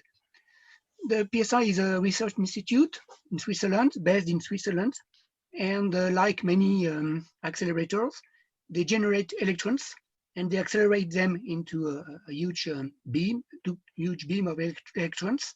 And every time the beam of electrons, which is accelerated almost to the speed of light, whenever it is bended, so we see different turns here, there is a spontaneous generation of radio rays. And the one of interest are located in the X band. And these very intensive rays are forwarded to an experimental station. And in the case of interest, they are used, in this case, to enlight a crystal. And this enlightenment is collected on a set of digits, on pixels. So it's a camera, it's like a camera. And these pixels are then building an image, and this image is collected through the network, a local network, to ensure efficiency of the network. And they are treated, so we collect this image and they are treated in the CPU today or in a GPU to get the structure of the molecule. That's the topic we are facing with. The different things that we have to consider is the speed, the data rate that is collected today in this type of machine. We collect about, they collect about 4 megapixels containing 14 bits each at the rate of a bit more than 1000 hertz per 1000 pixels, images per second. That's a total of 9 gigabytes per second for the rate. That's 2 years ago. Now they want to, there was the need. So there is a need to increase the efficiency and the precision of the images. So they intend to use 10 megapixels detectors at a double rate, which means 5 times the stream, which will reach almost 50 gigabytes per second. So let's come back to today. What they were doing, they were doing this acquisition through a network, a local network, a dedicated network. Everything was collected into the CPU. Images were processed using the server RAM, and when it was done, there was a compression, and once data were compressed, they were able to send that to disk for further analysis. It takes about few minutes, several minutes to collect an image at this rate using a PCI Express bus. So that's the traditional way to consider things. In the future, they will move to four networks, links, using the network capabilities of the FPGA, and they will collect everything using an open, they are collecting already with an OpenCAPI link, and they will be collected into the CPU. The FPGA will do most of the work to reconstruct the image locally, because it's brute force. They will also linearize the pixels So there are some calculations done in the FPGA. And ultimately, we can eventually use GPU, but they are more and more considering using FPGA for consumptions and speed reasons to filter the images and throw away the one that have little interest. And hopefully they will use either the internal compressor located in the Power 9 processors, or they will compute in the different CPUs to provide the compressed image. So we see that the goal is to multiply by 5 the existing rate for acquisition, allowing to have much more experiments during the same time. Let's have a look at very quickly on the framework that can be used to develop. So you have several options today. Usually we used to have a server and we had an acceleration card. So everybody was supposed to to use some IBM or OpenPOWER provided libraries and hardware libraries to put into the hardware. Everybody knows, I hope so, the CAPI and now OpenCAPI link. You develop your program talking to the library, to the APIs, and then you were used to old-fashionedly prepare your hardware logic, requiring that you know some of the VHDL, meaning that you have to write everything by hand, and it can be sometimes very long. So it can be sometimes you can be frightened to see the amount of work to do. It's very long, it's very performant, and you have to program everything. Now with OpenCAPI and OCXL and previously Snap, we can easily go to these GitHub repositories and collect a bunch of scripts which are facilitating the generation of any FPGA project using Power and Xilinx tools or hardware. So since time is constrained, let's see very briefly what the framework provides. Still, we have the libraries on the server side, the OpenCAPI link, the hardware which is required to talk to the server. We provide into the OCXL a bunch of library and hardware that facilitates the communication between your hardware, which will be located and accessed through standard links, hardware links. We provide access to memory, as Bruno mentioned. We also have a Ethernet card, the one we use in the PSI example, for example, and up to you, depending on the hardware you built or you have in your hands, that you can have different other interconnections, and up to you to prepare your software program on the server and describe either in the hallway in Verilog or VHDL, or using HLS, C and C++ description of your hardware. You can go into the OpenCAPI OCXL OpenCAPI main directory and OCXL sub repository to get the documentation of this thing. We will go very quickly on two different actions. So you've seen actions directory. There is a bunch of prepared examples that allow you to experiment different options of the software. So first you have to prepare your environment, and here we have provided the configuration or templates which allow you to ease the build of the first example you would like to build yourself. An example here is to describe how we can stream data into an HLS described hardware. So the stream will provide to the hardware the data that we want to manipulate, in this case, pixels from an image. So 3 colors of an image. This is a description of the hardware. This is where we see that we talk directly from the FPGA to the global memory using direct addresses without having to go through a driver. The driver is hardware provided. Then when we read by burst into the memory, this will provide the feed of the stream, which will be used to manipulate the pixels. And hopefully you can see that the description of the manipulation of the pixel, in this case, we just analyze the quantity of red in a pixel and decide whether we replace the pixel by the amount of gray, or if we keep it. We will see the result in a minute. And everything is described in C for the HLS and in your action. So that's very convenient to use. Once you have done that, and I see we are almost running out of time, in 5 minutes, you get a simulation ready, which allow you to manipulate your bitmaps. So here we have a small version of the bitmaps to allow a decent simulation time. So in a few minutes, you get the results. And once you're happy, you can check the chronogram, and you can check that if you analyze your content, the content of the image. So here is the header. You can check that every data is properly transferred at the right position, and you can experiment bit byte per byte that the process is doing exactly what you expect, should you have any reason to experiment that or to check that. Once you're happy, you just make image. This will be a much longer process because you are actually building the chip. So it can take between, let's say, 40 minutes to 1 hour and a half, let's say, as current examples. And then you will be provided with an image ready to go into the flash of the FPGA. You go to this GitHub provided utils direct repository, which allow you to program the card.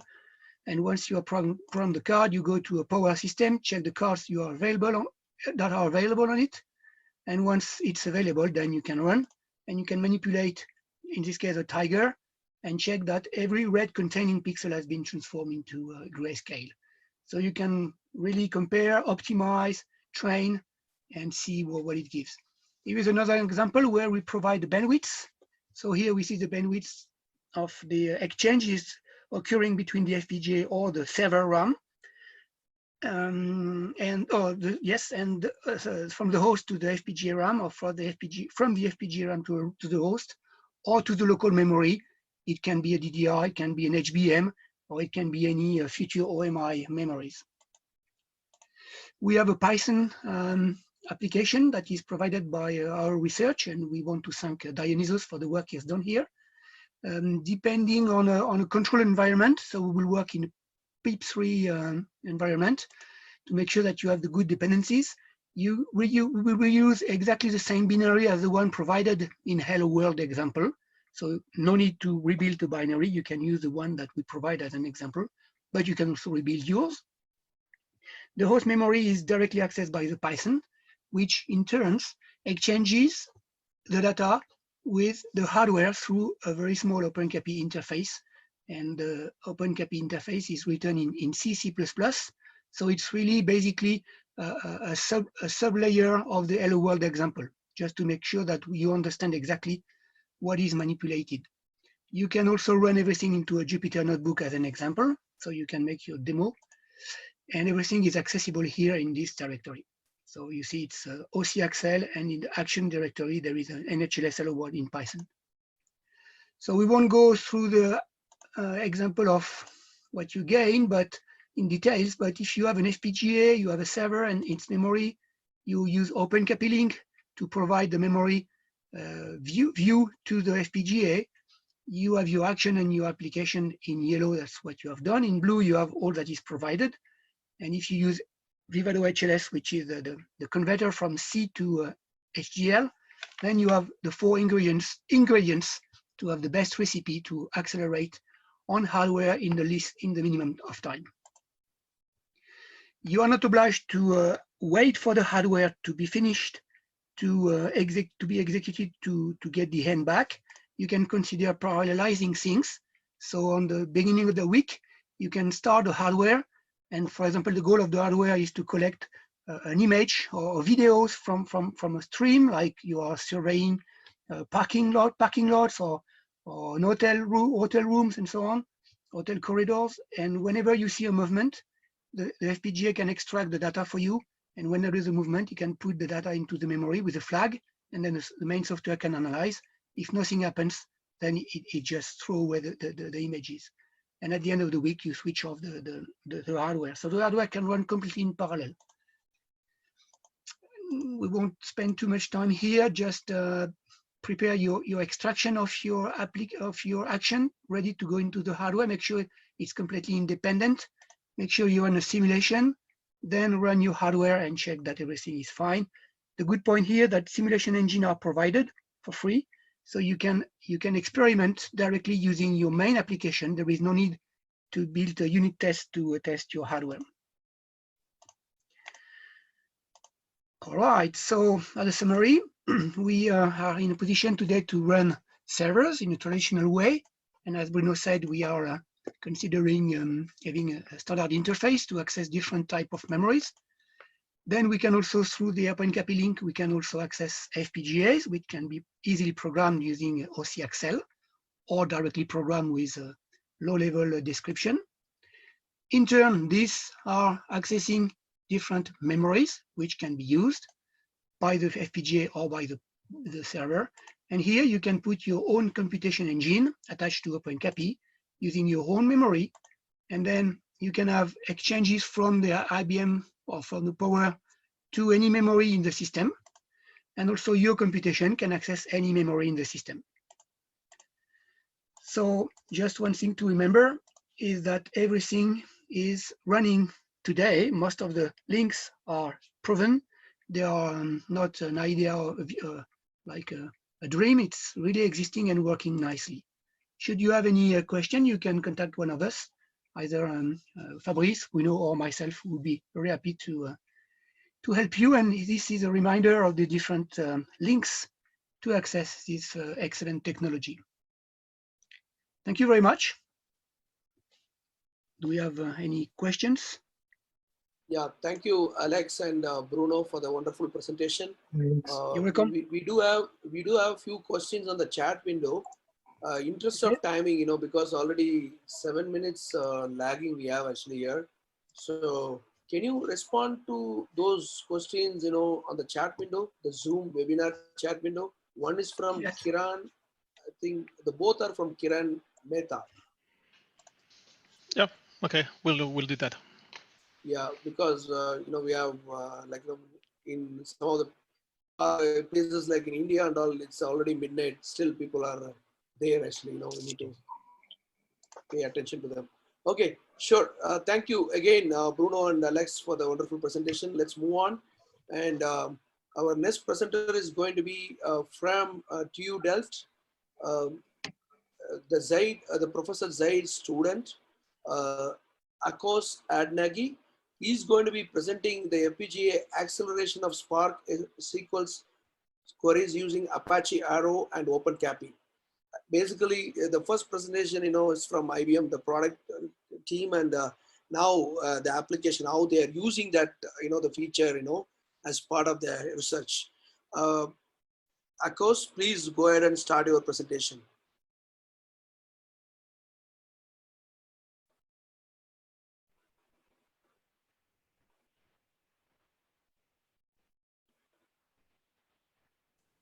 Akos? All right, sure, I'm here. Sorry, so thanks for the introduction. It's actually very nice to have this presentation right after the OpenCAPI one. So thank you all for being here. Again, I'm Marcos, and I'm going to talk about accelerating Spark SQL queries on FPGAs using Apache Arrow and OpenCAPI. So just to give you a quick outline, first, I'm going to introduce the big picture, accelerating big data analytics, because this is a particularly big challenge involving many technologies. Then I'm going to talk briefly about Spark SQL and Apache Arrow and how these two technologies come together. After that, I'm going to present a proof of concept application that we proved together for verifying the feasibility of our ideas, and I'm going to close with the results and lessons learned during these adventures. So let's start with the challenge. So we have a pretty big data community nowadays, and most of us know that the big data application developers like to work in high-level abstractions and using frameworks that also take care of the distributed execution of the task, since many of these queries run on huge data sets and on big computing clusters. And so these frameworks also should take care of resilience if nodes fail and all that. And on the completely other side of the spectrum, we have the hardware designers who think in bits and bytes and clock cycles and transfers. The hardware has to be described in low-level hardware description languages, best case scenario with a high-level synthesis tool. All in all, just the hardware development itself requires a very wide range of expertise a lot of engineering hours. So if we want to make FPGA acceleration economically viable in a wide range of applications, we need to close this knowledge gap, or at least tighten it. So the Accelerated Big Data Systems group at TU Delft proposes a bunch of, actually a layer of tools for this. So let's start with an example how accelerated application development looks like nowadays. So first we start on the host side. If we want to integrate any accelerator, we want to know how the data looks like in the memory and what is the API that we can use to interact with the accelerator itself. Then we need to choose a host accelerator interface. There are many of these nowadays. It defines the software stack and how the FPGA hardware is actually integrated into the rest of the system. For the sake of the conference, let's say this is OpenCAPI. And at the end, we do have to design the accelerator hardware itself, including the control structure depending on the data memory layout and the algorithm itself. We would like to see some performance scaling, probably to run some design space exploration, to find a design that satisfies all the constraints that we set and actually works. And we do want IP reuse, because we may have a lot of IP cores that are useful in the big data context, and we want to put them together very efficiently for different use cases. So let's start on the left with the host sides. There is a movement in big data, which is actually a project, the Apache Arrow project, to have a common data layer between big data tools.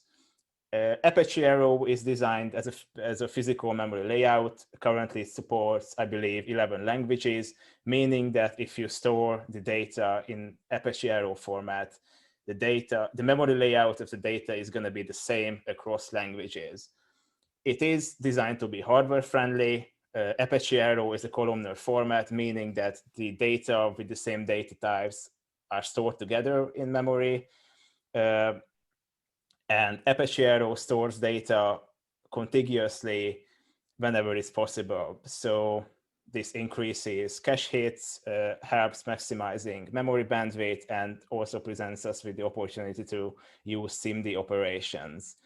It comes with a bunch of libraries as well. In fact, zero copy inter-process communication, and with computational libraries as well.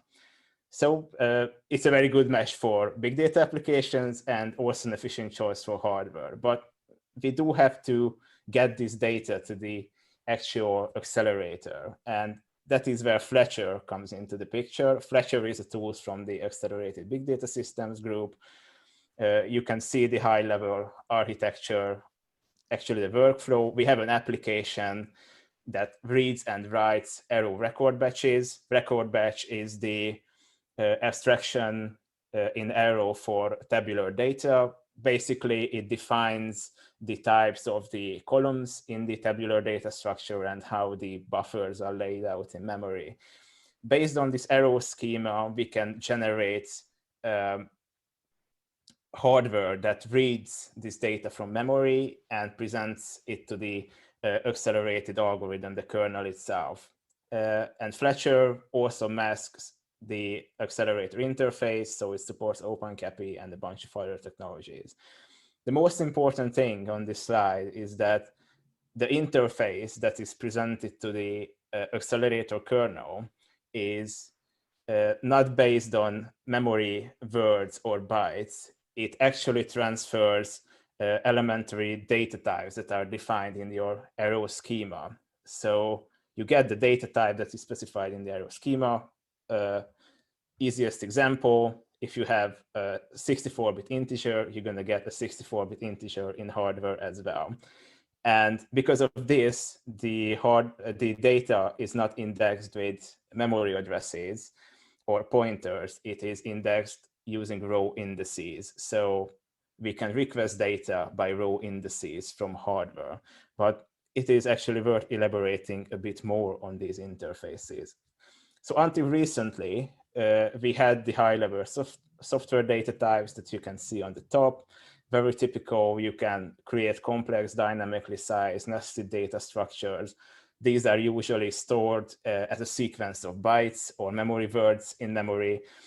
But if you want to transfer these through hardware streams, we do have to map the data into spatial resources, such as bit vectors, and temporal resources, such as stream transfers. And this TIDI specification, that stands for Tight Data Flow Interfaces, formalizes this mapping between software data types and hardware stream types. So with TIDI, we have a way to formally map the arrow data structures into these hardware data streams that can be used to access this data, and also between accelerator components on the FPGA. All right, so where are we? On the host side, we have a very convenient data format, Apache Arrow. We have Fletcher to bring this data to the accelerator kernel. We have TIDI to connect together components and connect them to the system using Fletcher. But what's missing? Yeah, we have to stress this picture a bit more on the extremes. We do want higher level frameworks that use Apache Arrow, and on the hardware side, yeah, we still have to develop the kernels themselves, because this is just an interface specification so far. So how do we bridge this gap? Let's start from the Spark side. So Spark is a very common computing framework aiming at cluster computing systems. Our work is based on Apache SQL, Spark SQL, which is a module for Spark. It allows you to process structured data using declarative queries. When we want to integrate with this, we have two main challenges. One of which is we do want to store the Spark data in an Apache Arrow format, and we need to tell Spark somehow that we have an operation that can be accelerated on hardware. Let's start with the first one. So a recent update to Spark, actually, which came out in Spark 3.0, that was released in June, I guess, they support columnar processing. This is a new feature. So generally, data is partitioned in Spark. This is Spark's way to distribute data between workers. And now these partitions can be split into columnar batches. And these batches can be accessed and processed to a public API. And this is what we can use in our integration test. Let's go with the other challenge. So there are many ways to define SQL queries in Apache Spark, but at the end it's going to be the same. So we have a SQL query that is processed and validated and gets compiled into a logical execution plan, which is basically a tree of operations. And after this optimization happens, a physical plan is made, which is basically the exact implementation of this operation tree. And this is actually the spot where we can intervene and tell Spark, all right, we have this operation and we can accelerate this on hardware. And this is the executor for it. Use this executor for this processing task. So to verify these claims, we put together a quick proof of concept. We tried to pick a real-world application. I don't know if we succeeded with that, but we found the Chicago taxi trips dataset. When we cloned this, it had 156 million trips. These are trips that were conducted in Chicago, and this dataset has metadata about these trips, including the company name and the length of the trip. So let's run a query and calculate the total duration of all the trips conducted by companies starting with letter B, if this is real world enough. So this is how it looks like in Spark. We define the SQL query in vanilla Spark. This is how it looks like. In the middle, we store the data in a Parquet file. We read that. Spark internally and by default uses a row major storage format, and it executes the queries row by row. So Parquet being a columnar format, it converts it to row major and then executes the query with all the Spark magic. So after we replaced our pieces, we replace the Parquet reader with one that reads data directly into Apache Arrow format, and we told Spark to execute the query on this data using the Fletcher executor that we also put in place. The rest of the pipeline, as you can see, remained intact. So let's dig into this executor. So this executor takes an iterator of columnar batches that I mentioned is a new feature in Spark. This executor passes the memory addresses of these arrow buffers to the Fletcher wrapper, and the Fletcher wrapper tells the hardware to execute this, start processing basically. And when the kernel returns a result, an intermediate sum is returned to Spark, and basically you get an intermediate sum for every one of the columnar batches, and Spark takes care of the rest, basically summing up these intermediate sums.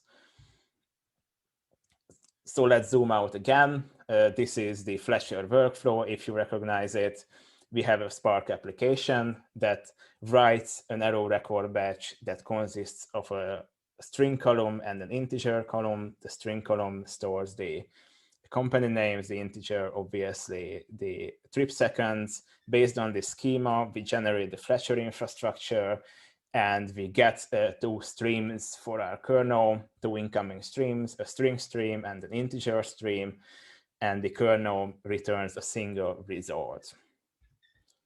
So let's zoom into the kernel. Now we're on the hardware side. As I said, this kernel takes the seconds and the company names. We connect the company string stream into a regular expression matcher, and that gives us a predicate stream, a Boolean predicate stream, and based on that, we filter the integers. For the last stage, we instantiate a reduce construct that instantiates a sum operator, and we return a single value. The question is, how can we build or generate this? So we already have tidy interfaces, so that's very convenient because we can connect these blocks together using tidy streams. We want to define operations on streams. We want to instantiate library components, such as the regular expression matcher. And we would also like hardware templates for very common big data processing patterns, such as filter, map, and reduce, which are obviously also common and known as parallel patterns in functional programming. So the development of these accelerators, we spec'd out a composition language for tidy, which we called Tido. And let's look at this accelerator in this language. So this is the graph that was generated by our tool. We define a structural implementation for this kernel. We instantiate the regular expression matcher. We connect the incoming string stream to that. Then we instantiate a filter stage and the reduce stage with a sum operator. We make the necessary data flow connections between the tidy interfaces of these components. And as you can see, this accelerator can be described in 9 lines. If we want to do this in VHDL, that would be tedious and would require around 600 lines of boilerplate. This does not include the components itself. It's just to connect these blocks together properly. So let's see the results. We chose a string stream to carry 20 bytes per cycle because these are ASCII characters. That means that's 20 characters per cycle. And this kernel achieved 135 million requests per second throughput, which accounts to around 4.04 gigabytes per second.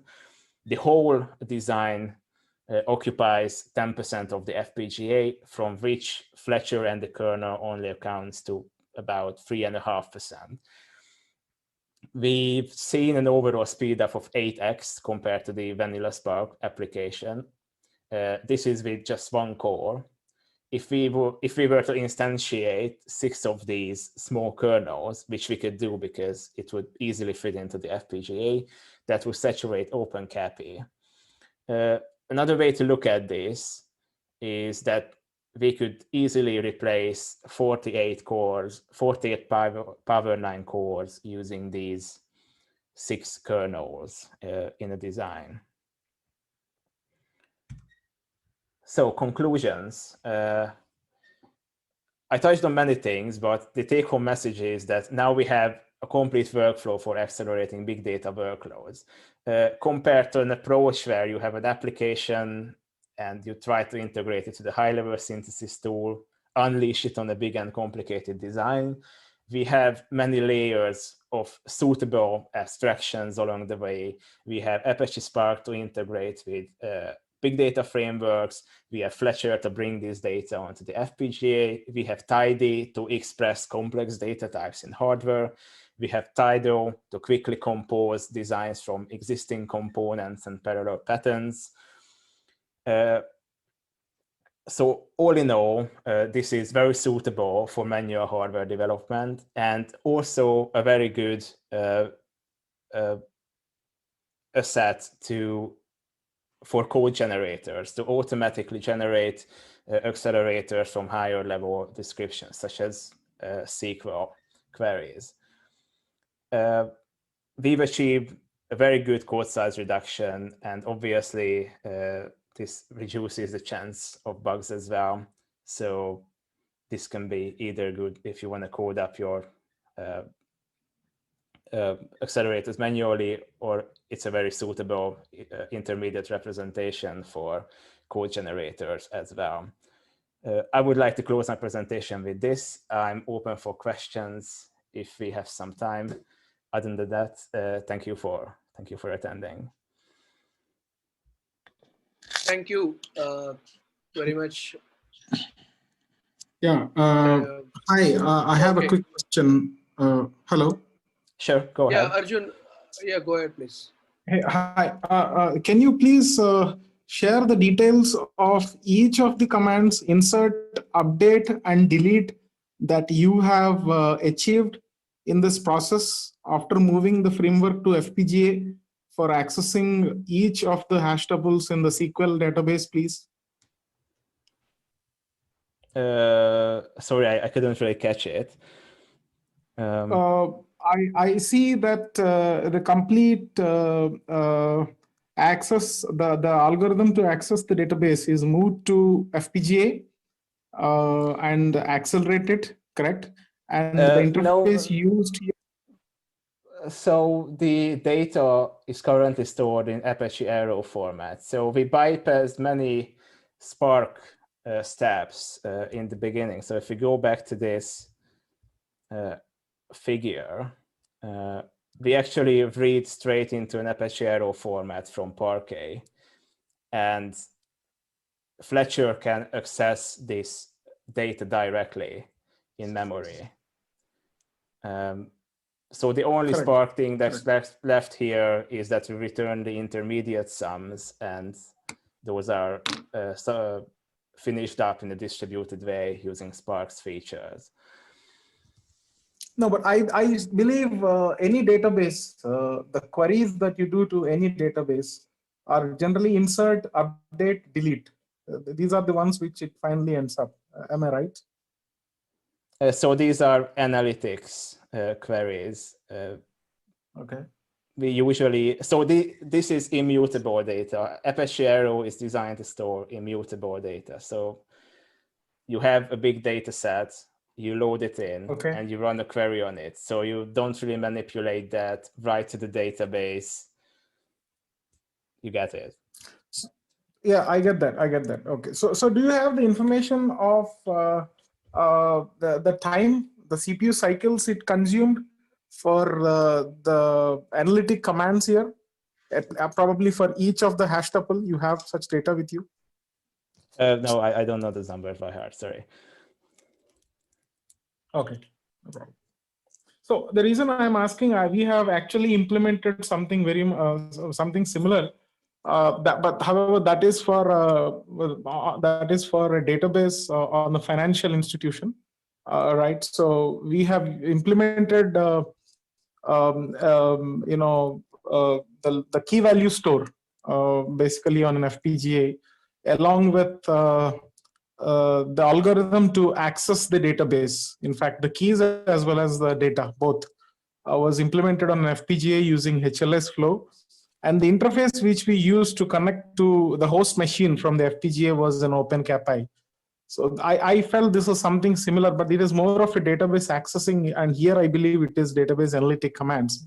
So we saw a significant improvisation in terms of the commands when compared to the execution in CPU and CPU plus GPU when moved to FPGA. So on a similar lines, if you have noticed an improvisation here, as the implementation seems to be a bit similar. So that's what my interest was, to find out if you have the information about the benchmarking or the profiling here. Yeah, so the point is that this is a proof of concept application. This is not really limited to database queries, because you can have all kinds of accelerators in FPGA. You can have all kinds of applications on the host side. So this is mostly about analytics. So did you simulate this? Is this a simulation proof of concept, or you have implemented this on any FPGA?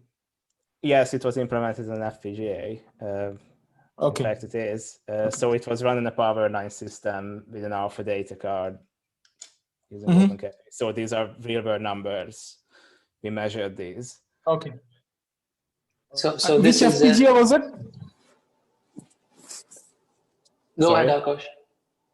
Which FPGA was it? Is that an Intel FPGA or a Xilinx FPGA? It's a Xilinx UltraScale Plus.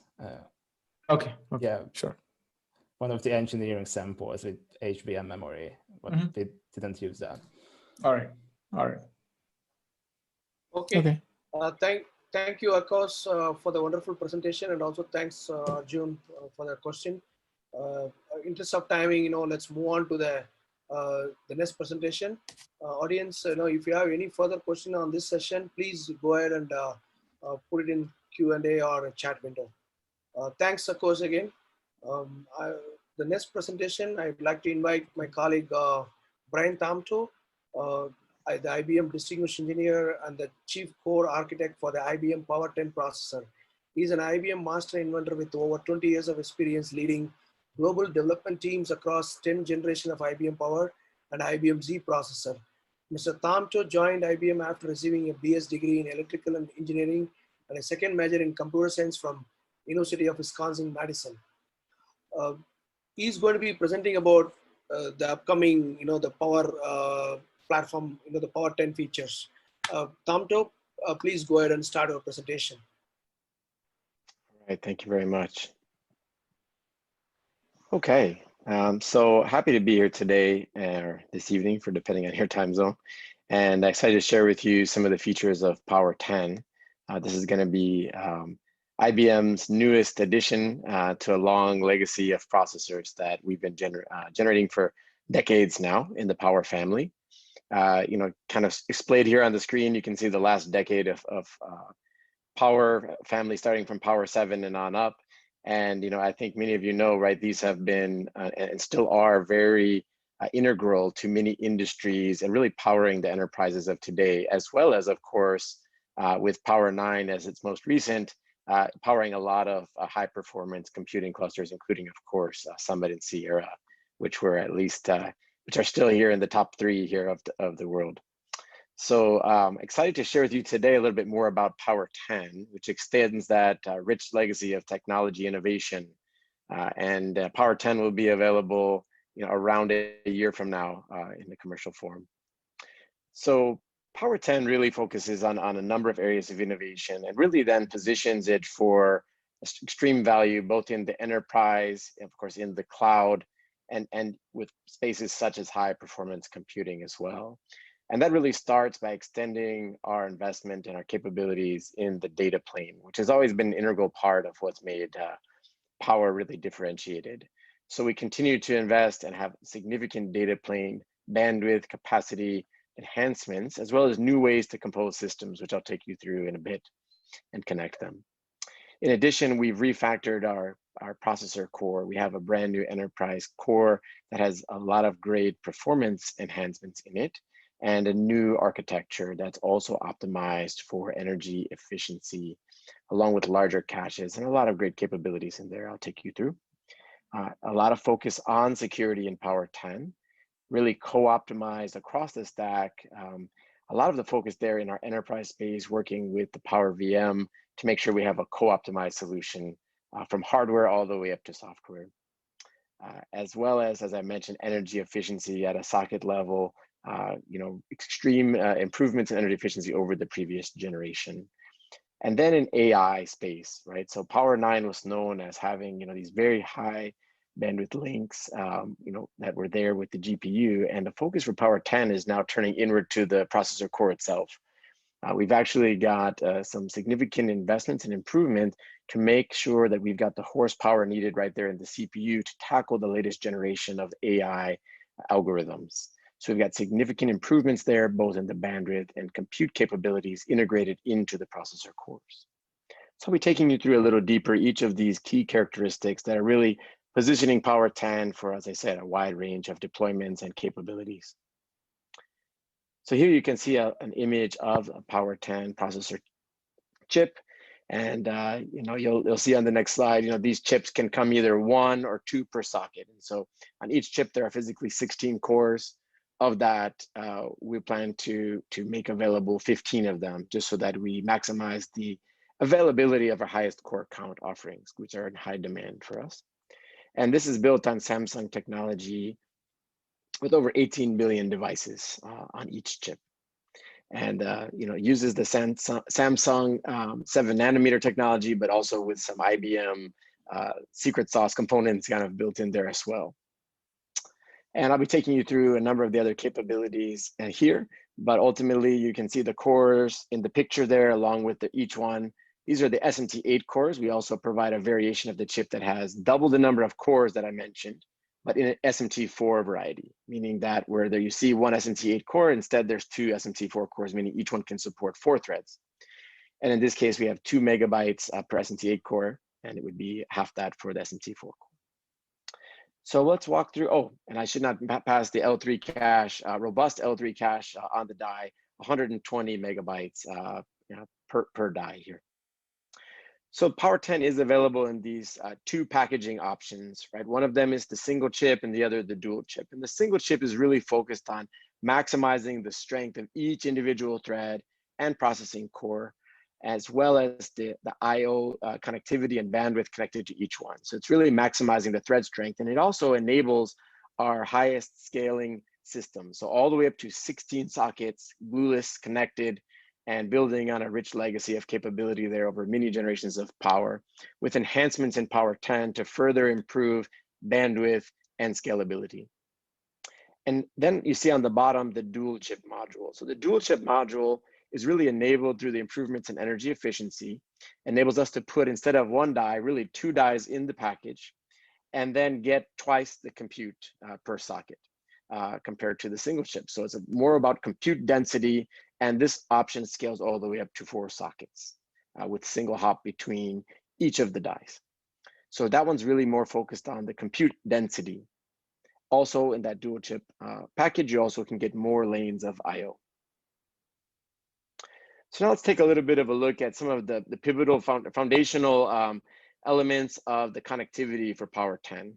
And so here on this, we're showing here the Power Axon connectivity, and that's what enables Power to talk in those SMP setups, talk to the other chips in the system, as well as talk on the OpenCAPI interface. And you'll see in a few moments some of the newer technologies that build on the Power Axon connectivity.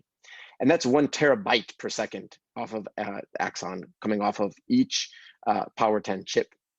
And then on the right side, you see the OMI technology. This is really the open memory technology that is available. And we have, for example, DDR4 based DRAM chips with Micron buffer chips on there. And those are supporting, again, 1 terabyte per second from a chip perspective. So the DDR4 itself, you'll see is more on the range of 400 gigabytes per second. But the technology supports even more in the future. So kind of taking a look at the right side here, that interface, that OMI interface, is technology agnostic.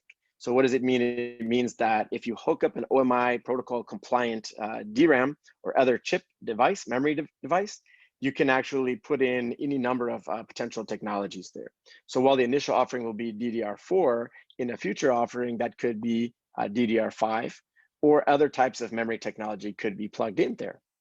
So for example, in the high performance space, bandwidth is key, right? And so, not, maybe going to something as exotic as HBM, but what Power 10 offers is, in a more standard form factor, the opportunity to support up to 800 gigabytes per second sustained there using those Power 10 interfaces and OMI. If, for example, you put in a GDDR type of solution. So all of that is supported by the chip. And again, it's technology agnostic. So as long as you're with the OMI protocol, you can hook up to a Power 10 chip, take advantage of that robust plumbing, that data plane that's very robust on die.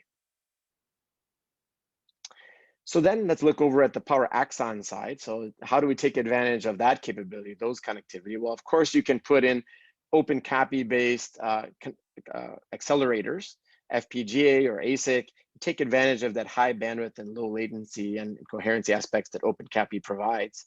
You can also connect, instead of putting storage class memory, maybe connecting it, as I mentioned, could be possible on the, could be done on the OMI interface, absolutely. Can also be done using the OpenCAPI interface. So it can be done there for high capacity, persistent memory options. So a lot of flexibility built in here. And then the newest addition of technology here in the data plane connectivity is really memory inception. And this is the capability that using that same Power Axon connections with cabling, you can actually connect multiple systems together. And it allows each system to be mapped and to share the memory of neighboring systems that it's connected to. So this can be used to then perform memory clusters, each one doing that sharing. So that's, for example, illustrated here, where you have multiple servers connected together. And what if you have workloads that at least in some extreme cases, or maybe specialized cases, they don't fit in the memory footprint of an individual server.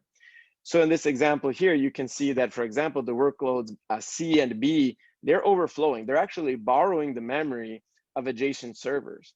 And they're able to reach that memory with latencies that are not much more than our largest systems that we build already, our SMP systems. So you're only looking at incremental hop there because it's coming off of that same Power Axon technology that we use to connect our SMP systems, but now connecting to another server and borrowing its memory and able to share it as a large aggregated memory pool. So with that technology, a lot of things are possible. Obviously, there's economies here because you don't have to size every system for the largest memory demands, but a lot of unique applications could be developed exploiting this technology. Instead of connecting a bunch of smaller systems, we do offer these very robust large-scale systems. And so imagine you could connect a number of those together and then take advantage of our 2 petabyte addressing range. So a lot of different configurations are possible here with the cabling these together. And even another extreme example here shown on the bottom would imagine that you could have one system that is holding all of the memory, and you could have very lightweight systems connected to it, taking advantage of that memory hub. So a lot of different possibilities here. One of them is that once you have this connectivity and the architecture is just a load store architecture. So you're doing loads and stores, but they're mapping and able to then connect across to other systems to access that remote memory. And so imagine here an example where you could have a torus connectivity between many systems and create, in effect, a network.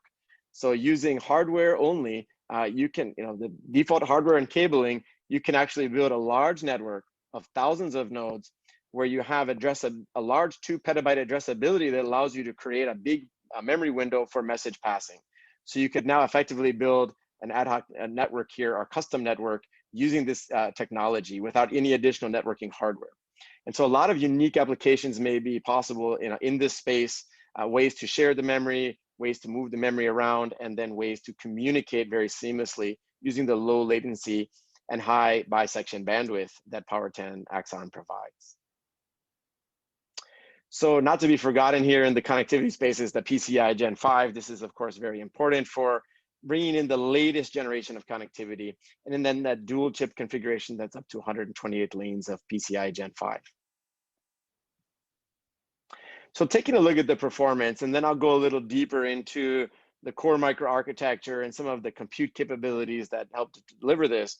But what we are showing here is the 3x generational gains over Power 9, both integer, enterprise, floating point space.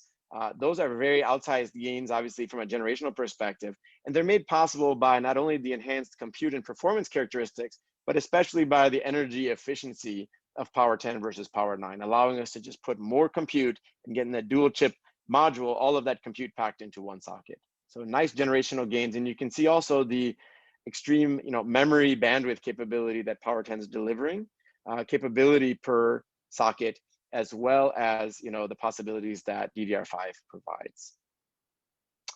Okay, so now let's dive a little deeper and take a look at the Power 10 processing core. I mentioned that was refactored, redesigned for Power 10, building a lot of the architecture of Power 9 in terms of how threads are managed, in terms of the modular design that enables us to have that SMT8 variation of the core, as well as a 4-threaded SMT4 variation of the core with twice as many cores. And what we're doing in Power 10 is significantly enhancing the performance. So on average, we're seeing performance gains on the order of 30%. And you'll see in a few slides, we'll talk a little bit more about those AI capabilities, and those things are much larger, as well as for dense floating point, right? Those gains are much larger as well.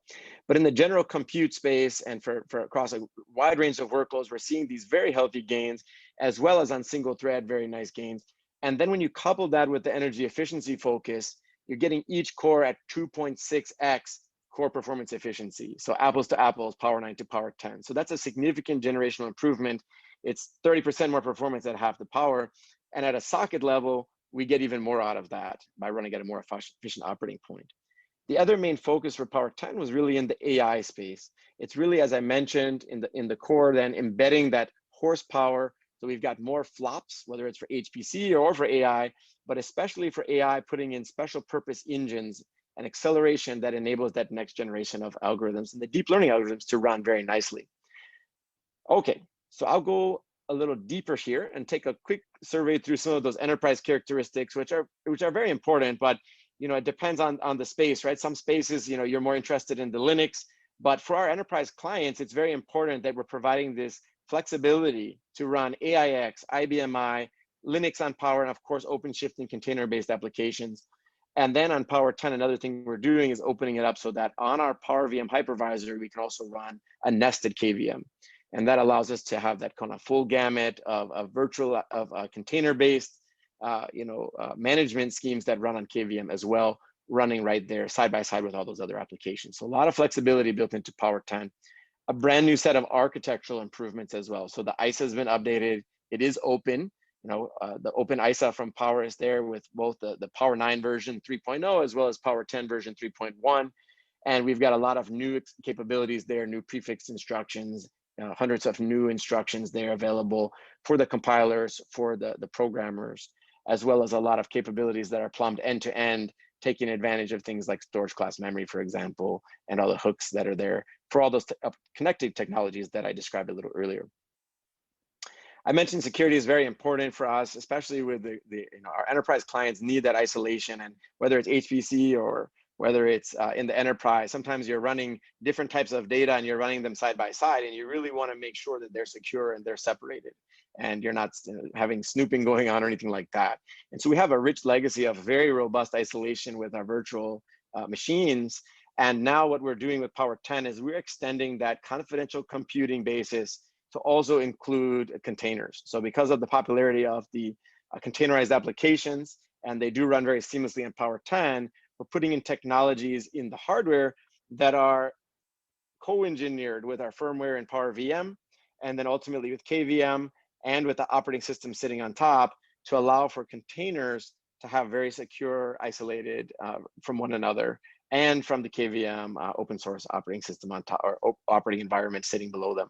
So those are new capabilities, as well as main memory encryption that can operate across that high bandwidth memory very seamlessly with no overhead in effect. As well as new crypto capabilities right there built into the core. Actually have 4x the number of engines in each core. So a lot of capabilities there. Now taking a look a little bit deeper at the performance and power attributes of the Power 10 core. I mentioned those are central to really getting those 3x socket gains. So how do we get there, right? So I'll walk very quickly through this, but from a performance perspective, a lot of re-engineering in the core, a lot of new performance features. It started with doubling our general purpose SIMD. And this is really important for a wide range of applications, and especially in the HPC space as well. This is very applicable, right? It's really about having that generic 128-bit SIMD that Power has had for many generations, but doubling the number of units. So we've actually got 8 of those units pressed in T-core, 4 pressed in T4 core. And that allows us to kind of chew through the data very quickly and with a backward compatible way, right? It doesn't require recompiling. As well, I mentioned the 4x crypto capability and the new MMA accelerator I'll take you through in a few slides. We've also got larger working sets, much larger L2. It's actually 4x the size. The TLB is also 4x for addressing big data sets very quickly, and a bigger instruction cache by 50% up to 48K. Large instruction windows, reduced latencies to the caches, as well as enhanced even to the L1 cache store forwarding in 0 cycle overhead. To L2 and L3 cache, also with TLB access, significant improvements in latencies, new branch predictors, improved branch predictor capacity, and a new way of executing branches that really embeds them right there in the main execution flow from a data flow perspective. And that allows us to, with our RISC architecture, having these separate link and count target registers, actually treat them very seamlessly with the GPR. So improved latency, improved efficiency, the way we've implemented branches on Power 10. And a lot of capability invested here with Fusion. So Fusion means really taking 2 instructions and merging them together. And what we've done is actually put in aggressive fusion for a number of cases to remove dependencies between instructions completely, and also efficiently let 2 instructions flow down the instruction pipelines as only 1 instruction. So a lot of capability there, both for loads, compute, stores, all baked into Power 10, and improving both the efficiency and the execution performance. So a lot there on performance, but as I mentioned, a lot of the story, the capability to really get that performance per socket up came through being more energy efficient. So a lot of that came through fundamental redesign and clock gating. Branch misprediction helps the performance per watt as well by doing less wasted work. You know, improving the number of the way we designed and re-engineered a lot of our structures in the core so that they have reduced amount of port access, reduced camming. And then one of those examples is really the EA-based cache. So really taking our L1 and our instruction and data caches and making them so that they're EA-based, i.e. they don't go through instruction translation unless you have a cache miss. So all those kind of investments and re-engineering took a lot of the effort from our engineering teams to really go ground up on making sure that we were as energy efficient in the redesign as possible while adding all of these performance capabilities. And when we put it together, it delivers, as I mentioned, that significant improvement on average 30% stronger performance at half the energy consumption, at half the power. So 2.6x performance improvement per core, even larger when we measure it at the socket level under high performance operating modes. So that's a lot about the basic, kind of the bread and butter focus of improving the thread strength right there in the processor core and the compute capacity per socket. But now let's go a little deeper on the horsepower that was put right there into the core to consume and chew through the data, as well as to do the computation. And so for both HPC and for AI and all of these emerging algorithms, it's of course a lot about the data as well as the compute. And so we put a big emphasis on the bytes per flop. That goes everything from the high bandwidth of the OMI itself and the other attachment options we have at a socket level, but also the plumbing on chip. The plumbing through the caches on the fabric is 2x versus Power 9 through from the L3, from the memory, from the L2, and from the L1. So we actually doubled all of that bandwidth connectivity to reaching inside the cores. And then in addition to that, we added a lot of the compute horsepower to match. So that's all that doubling of the SIMD engines that I mentioned, where now we can, we're balanced, right? We can consume all of that data and we can chew through it with all of the SIMD engines, which of course are quite useful for many type of algorithms, and of course data preparation as well. And then, as I mentioned, a very focused investment in the matrix math, so that dense operations, those that are not bandwidth bound, but instead are compute bound. And of course, the cleanest example of that really are these matrix math operations. And so we've invested in matrix math acceleration right there in the processor core. And it's everything from double precision all the way down to reduced precision. So you can see that from a double precision perspective, very robust flops there, 64 flops per core at double precision for the SMT8 core, and then all the way down to reduced precision, so up to 1,000 ops per cycle down at int4. And this is very important because it allows the algorithms that need to use double precision, single precision to take advantage of the efficiencies of this architecture, and then the reduced precision, so that applications like deep learning inference and training, especially the inference, can take advantage of lowering their latency even further for quick runtime, processing of transactions, doing inference on those transactions, and being able to do it with the horsepower in the core to be even more efficient, so that as applications take better advantage of reduced precision, we have the horsepower already there.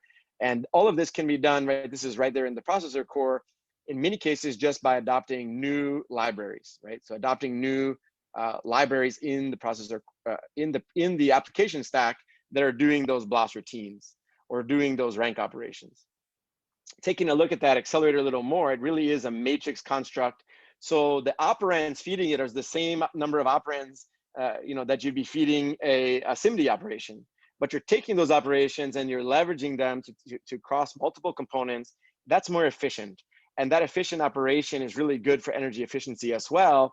And what it lets us do is operate these things in a very nice way that you'll see on the next slide, gives very substantial benefits per socket because of that efficiency. And the other efficient part about it is that we're using an accumulator register architecture, meaning that as you're writing the results, you're keeping them then local to this unit. New results are coming in and you're accumulating those results and then storing them out when you're done with them. So with that architecture, it adds to the efficiency of this approach. So what do you get from all this, right? What you get is, from a LINPACK perspective, you look at the double precision, right? You're getting 10x capability per socket using the dual chip module over Power 9. So that's a tremendous improvement. Of course, it comes from the efficiency of those MMA engines being built right there into the core. It also comes from the fact of that energy efficiency of the cores and of the chip all coupled together, giving you 10x. And then when we want to take advantage of the reduced precision or doing the inference starts out, if you're single precision, at 10x as well over Power 9, but then adding in those reduced precision, you're getting 15x with bfloat 16 over 20x with int8. So significant enhancements there to the compute capability, to the horsepower, and to the on-chip bandwidth capability for Power 10. So taking all of these capabilities that I described, right, they are really essential for the next generation of enterprise clouds, right? Whether it's on premise, whether it is in the public cloud, and they also have amazing capability and promise for the space of high performance computing, right? As well as artificial intelligence. And so let me walk through some of what really kind of makes that so, right? So these three elements, right, we've talked about during this presentation.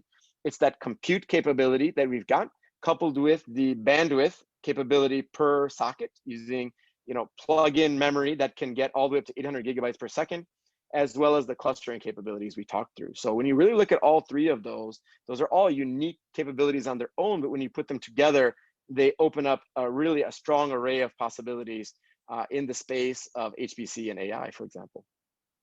So that's all I had. If we have any time for questions, happy to take them. Brian, thanks for the wonderful and detailed Power 10 features presentation.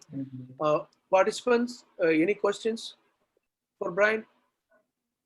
We do have 1 to 3 minutes, for the question and answers here. Yeah. Hey, Brian, this is Arjun. I have a couple of questions. So I saw the improvisations which are made as far as L1, L2, and L3 cacheable regions for Power 10. I'm just trying to understand how does it actually matter when it comes to the improvisation done on the L3 region. L1 and L2 I understand because L1 becomes local to the processor core, which is directly mapped to the core, which becomes local through some processor interface. L2 through an on-chip interconnect or a bus.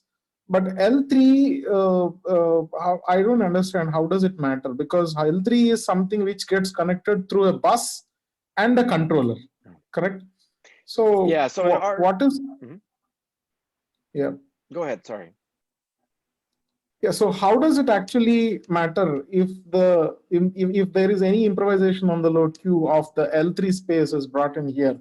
Do you have a specific use case to show what kind of an impact on the efficiency or latency of this processor core with this?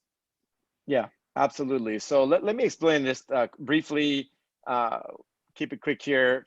I know we're constrained on time, but the Power 10, what it's doing, as some of our previous generations have, right? They actually have a region of the L3 cache that has an affinity to each processor core. So it's not just one giant cache at a chip level, but each core has an affinitized region. Now, those regions are shareable. So, for example, if you're running only one core, you can make use of the other cache. But that affinitized region then lets you have access to that 8 megabyte region there for an SMT8 core at a very high bandwidth, right? So now you have both the L2, which has even higher bandwidth, but then the L3, which drops down to about half that bandwidth, but still very substantial for having access to that much data. So hopefully that helps explain a little bit. Yeah, it does. It does. No, I was a bit skeptical if L3 actually falls under the cacheable region of the processor cores. Yeah. So we consider it basically at three levels that have that affinity, right? The L1, the L2, and L3 all have affinity to a processor core, and the core can, when under heavy utilization, basically make full use of that L3 region, and when under less utilization, it can be shared. Okay. So another question: does Power 10 processor core come with any dedicated interface to map on an FPGA? Like how the RISC-V core today, comes with some dedicated interfaces for both, in fact, the OS porting and the FPGA-based burning, so FPGA connectivity. So, does it have any port which helps, to load the configuration files or the binaries? Oh, I didn't know if you're. I thought I understood your question. From a physical perspective, we have OpenCAPI, right? So OpenCAPI, as long as you're compliant with OpenCAPI, you can attach and you can connect FPGAs at very high bandwidth and low latency. Correct. If your question was about software I think that stacks, answers my really question. Sure. Okay, thank you. No, I think I get the answer. OpenCAPI, yes, I get that. Yes. So actually, we are in a process, Brian. We are in a process of developing an inference engine. So I'm just to quickly tell you, I am from Tata Consultancy Services, VLSA team, and we are working on developing a fabulous processor-based AI inference engine. So I'm just trying to understand from you, how do you see Power 10 being an option to be chosen or a right match for one such AI inference engine? Because we are targeting the needs of the workloads of AI, ML, CNN, and DNN. So could you please throw some light here? I mean, my question is not probably specific to an area, but looking at the AI, ML workloads and the acceleration perspectives, are there any key points in which somebody can look at to choose Power 10 for the inference engine development? Yeah, I mean, I probably need a little more information about what you mean by inference engine development, and for the sake of time, we probably can't go too deep. What I guess I'd just reiterate is that, on Power 10, we do have a lot of, inference compute capabilities built right in, as well as the high data exchange rate, right? Which is quite important for these applications. You know, you have the core of the inference, but you have the setup, the data preparation, you have the interaction with other parts or other algorithms as well. And so all of that is plumbed for in our high connectivity data plane.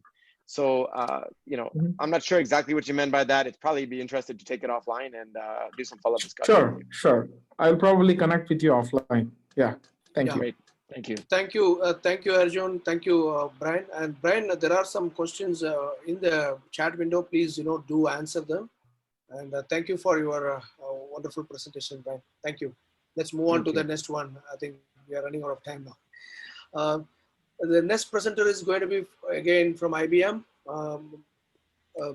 Michel Gassetti is a research software engineer, part of next generation system and cloud team at IBM Research Europe in Dublin, Ireland. His work targets mainly large scale systems for next generation cloud data centers. His interests relate to the design and optimization of distributed workloads from middleware to workload management via virtualization and container technologies. Michel holds a master's in computer engineering distributed systems from University of Bologna. He also received a BS diploma in computer engineering in University of Modena, Reggio Emilia. He's going to be presenting about disaggregated memory technologies and future opportunities in the HPC world. Michel, I welcome you to this presentation. Please go ahead. Thank you for having me, and thank you for sticking around until the last presentation. So today I would like to talk a little bit about disaggregated memory technologies on Power and some interesting opportunities that they open in HPC. So I would like to rapidly iterate through memory disaggregation on the problem and the solutions, especially on Power. And in the second part, I will talk about the research opportunities. So where are we today, or at least where were we a short time ago? So in this picture, you can see an operator working on a cluster. This cluster is organized in vertical racks. For each rack, there are many server trays. And inside the server tray, you will find the actual resources that you can use. So we talk about compute memory or acceleration unit, generally CPU or FPGAs. And when you want to go and deploy your workload, or allocate your workload, the resources inside the server trays are the resources that you can actually allocate. And this creates physical boundaries created by the server trays itself once you have to allocate your workloads. And these physical boundaries are set at design time, and it's actually quite challenging to change them once they are defined. So what can we do today to relax those physical boundaries?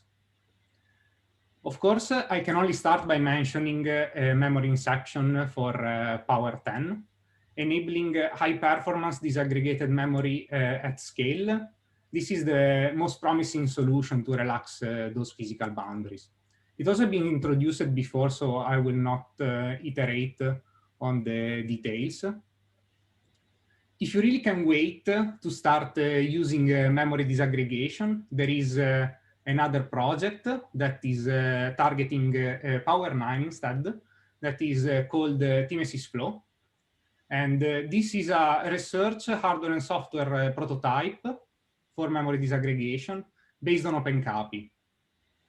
And it is an open source project, so you can go look at the design, and I think it provides good value as a framework for research on memory disaggregation.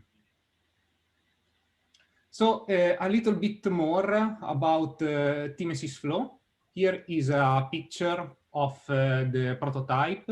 This is an AC922 Power 9 machine.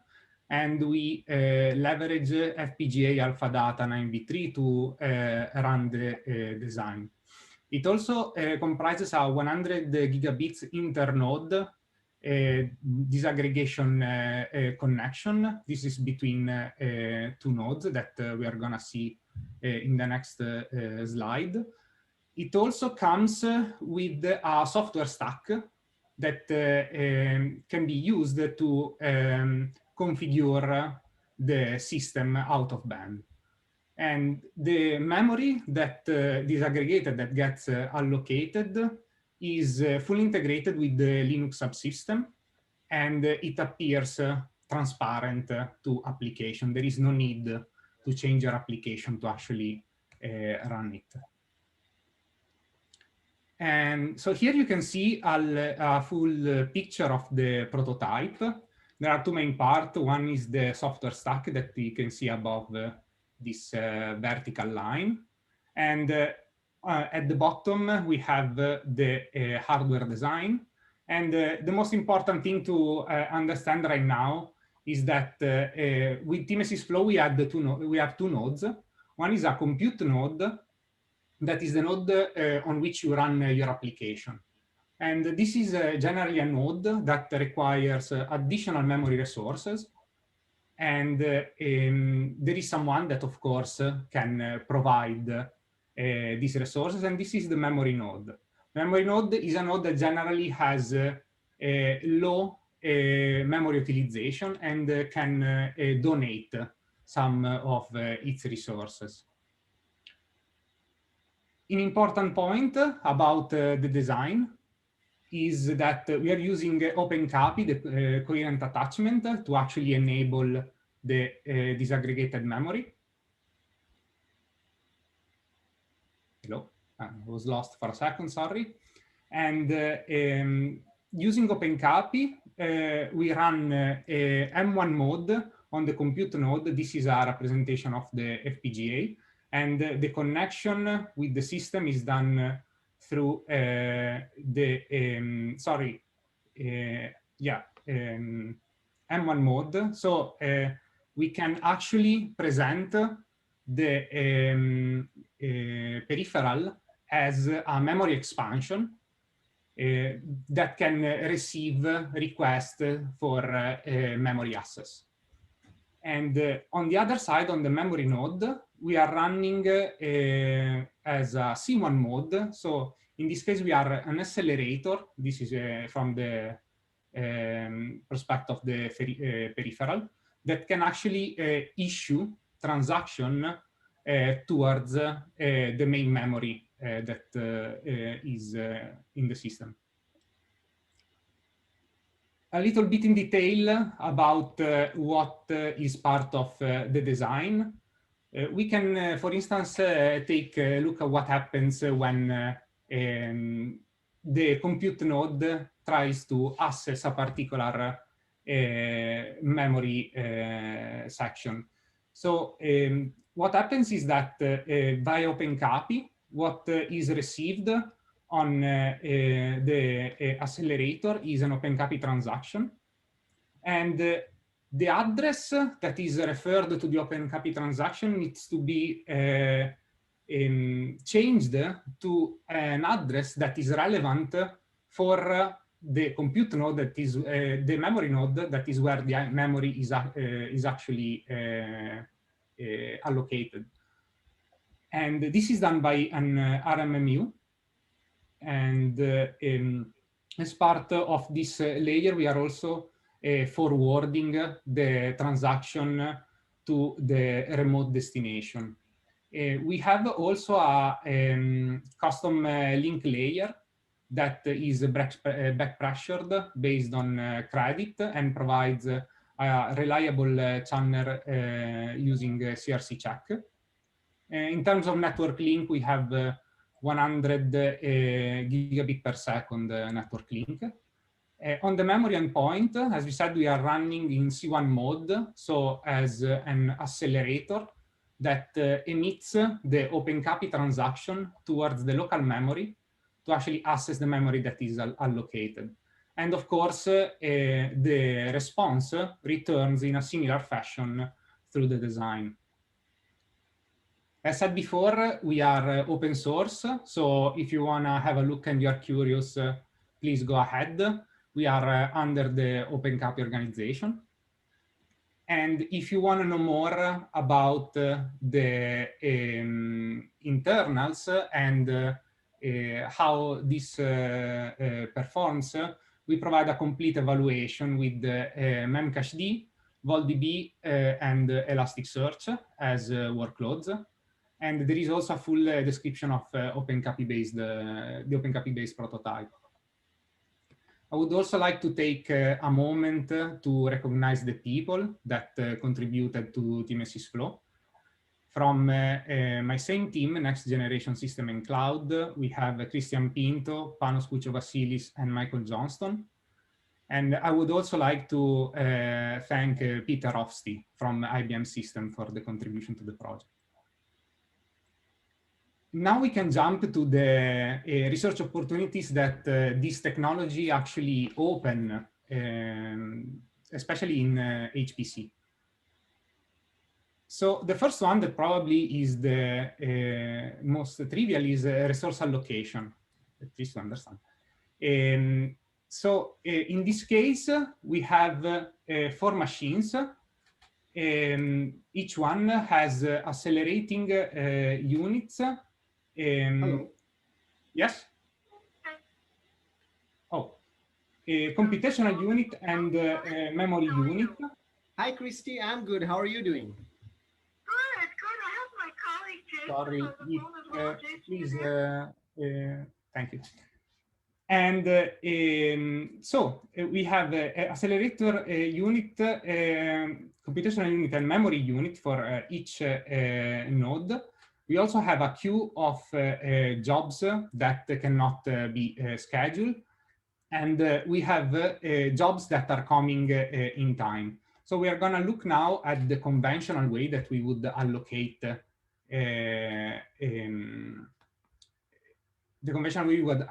this job to the resources.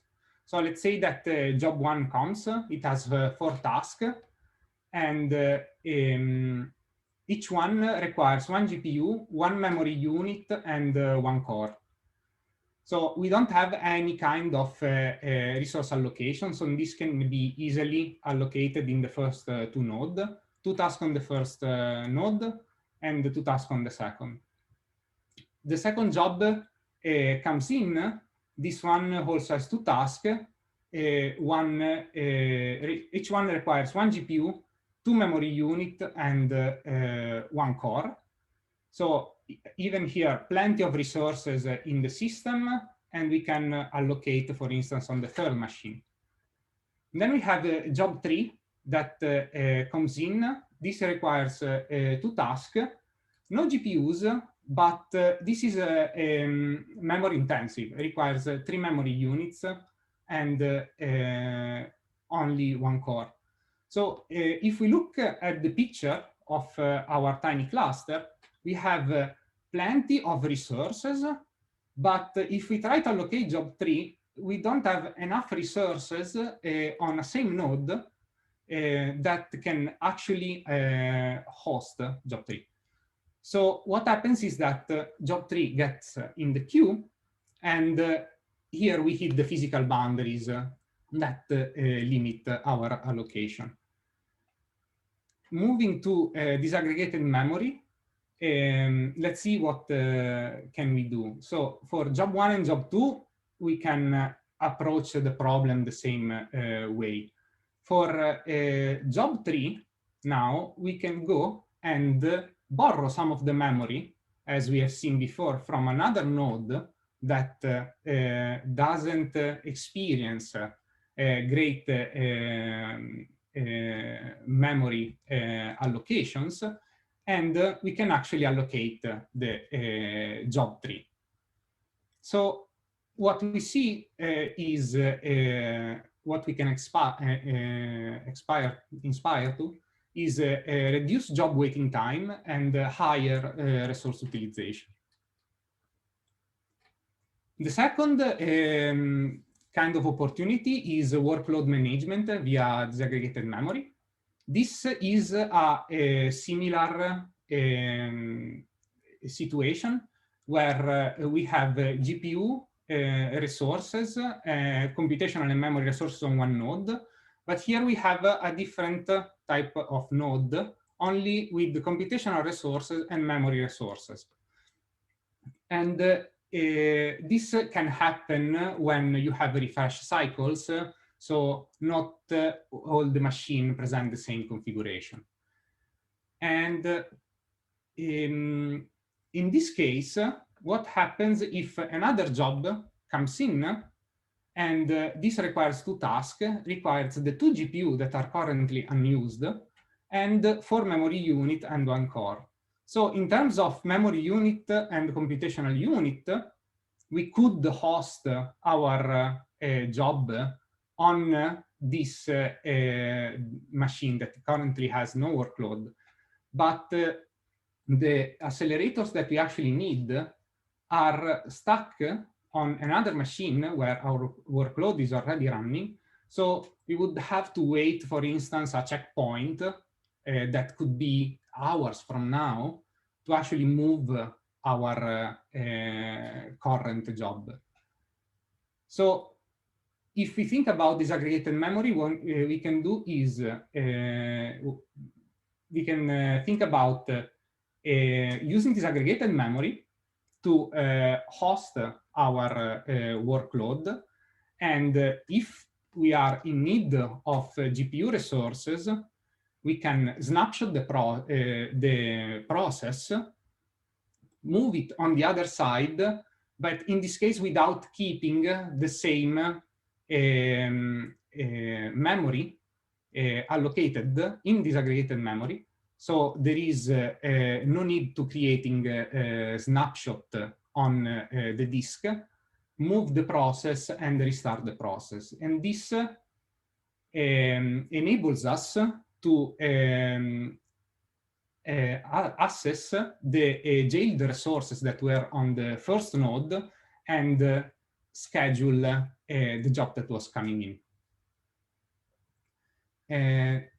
The last example that is actually quite interesting, in my opinion, is collectives over disaggregated memory.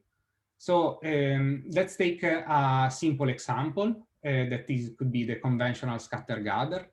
Here we have a sender with a data structure. This data structure needs to be spread across different tasks that are on different machines. This is everything is connected via network interconnect.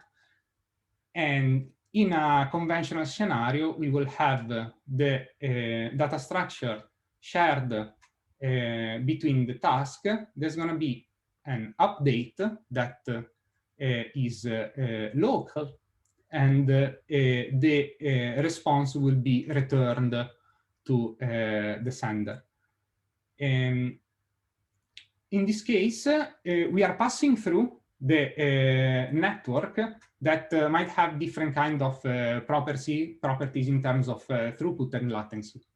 So what would be nice to actually explore in this case would be using disaggregated memory instead of the general network interconnect. So in this case, we will have disaggregated memory. Our data structure will be in disaggregated memory, and sections of the data structure can be mapped to each task that see the memory as local and can perform local accesses and updates, and the updates through disaggregated memory would be also seen by the sender itself. So each task in this case would see the same disaggregated memory, and operations would be performed as if they were local. So this is, I think it's another good example to explore. So just to recap, in terms of memory disaggregation opportunities, we can explore different things like the allocation of resources, the management of workloads, and the exchange of data. And this is it. I will be happy to answer to any questions. Thank you, Michel, for the presentation. Really appreciate it. Audience, participants, panelists, any questions for Michel? I know I'm sorry for that. Like, we are 10 minutes late, but let's wrap up this quickly. Any questions? Hey, Michael, this was an interesting session, actually. My idea about disaggregated memory and the respective consequences of not dealing with it are a bit limited. But I am just trying to correlate quickly if this concept could be pretty useful in the implementation of any of the network processors. Where shared memory allocation, dealing with the shared memory allocation becomes quite critical in the perspective, right? I'm just trying to understand how is this mechanism different from using hardware semaphore, which generates keys, for shared memory allocation of the resources, where the key is assigned and released based on the allocation of the memory and stuff like that, So how is this mechanism that you explained different from the hardware semaphore thing?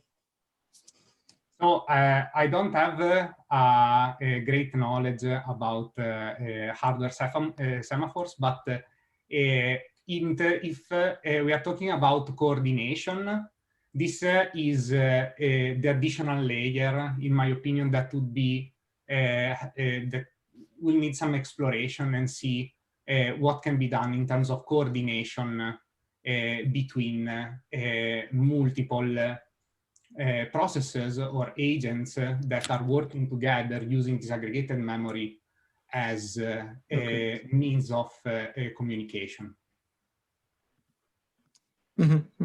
Have you actually noticed the use case where the disaggregated memory allocations and dealing with these things have got a significant impact on the overall throughput or the efficiency of the system?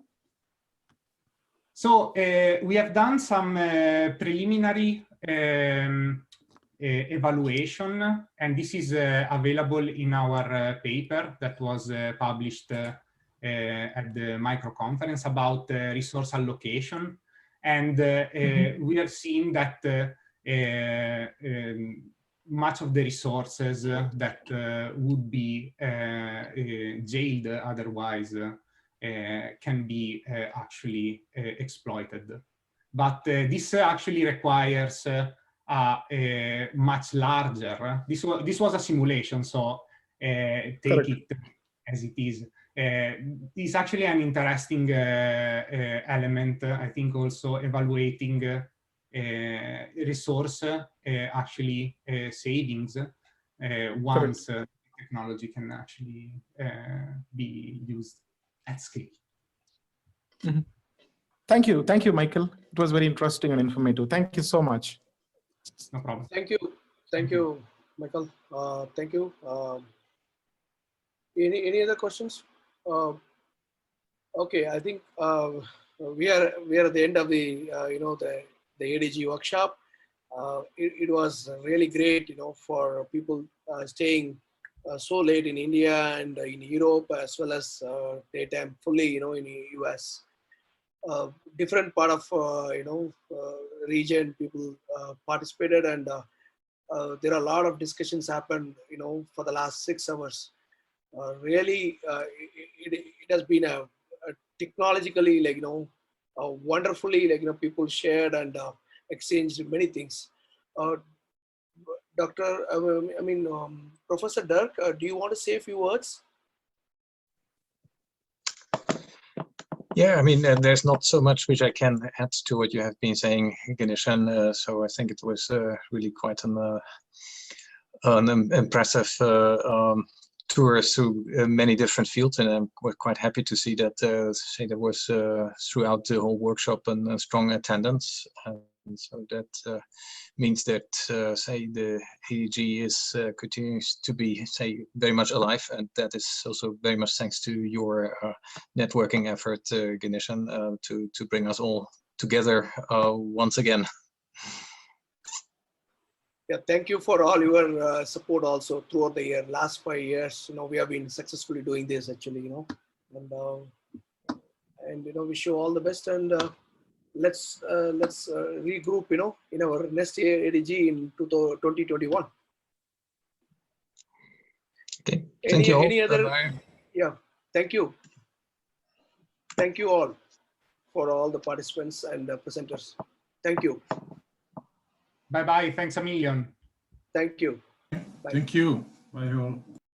Okay, thank you. Thank you all. Thank you so much.